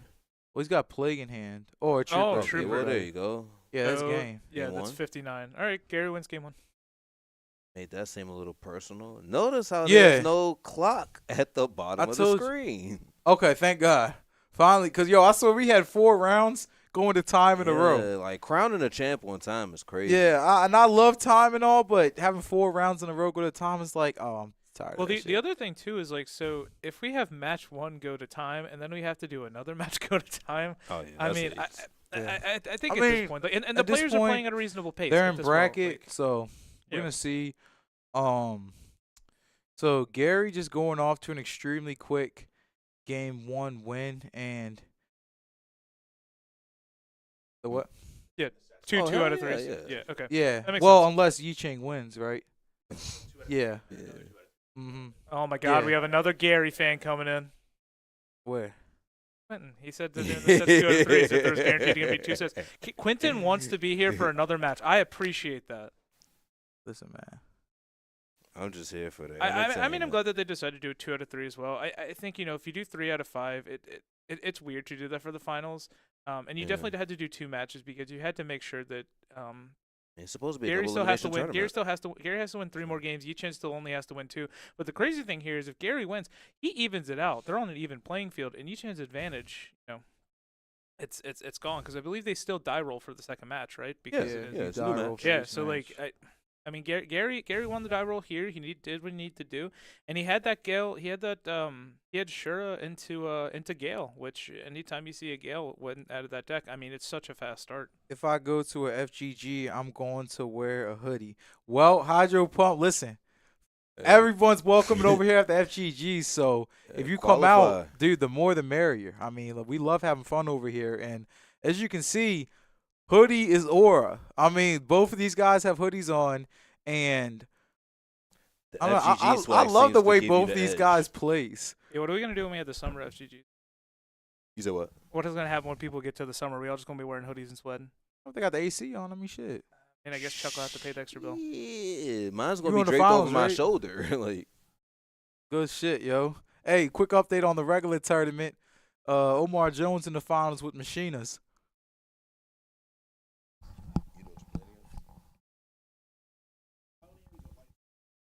Oh my God, dude, that Cloudians is crazy. Cloudians and is we got dude. a T I set don't. from Dude, Chang. I'm pretty sure most people sit down. They have no idea how much matchup they have. Nobody has any idea what that deck does. Except for the guy that's playing it. That's just an example. If you play a road deck, you know how to play it. You can win. Like it's crazy. Mind control, hoping to hit a hamster or right. Actually, it has to be one or the other in the matchup. Like, Yeah, right, because it's Yeah, Machina. like, So, like, what are you going to yeah, set? tight. A Necro? Like, Value, they might have set a Value turn 1. All right, His those aren't mills the, weren't those aren't the best favorable, mills, but but he we got a cleared a bottomless card. out of the way, so that's important. See what we got. well, shit, both of them got a bottomless out the way. Bro, both their play styles Damn. is so good, man. Like, I can really tell why they're in the finals because they both just, I don't know. You can just tell with their motions that they're very confident in their play. So I know they tested for this. Like, they really deserve to be in this spot, man. I love both of their play styles, and obviously I wanted some of my fan favorites to get into the finals. But I'm happy to see them in the finals because they're both ridiculous. I mean, we all play Edison. We have, you know, the Edison community, and both of these guys are known as really good players. So the fact that they're in the finals of Invitational, it really speaks to FGGs because that means, you know, these tournaments are competitive. 100%. It was so hard to get to the freaking Invitational in the first place, let alone the finals. And Okay, so we met a Sirocco. That's not bad. only problem is, just as exactly what I was about to say is, what if whoops, yeah, no He big. really went for the backwards. Oh, Gary milled at least the bottomless. I get it. I mean, Yeah, Yi Chang is very, very smart in these hamster record matches. Is Bradley in the finals too? They're playing right now. Francisco, the monthly going on right now. Machina's in the finals, and then the other matches playing out at the current moment. So yes, they're in top 4. yeah, it depends. So, but yeah, Right here, we see Gary's signature ultimate rare allure. Um, Well, here's a question I have. If we get to this first match down, if Gary wins this one, and the regular finals has not started yet, is there a chance that we give these players a break and then we have the regular finals on the table and then we play their if finals? they Absolutely wanted a not. break, they have the right to do it. But I don't think they're gonna do it. Yeah, I don't break think they're would be gonna want too to break. short. The Yeah. break would be too short. Yeah, they're just to gonna be justify trying. that. Yeah. We had to highlight the invitational. If I today. go to No, 100%. FGG, No, this is behind. That's behind. You saw it earlier. It's the hoodie thing. oh, well, it's not behind. I think that was just actually like the most. Oh, recent, that was just the most The recent. most recent. I just read it twice. comment. Even still, yeah, Hydro Pump. You could Anyways, just yes, qualify for hoodie the invitational and get hoodie one. is aura. Yes, and if you qualify for invitational, you get a congratulatory hoodie. We even put your name on it. Yeah, and embroidery. So we do not play any games over here at FGG, where it always feels good to game at. It's your boy Fish in the building with Dream Vision TDR, turning dreams to realities. We got my brother in the building, and we got my FGG boy. muscles. Yes, throwing sir. It down, Yes, bringing sir. the best Edison stream to y'all consistently every month. Go ahead and like the stream and definitely make sure you share so we can keep this growing. As So that was Yeah. a pretty crazy sequence here. We had a Caius into another Caius, and then And then TT in the chain my compulsor. See, Yi Chang loves those compulsors. He be using them to do all sorts of stuff. so, yeah, now he makes the card look pretty good. He does. Oh, Gary reminding you, Chen, that he already normal summon once this. yep. Tears. All good. No, don't sweat it. No sweat. Don't let it. No, don't let anything affect your mental. No big deal at all. I've actually have not seen a misplay yet. This is the first match we've gone to the game 2 without discussing some. Yeah, something that might be sus. I Yeah, get it. we have not. I mean, it's the finals though, so I mean, what do you expect? Obviously, both these guys are hot today, and like I said, I love both their play styles. Like they're just so focused, but so aggressive at the right times. They're not aggressive in a reckless sense. Oh, but- is that a Cyber Dragon? Oh I'm saying? shoot, Gary, Uh, you never fail to amaze me. But okay, that crow he is gonna. tried the OD on him. He thinks like you gonna contact most likely. Golly. Yeah, there's no shot he's not coming. What we got here? All right, there we go. What's Dragon? I really love the Kobe versus Braun comparison though, because that's really what this is. Like, it's such a battle of two titans. I mean, I'm pretty sure Gary's actually is hoodie mellow, but Well, nah, he's Kobe, dude. we're on the hoodie though. Yeah, but Melo never won the chip. Yeah, but hoodie mellow was. Woo! All right, anyways, Okay. here Judgment goes here. Solemn. Confident solemn flip. Oh my goodness, and there's the bluff trap does shoot. Actually, no, Gary, because Gary has how many cards in hand? I don't even know if he flips it. Two. If Gary has Two or four one. cards, if Gary has 4 cards in hand, I don't even know if he flips Nah, his he only judgment has here. 2. Okay, so So Yuching does not have Gores in hand if he said a bluff. no, it's Oh no. it's an unknown to Gary. Gary I think might just clean the first match up Yep, quickly. Gary might push us to finals. Yeah, just for those out there, just a quick reminder: Yi Chang is the champion of the winners finals. So in a double elim tourney, you have to beat the winners finals champion twice because it's double elim. Once again, the only person Gary has Army lost Knight. to today is Yi Chang himself. So That's it. oh, he's not even gonna. All right, Gary cleans All up. right, so they're Gary quickly has going to a evened out the match. playing field. We are down to the last match. of Grand this. finals, people. Grand Jeez. finals. I will say this though, you know how Yu-Gi-Oh goes. You run 2 matches, you're bound to get lucky one of them, right? That's possible, but let's mean, be what- fair. You if- Chang got lucky in their first encounter. That's true. I mean, Yeah, yeah, I mean, like it's really. yeah, I mean, like- if- Technically, every match is independent of each other, and no, you I mean, know, no, and so- you're right about that. It is. Yeah, so it's like, It could really be anyone's game. It can. holy hell. Hey, Finito, thank you for tuning in. I fuck with the tag. Holy hell, Oh, yes. fuck. He is sick. What the fuck? What happened? Wait, did he rolled roll? 2? Yes, that was his roll of He 2. rolled a 2. He's sick. Yeah. We got Oh Frazier my in God, the Gary! building. Gary might Hey, go first appreciate you tuning in to the stream, again. Frazier. Shout out Uh, Frazier and the I'm Nerd podcast. Yes, sir. Yes, sir. #1 podcast. Gary might go first again. Gary is gonna Number go one together. There's no way Yu-Gi-Oh! he's rolling Edison 2. channel for sure. Roll a 12, Mhm. Gary. Keeping Alright, the that's still community pretty good. educated, keeping the community. Okay, so not only has Gary managed to fight his way into the real finals, he has managed to win the die roll as well. Pretty sure it's called the grand finals. Grand finals, real finals, same difference. And That shit is pretty real, right? All right, now. well, Gary's going for this again. What if Gary just opens up Dushu plus playable, and then we're going against two again? I all right, mean, he's not gonna do it all right, twice. he has a trap. He has a trap, but He it's had still a is game. Dushu. He had it game 1. He's not gonna have it twice. All right, he has a trap. And we got 55 viewers. Thank you everyone for tuning in right now. We really appreciate all the love going on right now, and you know, we trying to offer you guys the best commentary. Once again, I doubt. Yes, sir. Yes, sir. Appreciate the love. Shit, Yellow much love to sleeves you and too, yellow Frazier. hoodie. Much love to you too, man. Hydro Pump. Why do you think I call him Kobe? He's got the gold or yellow, whatever you want to call it. All he needs is a purple hat, and you know he's in Lakers attire. But Cairo never says count Garrett. never yes, count sir. Gary out. Mr. True Hero fuck no. tuning in. Thank you for tuning in to the stream. Yeah, we Thank got you for showing your star-studded love to chat in Gary. here. Star-studded chat. Yeah. It's really just Gary's boys showing support, but it's all good. Yeah, because Yi Chang got some good fan base too. I mean, Nah, it's how it should be though. yeah, we're seeing. Yeah, everyone's rooting on they friends People and on both Yeah. sides. Well, I mean- I love it. The crazy thing too about the tournaments today is, you know, so we had 16 players in the Invitational, and some players said, you know, well, the regular tournament's probably not going to have that many players. We had 38 players in the regular tournament. yeah. I mean, that's Yeah. 54 people in the room playing Edison. It was a just on beautiful. It was a Saturday. It's beautiful turnout crazy. today. Nah, yeah, It's our Great turnout for the monthly and great turnout for the invitational. Nah, the new location and the monthly's growing. It really is. Is this reset or game 3? Reset. Chug 26. No, it's the reset. It's the reset, Chuck. Yep. This is the finals. Oh, good compulse. Yo, he loves those compulses. That was a solid compulse right there, honestly. Like, because I don't want to get my shit tributed. You're just going to tribute for Kai's, and then, you know, Gary did technically draw extremely fortunate the first match. It seems like they're both drawing more average this game and not, like, nothing insane. And he'll take that trade all day. Yeah. Oh my What the gosh, Gary fuck? Gary milled as if it was his Reiko. Got to keep his composure up. Revealed a D prison by accident. I wonder if Yisheng actually saw it. It's unfortunate. I don't think he did. He probably didn't, so it's, you know, no biggie. I think Yi Yi Chang- Chang was putting his Reiko in the yard and focusing on other stuff. I don't think he did, but seeing Gary's face when he did that, He was like, Oh, "Oh shoot, yeah. it's all it's a good quick though." mistake. It's a quick mistake. It's all good. It's No all good. worries It was at all. caught Maybe quickly. Yisheng So- doesn't fucking care because he has knowledge. Yeah. Maybe he did see that shit. Yeah, thanks for letting me know you have a D prison in hand.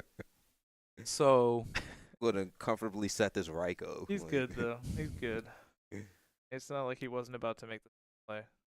true. I mean, at this point, Gary's probably just gonna swing anything into that. I mean, if Yi Ching happened to have a hamster, but he might have been set the hamster. I think that's what Gary realized. Like you added the Raiko off charge, but you only have 4 cards in Yeah. hand, so it's not like Losing you're that gonna bluff frame me hurt. out, unlike Maybe his usual. monster count's decent.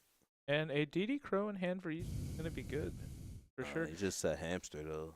And He might that's be about on- to let him stabilize. Yeah, he definitely might be on to something if that shit resolves, especially off an attack. So, Yi Chang drawing much better this match than the first match. First match he didn't Yeah. really draw that well. But you know that's how the game works out. Most of the time you're gonna draw average to good, but there are those times that you don't. Right now he's seeing basically his deck doing what he wants it to do.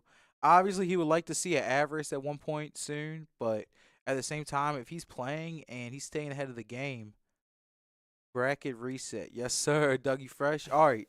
Hamster coming out, gonna set the Raiko from the deck. I know that may or may not be the last Raiko. That is the last Reiko. So that's his last Raiko, but you know the average is probably gonna recycle him soon enough. He has to draw into one at one point or another. Gary over here drawing for turn and really debating what he needs to do. I mean, Gary has to beat this. Gary's had to battle through now his third Reiko in this game, and I mean he hasn't really had the opportunity to power through a Kai's to get through it. I mean he's been on the back foot. He Even he almost dropped going Kai's first. until the Fortress got compulsed. Can't wait to see Yi Chang lit. Yes, sir. Cody Schneff, appreciate you tuning in. And both of these guys will begin deck profiles, of course, because, you know, these guys are made. They've done amazing today, and they're both tried and true. I mean, there's, you know, data now to support both of these guys doing really well. So, you know, both their deck lists are going to be great. 11 coming through here. I mean, there's probably gonna be no response. Like you're saving your Necro for when you have a monster, Oh, yeah, he's going to take the 11. Oh, or he's gonna Necro, and we're both wrong. does he have Dark Armed? There's if that His puts him. darks ain't that fucking high already, are they? Yeah, I don't think so. Especially. I don't know without what. value gone. True. Maybe he has burial and he was gonna use it next turn anyways. Like if you're planning to use a burial anyways, I may as well banish just to bring it back. I mean, that might be the case. But other than that, I couldn't really see a reasoning. But I think he has burial or return, given the fact. Yeah, he has burial. Okay. Yeah, So that's he was 100 burialing next turn anyways. I Might as well do save it. 11 for no extra Burial cost. and into dad. Oh no! Don't wait. Can't What see is- the what is fucking that? card. Rhoda? He's showing his yard. Oh, Cold wave. Yeah, he about to OD on him. Oh, and the DD crow. Crow. Vayu. Nice crow by Yi Oh my Chang. goodness. And that's got to be the sickness when you cold wave them and they happen to have the hand trap. This is also game 1, so Yi Chang's tech's coming into play. Well, and Ooh. the crazy thing is with Gary's just pass, fucking he can't use passed. his Oh, sets no. either. Oh, he Yeah, about This to- Gary is Yi can't use Chang's his chance. He about to Yi Dougie Chang, you on better him. drop your hand on the board the same way it happened to you last match. Yeah. Drop your hand on the board and start swinging. It's a Raiko down too, so He he could doesn't- definitely clear both right now. Yeah. It's a Kai's in Yeah. his hand. It's a Raiko right there. And a brain He drew con if another Gary freaking makes Don't get me crow. wrong, he don't have to attack into He a drew fucking another crow. Gores, He could have a but- burial. He's about, yup, there you go, Johnston boss. Yep, I had the same thought. So Oh my goodness. definitely smart point by that nature. Well, at this point, I mean, the craziest thing is if Gary loses this game, he'll have to win going second in game 3 yeah. if he gets that Yeah. far. I mean, Rachel? Okay. That's can't cool. chain it. Ooh. Oh, no, you cannot Does chain he have a it. fucking force in there? How many DD Crows is this man maining? I think I heard he main Damn. 3. I thought he was on 2, but he might just be on 3. Well, if you're gonna commit to main decking it, you probably want to do it. And playing in such a smaller field with 16 players, you can just say a lot of people. Like, this They're is gonna gonna be be against all almost meta. every deck. Yeah, Yeah, you're it's not good gonna at- play Main deck against If you're Crows saying Van you're gonna play Matter. against Matter. Frog Yeah. and Value all day, like It's- you It's Against good the that card big every against, three. it's game. even Yeah. good against other meta decks, Yeah. like just random, like it can randomly have applications even Big when Three's it's not. got 2 out of 3 hits. Yeah. So yeah. So you It's draws justified main draws a deck dead hamster here since all the Raikos are out of the deck, but is still in a decent position here. But So that cold wave almost backfired on Gary, but that deep pressure let him stabilize. yeah, So he's gonna be able to stabilize Damn. right there. Everybody take a quick second to like the stream. Appreciate you guys for tuning in. Let's get those likes up and tell me if you guys' thoughts changed at all. I know everyone was giving their votes before the match started, but now we've seen them play once. They're on their second match. Have you guys' thoughts changed, or we still keeping the same fan favorites over here? the Caius. I mean, Yi Chang might be considering chaining bottomless of some sorts. I think I don't know if he is gonna do that because. do us a solid and let yes.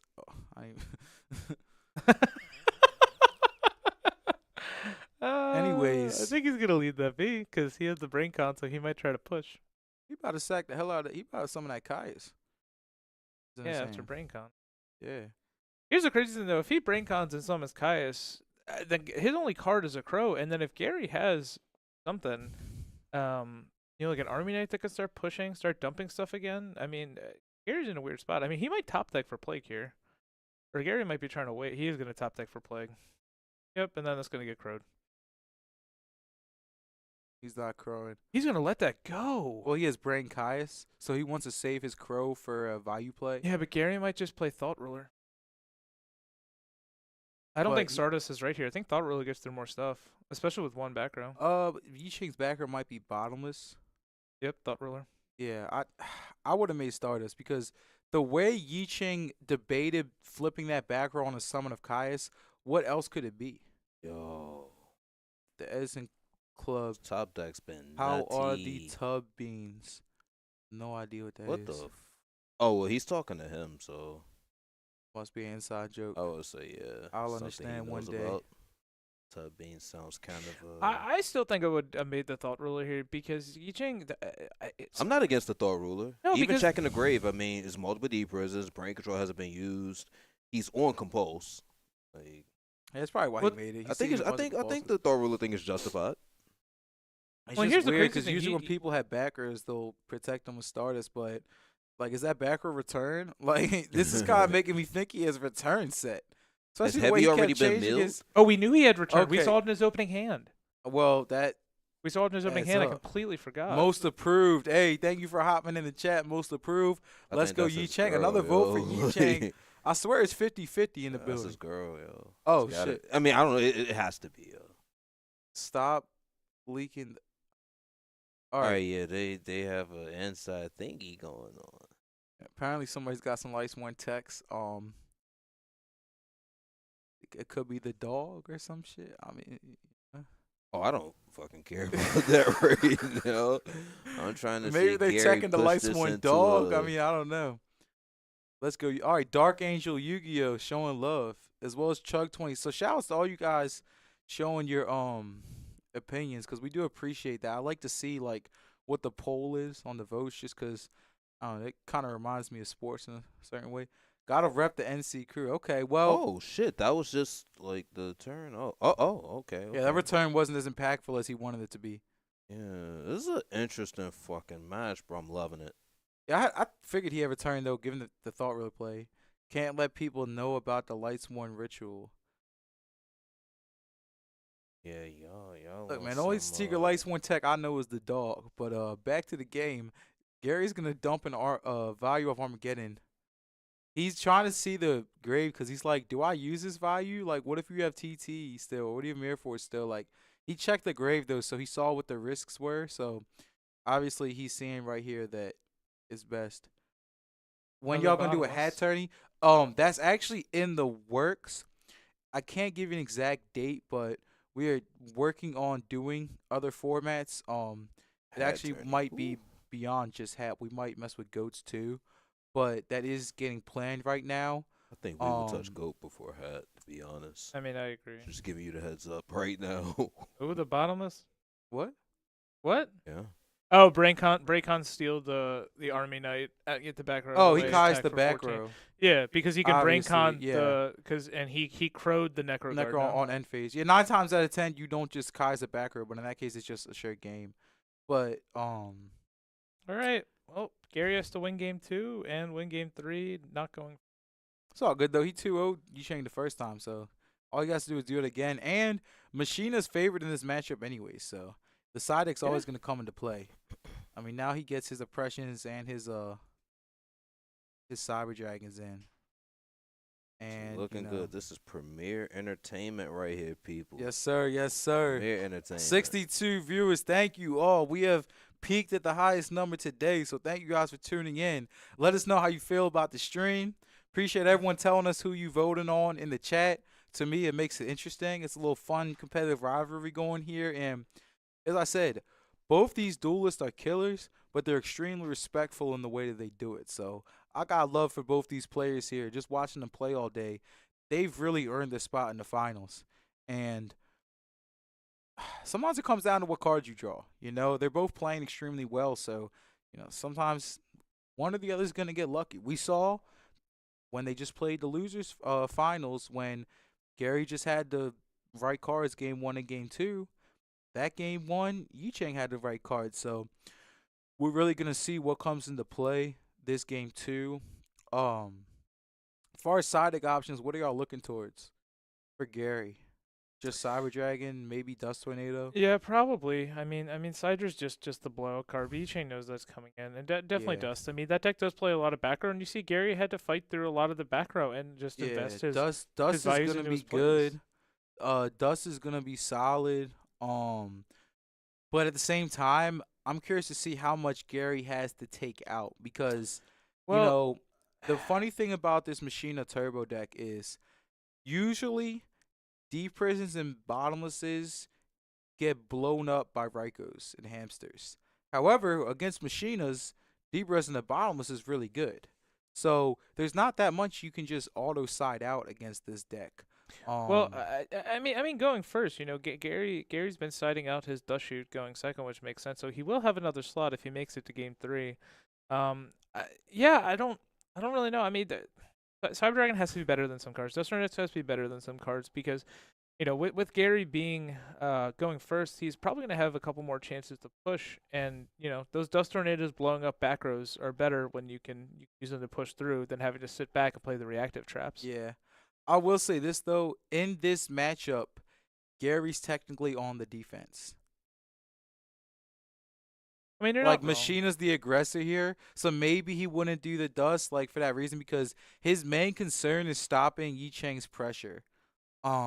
Yeah, I mean, in the last game we saw that Yicheng drawing multiple DD Crow messed Gary up multiple times. Yeah. Like, Yeah, those well placed compulsors might actually do Yicheng a lot of justice in this game too as well.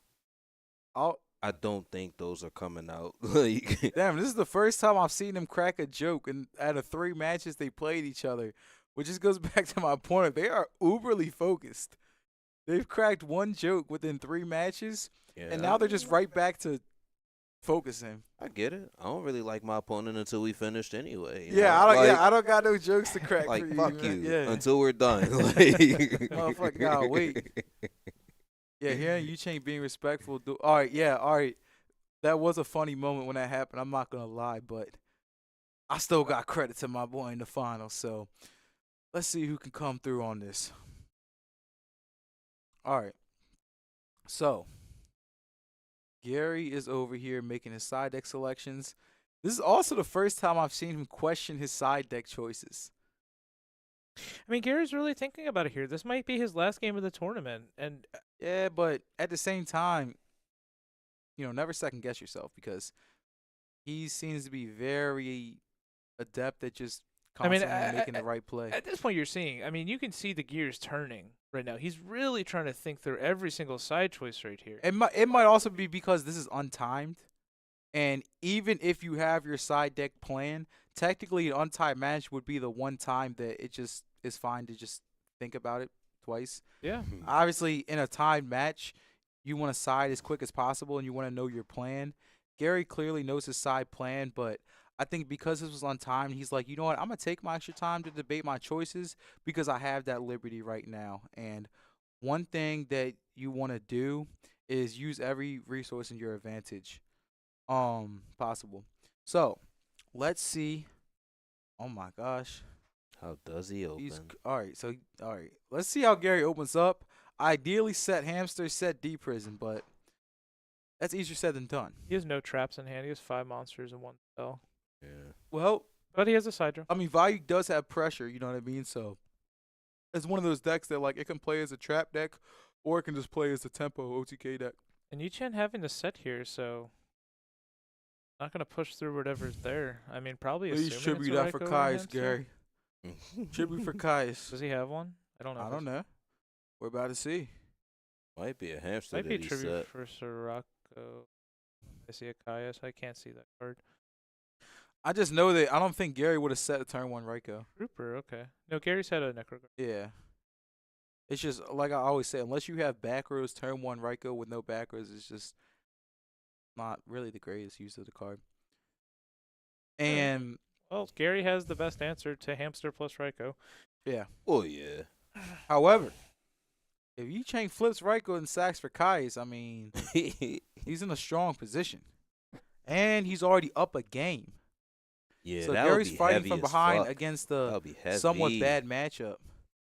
Update on current matches for other tourney going on there. I wish we could do that for you. Q, if you know the I told update, ya. let me know. I think they're in the finals right now for the monthly. Yeah, Like I by said, now they're Machina definitely in the versus some finals. other deck, so we can see about getting an update and at the moment for you. Appreciate you asking for that.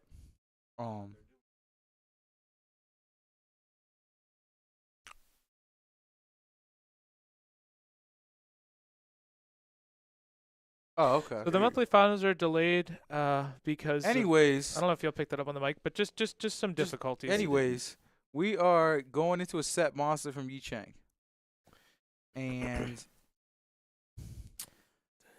it's the crazy. set Raiko we all know is there, right? Yeah. Isn't it? Isn't it? Anyway, right now we're focusing on the grand finals of the Invitational at this point. Anyways, so Aren't you so happy we have a 3-man box? here Anyway. comes So we- comes Lila. Lila into no back row, that's fine. So there's no Hitchin does not have a Caius, or I think he would have just pushed into there, taking out the card trooper and getting both monsters. Would he have though? Because Because he's still assuming one that's a thing Raiko. about He's still assuming Caius and that's Raiko. Edison is that holding it can be really advantageous at times. I guess also Because if Yichin you're the still last might- person to resolve Caius, you're Yeah. gonna have control of the board and the life total. Yichin also might still read that as a Raiko. So Yeah, he might be reading that as a Raikou, so there's no point when there's a trooper and that to give your opponent a card, even if you're Kaising the set Raikou. Well, there's a force in the art instead of a fortress, so but Yi Chang does have another DD Crow, so that's gonna come in clutch again. Cause Hey, I was a fan of maining DD Crow, just like regardless of this being a double elimination invitational. Obviously, in an invitational, Crow's gonna get better because you expect more meta. But shit, I would have played Crow in the main event. mind control here, and he knows that's a Raikou, right? Yes, Gary. Resolve the mind, channel your energy. Let's see what you can do. I only say that because I want to see it game 3. Oh, and wow. Yes. Again. Oh, Yes. Again. The one sure. So here's the question. Yo, So why what's does he always have that shit? And Gary not even That shit flipping. comes up so, in the so most he's just gonna random flip the times. Raikou to mill at this point, right? Well, he'll flip he the wants Raikou to in see case if a Yi Chang Gores drops comes down. Gores. So he can at least swing direct. And now, like, let's say Yi Chang has Gores, like, he can't drop it. He can also mill and then use the Raikou for synchro material and keep his. Oh, He's he either summons going to do fire. that or he'll Okay. just pop the Raikou itself to prevent Caius. That mind control is what you want to see. I mean, mind control in the fucking hamster Raikou Caius mirror is just, like, stupid, bro. Like, I like how there's still a mystery set card from Gary. yeah. Like at this point, you know it's We- not hamster. We know what it is, but Well, I'm saying, like, from Yi Chang's perspective, he knows it's not hamster. So he's got to think of what it could be. Here goes Raikou. Not the greatest mills you wanted to mills. see. Making a 7. Can this make armor? Yes, it can. This can make armor master. So he's probably just going to go real armor master and defense. He might want to actually yard the gardener. Yeah. Oh, you're right. Even better. That's a better play. Oh, make Goyo. Yeah, for sick, And I have for this sick Shura pressure. just in case. Wait. With a fucking gardener. Yeah. His field is fucking crazy right now. Yi Chang's going to have to DD Crow that garden on end Fortress phase Crash, just I to have was a say, chance. yeah. And then Fortress Crash doesn't even help unless he Yeah. end phase crows. Yeah. And it's like you never really want to do that. Like it doesn't feel good to just have to end phase crow. Oh. Instead of Goyo, he shit. makes a real okay, because it'll make the value live. So really smart play by Gary. Yeah. Putting the Necro Engrave, making the value live, and saving his Shura. Armor Master would have been decent too, but honestly, given the resource scenario, Arm Wing was just better. So we're gonna see Well, Yi hold on. I Chang. just thought that's a real arm wing. Yeah. He can't even afford to set a monster. Yeah, he better not set a Raikou. so there's Yeah, there is the yeah. Gores in hand, and I don't believe that was drawn. So Nah, he didn't drop it last turn. He 'cause it'd have wouldn't. been- He it'd have would've been yeah, dumb. that's what I'm immediately saying lose because it, he has the yeah. Raikou. Oh no, Evolution says, "Oh no." Welcome to the chat, Evolution. Yeah, oh no, it's going to game 3. Yeah, I don't know. I mean, We are DD Yi Crowing Chang here, still got. and he's gonna. Yeah, that's like- his 5th monster. Okay, Gary's that my was gay, but Yi interesting. Chang is Right. my I goat. think that was Did his he What just do draw I the do? avarice? Yeah, he Yeah, just he drew just the Okay, I was Avarice. about to say. That's if why he he didn't dropped the just crow. fucking draw it. Nah, like- he'd have been. Okay. What is? Wait, he has one more monster in yard, I think, right? Nah, Is it a fort? What's under the spell? It's something at the bottom. what's under the it looks like spell? a monster. there's no way. Could it be a fortress or something like that? Because that's the only. I wouldn't preemptively DD Crow. I would say yeah. No, we just can't see it from the angle. I can't wait to see what it fucking is. It better not be a monster. Oh wow, it's a hamster. Okay. Yi Chang is the best player you haven't heard of. Okay, got some love for Yi Chang in the chat. Hey, like I Okay. said, if you want to show support to your mans, just channel that energy and. So Hopefully they draw the right cards. wait. What did he crow? I mean, what did he crow? Value. Yeah, well, okay, yeah, because there it is. But shit. One thing like- I've seen the Machina Oh, players maybe he do- just wanted to get multiple uses out of it. And that's Yeah. why he did that. One But, thing Well, they and he was do gonna- is he was like gonna they crow the really Raikou at like one to point. average back the crow because it's just yeah, technically it's- recyclable defense. Well, and he was gonna crow the value at some point. I mean, there's not really that much of a difference of waiting for your opponent to activate value and doing it preemptively. Yeah. Yeah. I mean, theoretically, it could lead them into a bad play, but still. No, yeah, to get well- an extra use out of it is fair. And Yi Chang is joking that Oh my what God, if he and had He Kalutes? drew another crow. Don't worry, he does not have Kalute. Hmm. He drew another crow. He has Raikou for backup. I mean, this is definitely still going to be a game because Gary has a lot of cards in hand. I think I saw 4 or 5 cards there. Yeah, Gary's got options here. Well, I mean, there's a Cyber Dragon as Oh, one of there his we go. fucking options. Like, go figure. Let's Let's see if Yi Chang has the bottomless. Damn, he sees that there's not a bottomless used yet. There's the It is. bottomless. Damn. Nothing he could have did. He had to play into Well, it. he hit, so Gary has a deep prison and a hamster, so he's actually in a fine spot right here. Definitely not in a terrible spot. No, I mean we still definitely got a game on our hands here. We're setting some cards. The cards we heard, and whew, okay, well that's Wait, what? there's a dust tornado that was drawn by Yi Ching. Shout out to Johnston Boss in the chat. Glad God. What are we waiting for though? Did Gary not No, he chain didn't. Necro to the crow? Oh no, he crowed The he value. crowed the value. The Necro was used during the game earlier, I believe. Yeah, he crowed value. Nah, that yeah. Or no, the Necro's still in, no, the Necro's still in there. He Hmm? never used Necro. Oh yeah, you're Yeah, right. he Necro's crowed But not well, value. in it's they're both his alties, so they look kind of alike from the stream. Yeah, I love those old school alties. Yes, a hamster. Something. I just want to see a game 3, make it epic. But at the same time, Yi Chang's showing some promise, so. Okay, now he's gonna cut up. So Let's see if Gary's got a Caius. he has to. There's no other point in flipping this up here.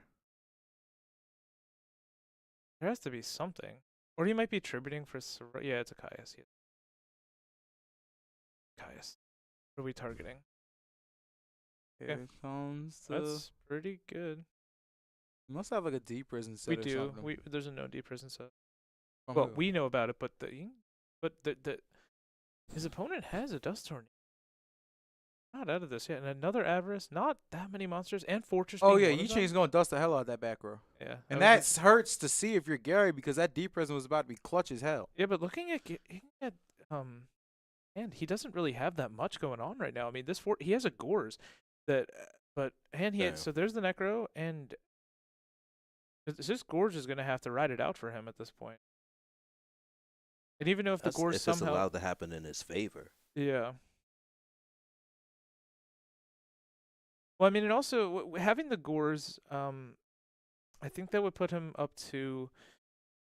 If that and the Fortress died, that puts him up to 5 monsters. He can crow something again, and then Pot of Avarice it back to still keep a Fortress in the yard. So, I mean, yeah, I still don't even know who's favorite at this point. Like Gary's up in cards. Who's but favored? Technically Gary's favored, but like that Fortress is a bitch. And why didn't he attack Caius? He did attack Caius, But and Necro Gary was protected with Necro. Reason being, he's probably gonna try to Plague Spreader into a Dark End or Thought Ruler of sorts. Yep, it's gonna be. Gladiator's gonna get super cheap soon. Brandon Lamb, thank you for tuning into the chat. Welcome to FGG, where it always feels good to game at. We got Gary Yu versus Yi Chang Lee, Kobe versus LeBron, if you will, and it's looking like Gary's gonna try to go into Plague, but that DD Crow is just gonna be ridiculous. But who's Jordan? Who's Jordan? Yeah. Neither. I'm saying out of the 16. There isn't one. No, bro. Jordan wouldn't bother with something like that. Yeah. It's like Jordan entering a dunk contest. He's not gonna that's do it. not. Yeah, DD Crow's gonna kill him there. Yep, here it comes. And look, Yu Chang is waiting on cost. He had that DD Crow loaded up like a damn. Well, so he had one in the here chest. we go. Oh no! We knew the Raikou. Raikou. We knew that Yes, Raikou was Gary. there. There goes your card in hand. Yeah, But I hope it's not a wanted that. value. He wanted Oh, that. Oh, and he no. wanted it gone. that. Oh my no. goodness! So he's pushing. Don't make the value live. So that was crazy good by Gary saying, "I will make your fortress to my advantage, getting rid of my Sirocco, and now Yeah. we're in a good Oh, spot." shit. I mean, to be honest though, Is like, Gary gonna? he Gary, wanted that here's plague the question: to Is walk. Gary gonna? Oh, and he's doing it on the 14 because I guess he's thinking that Gary might not swing with the 24. He doesn't have to swing with the 24. Yeah, I think he would just wait. But now, yeah, because if Gary didn't swing with the 24, then Yu Chang's just sitting with the dead Gores in hand. So yeah, but Gladiator beats best TR. Oh, Ready Yard. Yes, it did. Oh, juicy. super cheap. Oh, you're right. Ready Yard is getting reprinted. That was the one expensive I card. think both the That's what you fortresses mean. have to go back. Yeah, so now we have a nothing in yard. Damn. So Ain't climbing the we have machine Gores. of I don't believe I ladder saw again. the card in hand, and we're getting 2 cards. Whatever card in hand is whatever he drew. I think Quentin is checking life. Yeah, he wants to know if he swung with the Ryko and Armageddon or just the Armageddon.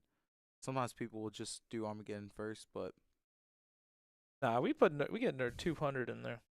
yeah, but you're still supposed to swing with Army first. In front of the Ryko? Yeah, Why? because either way the token's getting killed and you're getting in for 14 instead of 2 if he drops Gores. If you swing with Ryko first and he drops Gores, then he just has Gores and you only did 200. If you swing with Arma, it's the same result, but you did 14. Well, then why wasn't the Gores dropped on the Ryko attack? He might have swung Because with the it's Army not- first. I don't know. Anyway, back to He the probably game. swung with the Army first. All right, he's gonna need a Actually, Caius. hold on. No, he didn't. Really? No, he did it on the Arn. Yeah, but he hit Armageddon. with the So- Ryko first. Yeah, it would have been better to swing So I with the think Army I think what first. happened is actually so Gary did not. He attacked with the Ryko, then he attacked with the Armonite, and then was not reaching for the Caius after the 1400 was taken. So I almost wonder if Yichen said, well, I don't think he's going to attack with the Caius here. I have to drop my Gores. And he still had the instance to do it. I get what you're saying. Because I get what you're saying. yeah, you know what I'm saying? Because he attacked, and there's the Compulse again coming in clutch. But yeah, so he attacked with the Ryko, then the Armonite went in. Then Gary is not reaching for the Caius in the same amount of time that he did the other monsters, Yeah. saying, and then Yicheng took that to his advantage, and there's Torrential too. Oh, it was more so. Oh no. Oh, and here's a Fortress. It was more so. Yicheng just playing to his outs, Yeah.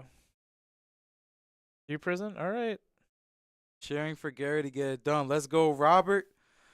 He's got to fight, but he's been known to come out of some effed up situations. So let's see if he can do that again. Gary is down a card here too. Yeah, but I mean, it's. What's his grave looking like? I don't. Does he I have? don't think it's loaded. Does he Like, have a value play? Because I think No. he had the opportunity. Because does he have a value? Sirocco's Because in he there, had no the value. Sirocco. Does he just not have a value? Gale, it's a. Oh my goodness! Yeah, And here's might be That's it. game over. and Well- Gary is done. Hey, Because- at least he won the first match. I mean, Yep. that was Yep, that he was a pushed hell it of a to a game, final but finals. We're gonna go through the last couple plays, but Any monster in Yicheng's deck. the is number just one game seed is here. going He to has win. 1,000. It's game. Yep, number Oh, one seed is yeah. gonna win the tournament. And now we're about hell to of a do way to a make it look. post-match interview with the winner. Shout outs to Yicheng Lee for getting it done all the way from North Carolina. Coming down. 6-hour drive. Coming up. No stops.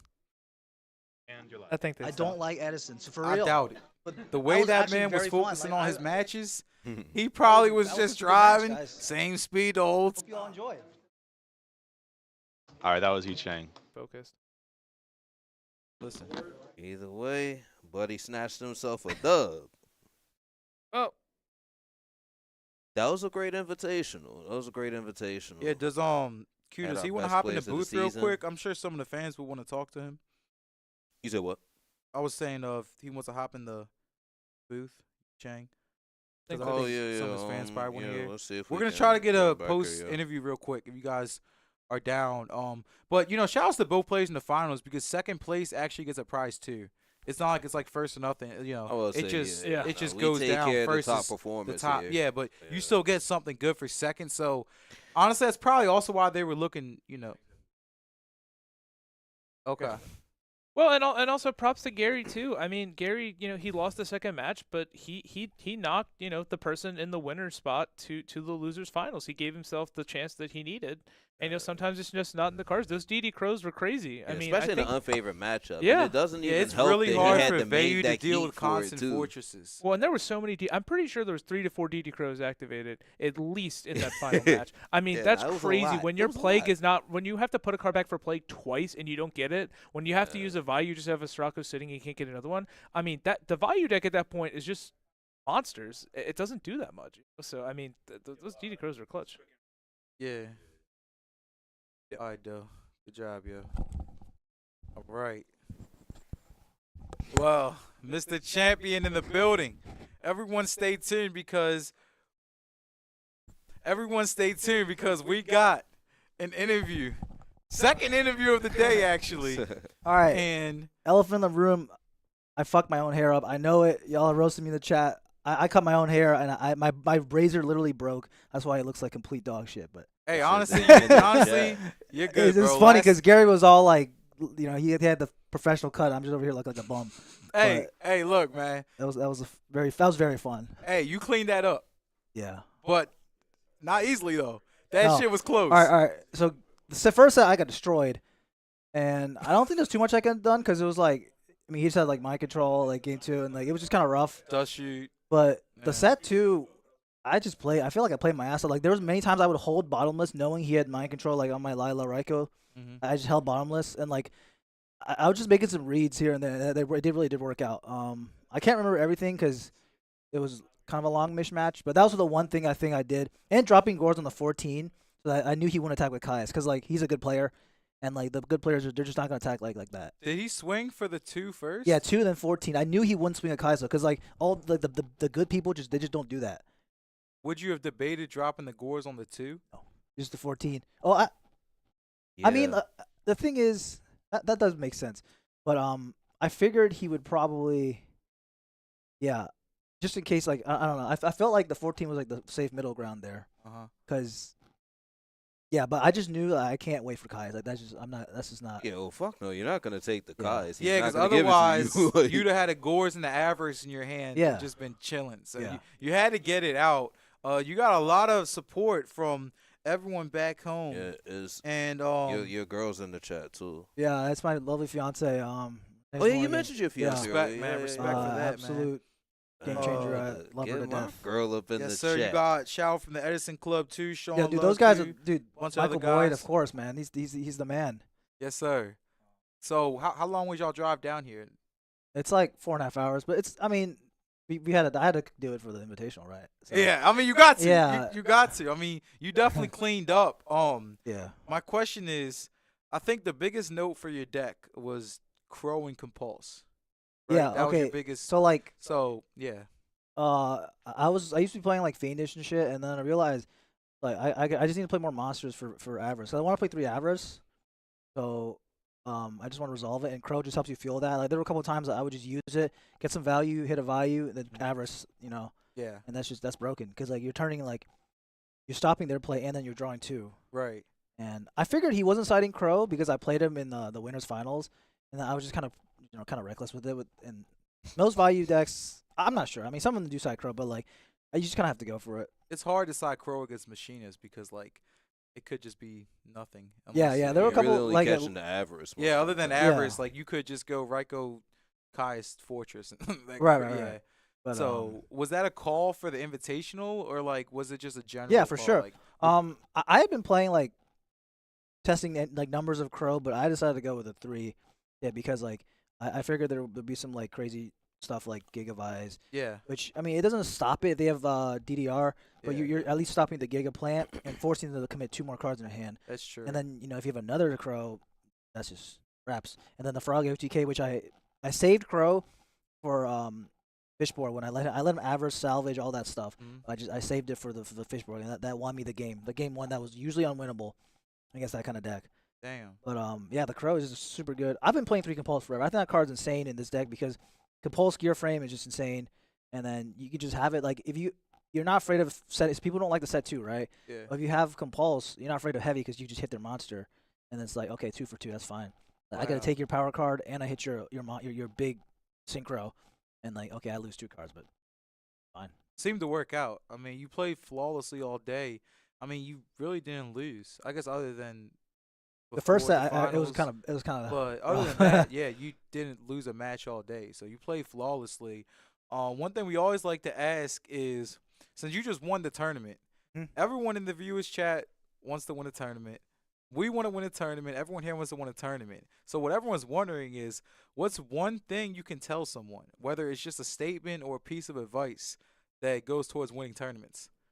Well, I just play a lot of different formats, and I don't play that much Edison actually. I love Time Wizard as a general concept because you could when you spin the little thing, you land on different results, and I like playing different formats, and that's what I think makes me like I guess more experienced. At least I have more experience just playing. So like if you just play more, but whether you want to play more Edison or play other formats like I do, I think that if you just play more, it'll just help. And I work from home, and my boss doesn't watch this, but I play the DB sometimes. But as we all do. yeah, As we but all do. I just play I love playing different formats, so that's my one Okay, plug. so all right, so we got winner of the Invitational had to fight through 15 other insane players. First place all year, right? Yeah, I Like in think so. points. So Yeah. not only were you first place in points, you also won the Invitational. How are you looking into this next year of playing? Are you gonna try to win it again? I'm gonna try, but I mean, there's some good people. I mean, There is. there is a lot of variance, and I mean, I could rerun this whole tournament. I could get like 0-2 drop. You just never know. That's true. You never know. So I'm not gonna say that it was easier or harder, Too but bad. I definitely had to. Every match was tough, and I had to play and really think. Well, So I'm Not sure surprised that everyone you're back here. home is glad to hear your thoughts. Congratulations Thank on the you, win, man. my man. Very well Solid done. Thank you. performance, man. I think they're about to go give you your prizing out there. So yeah, good job, man. Good shit. Classic. About Yep. to hear from About to hear from Gary now. Gary, you in the Stellar building? performance all the same. Welcome. Honestly, you played extremely well, man. I mean, you demolished him the first match in under 10 minutes. Yeah. Sometimes. Unfortunately, in the grand finals, you didn't get the hand that you wanted, but as you go, bro, you played everything you could. So, Matchup damn sure ain't in your favor. Didn't help that he had that main deck heat for you too. So yeah, that mean that were you expecting that compulse, or did that kind of come from left field? Or? So I played him earlier in Windows Finals. Saw a Compulse, but I never saw Crow. yeah, that was news to me Yeah, too. who's expecting Crow game one? I mean, that's kind of. I expected it in the Unexpected. Machina deck. Mhm. Some do play it, Oh, okay. but Right. Main I was didn't think kind of he was on crazy it. though. Yeah, if you didn't see it the first time playing him, I mean, why would you assume? But like, it's all good. You second place out of literally all the best players from this tournament scene. In hindsight, do you feel like you would have did anything differently? yes, multiple things. Mainly just the second match. Pardon me. Yeah, the second match game one, I actively returned and got no value out of it because I thought I had something banished when I didn't. So it didn't do anything. So Yeah, I saw it was kind of a watered down return. I did look away for a little bit, and I saw that it was activated. I'm like, oh, I thought it was going somewhere else, and kind of didn't. well, that's where I messed up. Other than that, I don't think. Oh, I also misplayed set game. Actually, no, not set one. Winners finals, set one against Chang. Mhm. I messed up.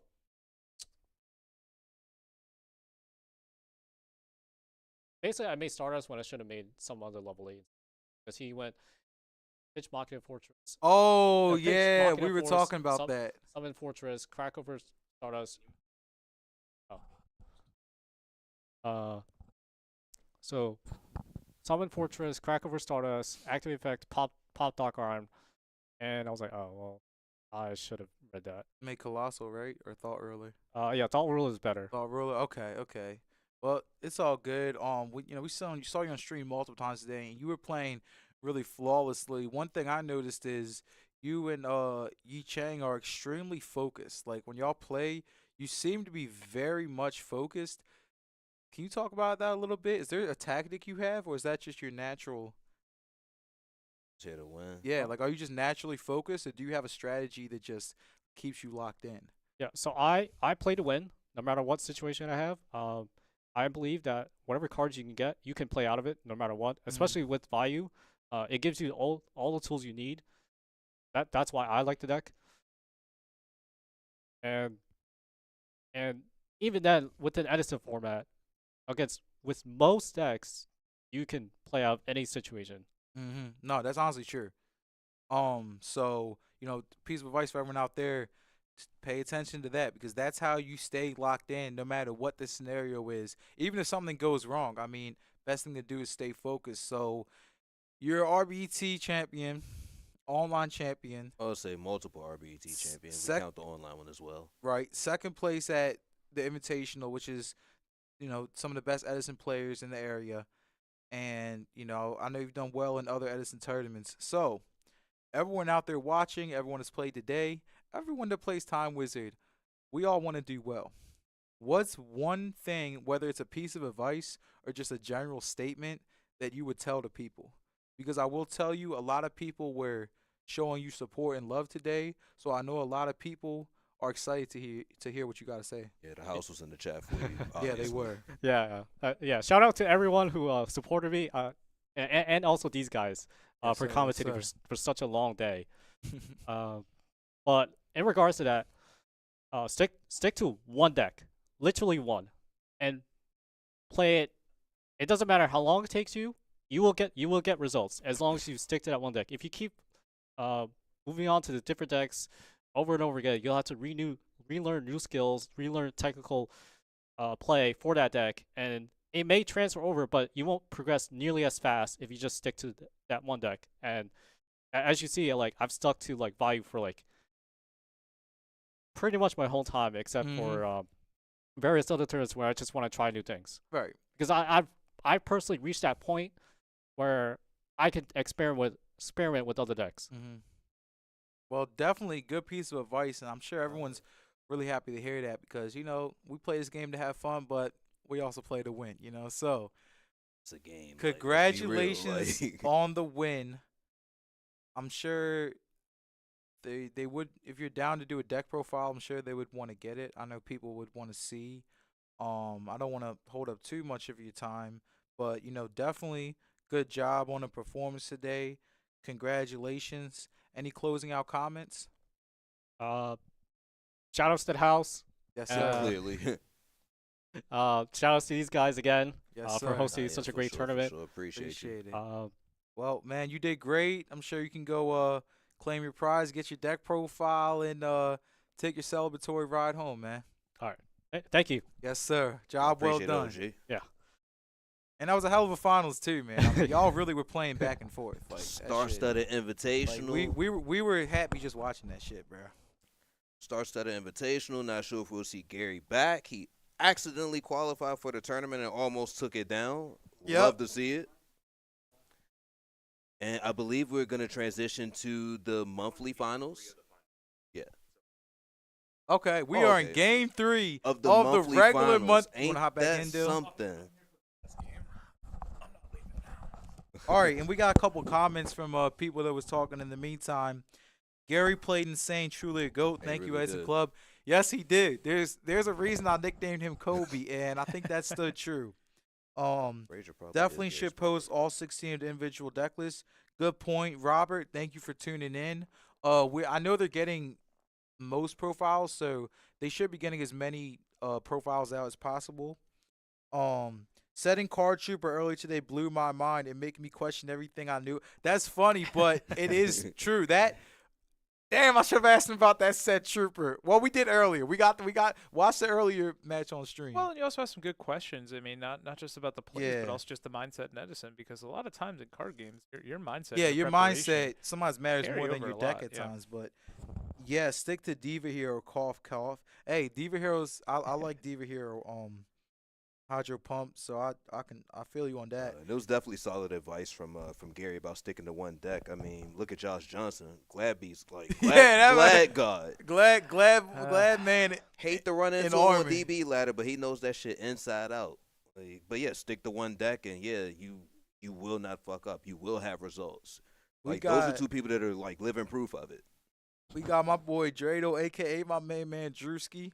Good advice, Gary. Great run. Yes, sir. Yes, sir. Yeah, it was Like I great said, advice. Unfortunately, someone had to lose in the finals, but to me, that was one of the best finals we've seen. And I mean, both players are walking away with a prize. It definitely was. They one of our also, greater like, finals. outside the prize, like, you did well in the tournament. Like, to make finals of a 16-man double elimination of all, I mean, that's like making the finals of Worlds, bro. in an unfamiliar space too, because he doesn't play at our monthly. That's at true. all.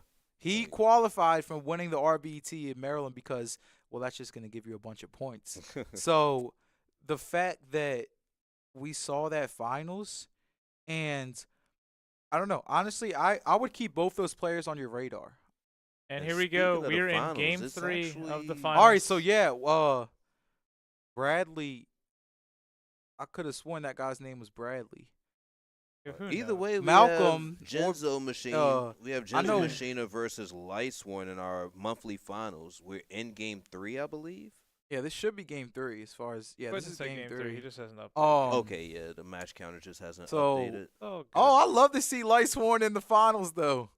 Yo, is we Lightsworn gonna actually win? had Is Lightsworn Lightsworn gonna in win the back to finals back, at or our is inaugural Machina? event. Yeah, Lightsworn might win back to back, but my boy Lil Omar in the building knows how to get the job done. So let's see. And like we said over here at Feel Good Gaming, we got nonstop action.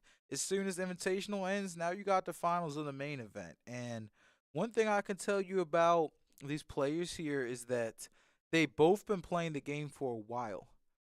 Well, the crazy thing too is whatever the play on the right's name is. Ben just put right player up now. He was undefeated through Swiss today. So if he wins, he went undefeated through not in games. I don't know about games, but at least Well, in matches. yeah, The whole day he's been undefeated through matches, which is crazy, especially with the Lightsworn deck, which how much variance can be there. And he's playing Christiusworn because he has a Herald. But I mean, Fish, me and you were talking about it. Christiusworn might have been one of the decks to play today. Christiusworn is a really good meta call right now. And we're very because- surprised that we didn't see any of the everyone's invitational players trying to playing play. it either. We thought it would be there for sure. Yeah. It seemed like people wanted to stick to the most consistent decks for the Invitational, though, which ended up working out. I'm surprised Bradley didn't take the Fortress there with Goyo. I wonder if he knew that he could. Robert, Shout wish I out to could have Rob made in it. the chat. We wish you could have made it too, but tax time is definitely crucial. We understand. Yeah, ain't nothing. You can't get around that one. Yeah, no Shit. bull. But yeah, we'll see you in a few weeks, man. We'll definitely see you in a few weeks. Yes, exactly. Oh, there's Judgment JD Dragon. comes down. Shit. There more than one. He moved it. No Usually, bull. He's usually when making you room move, for the when other you one. move Yeah, it, you when make you room move for the it, other monster. Another boss must come down. Make some room. Count his fairies real quick. Make some room for that Shut boy him to drop out that of the game. sorcerer. Cards in hand. Oh, so he's having cards in hand. He's seeing if he might be trying to push for game. Nah. But 3,000 is still strong. I mean, you don't ask for cards in hand. He want to see if he has gores or not. I don't know. Wilmar looks like he has but- 4 spells and a monster. I think he has 4 cards in hand. 3 spells and a monster. God damn. The beautiful Lumina. The beautiful math, the 1999 Spellground. Yeah, that is kind of crazy. Magical Mallet. All right, so brand new hand. Most likely, unless he wants to keep some of So those cards, most but- people out there are probably wondering what the hell is Mallet doing in a Machina deck, but this is actually a OTK centered version of the deck. So they're gonna play certain combo cards like Mallet that can be risky at times, but allow you to put bricks back in the deck and potentially draw into more ways to kill your opponent. Alongside the fact of this build is more so damage based. Okay, so we're having to. He's two got for one 21. ourselves. Yes, but we have to 2 for 1 ourselves into the JD. Is he gonna try? That's hard. You have to. He attacked, right? So Yeah. he's down to 600. All right. Well, what is his set card? Damn. And do we have a follow up JD to just take it? Nah, he would have dropped the JD last turn. Would he? Hey. Lila's gonna open it up. Yeah, I'm about The to door say. is getting kicked open. Here we go. But Lomar, flip light, man. Ceasefire for game. wrench. Oh, No, it I'm has just to be kidding. torrential. Oh, Damn. the Yeah. 17. Another one. What does he have? Would you have flipped torrential on that Lila? No.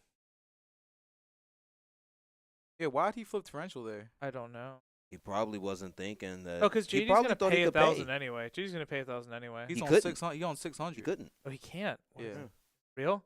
Oh, my gosh. gosh. We're still playing. Lil Omar with the top deck Look at mirror, this game Sonic. 3. 600 Give me a is monster. crazy. And that- He's that's- on 800. Oh shit. Give me a Shit. monster, What Lil we doing? Omar. What we doing? Christia doesn't Give look me a live monster, either. He's baby. Finals of trapped. fucking hype. Game Yes. 3, Koichi? motherfuckers. The Game Koichi Is he 3. attack. tagging for game?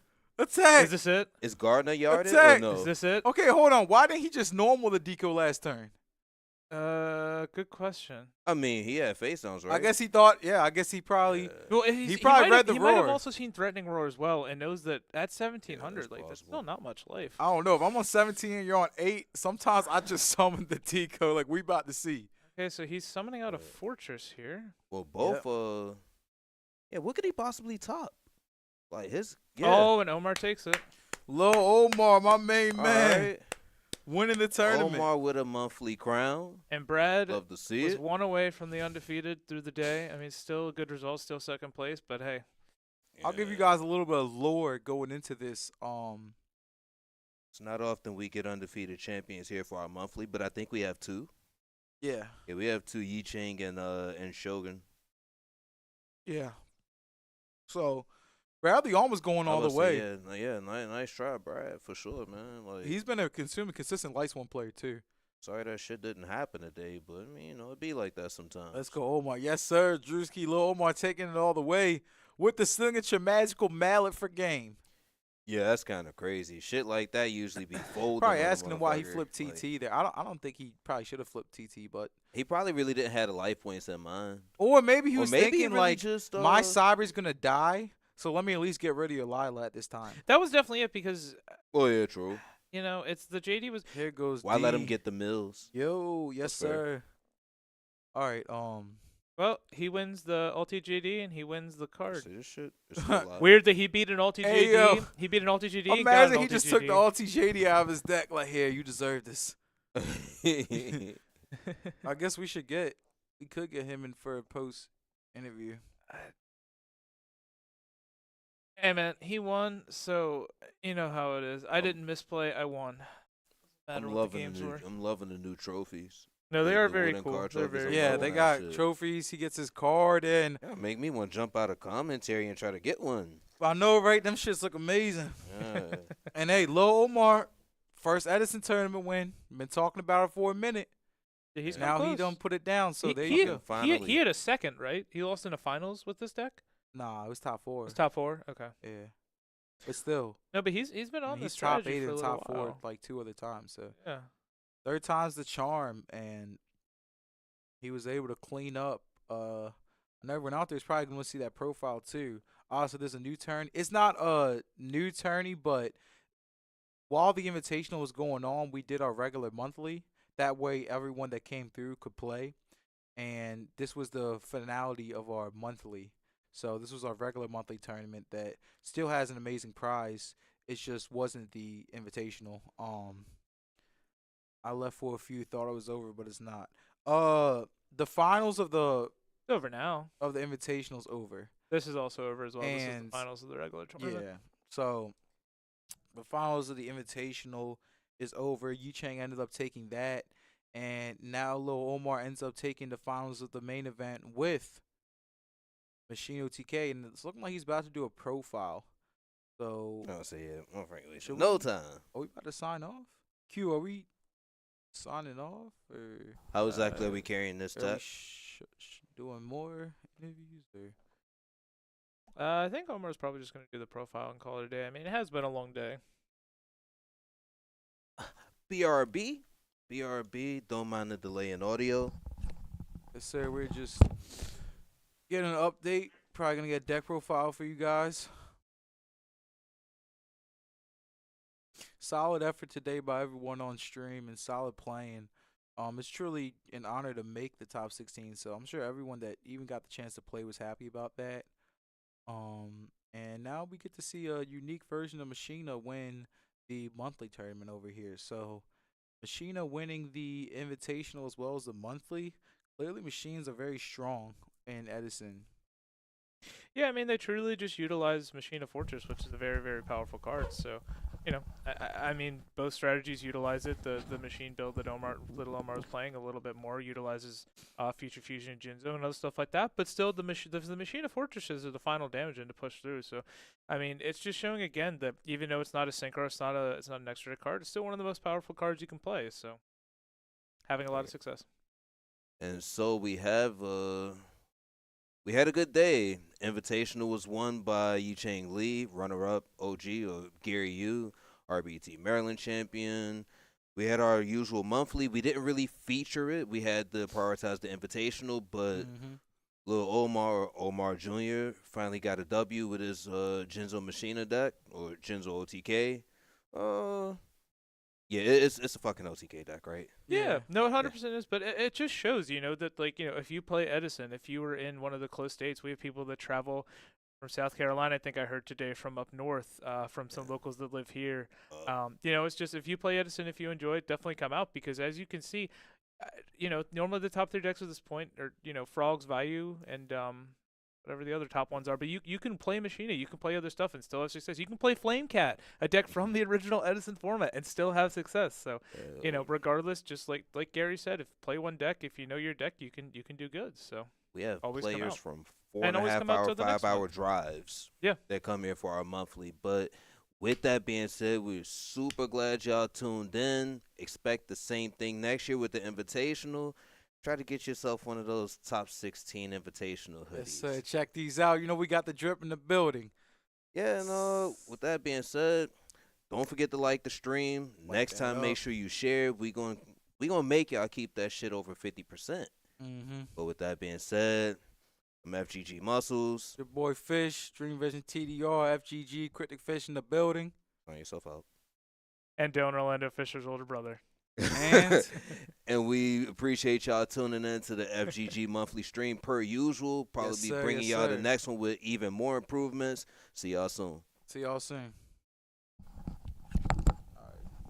I thought Fisher was gonna talk more. I was waiting. And then I was like, I appreciate you saying. I thought he was gonna talk about this. I was not yet. Give me my bag.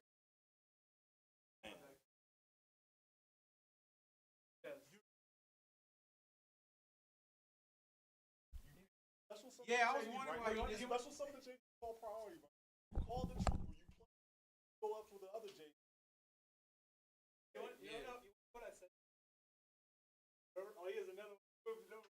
Yeah, making space for the other one. He made space for the other one. And ain't Didn't fucking do anything. Oh, the Lila. no. Because the I was extra like, shit oh back no, in the you're gonna make box. Goyo get popped. Don't do that. I didn't. I don't know why he did. Maybe Goyo he could did. have. Yeah, he probably thought it was like.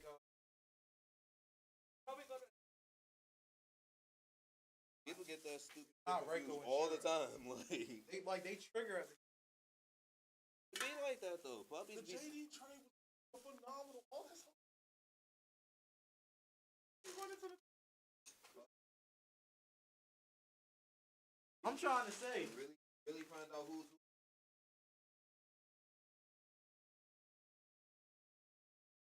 Dude, if I ever help y'all come, put That's all I want. That's all I want. You gotta add some flavor. You literally still had the JD normal color, so you literally spent 7 with Lila. Hoping that. Yeah, I don't know. Yeah. We like popped in at the very end.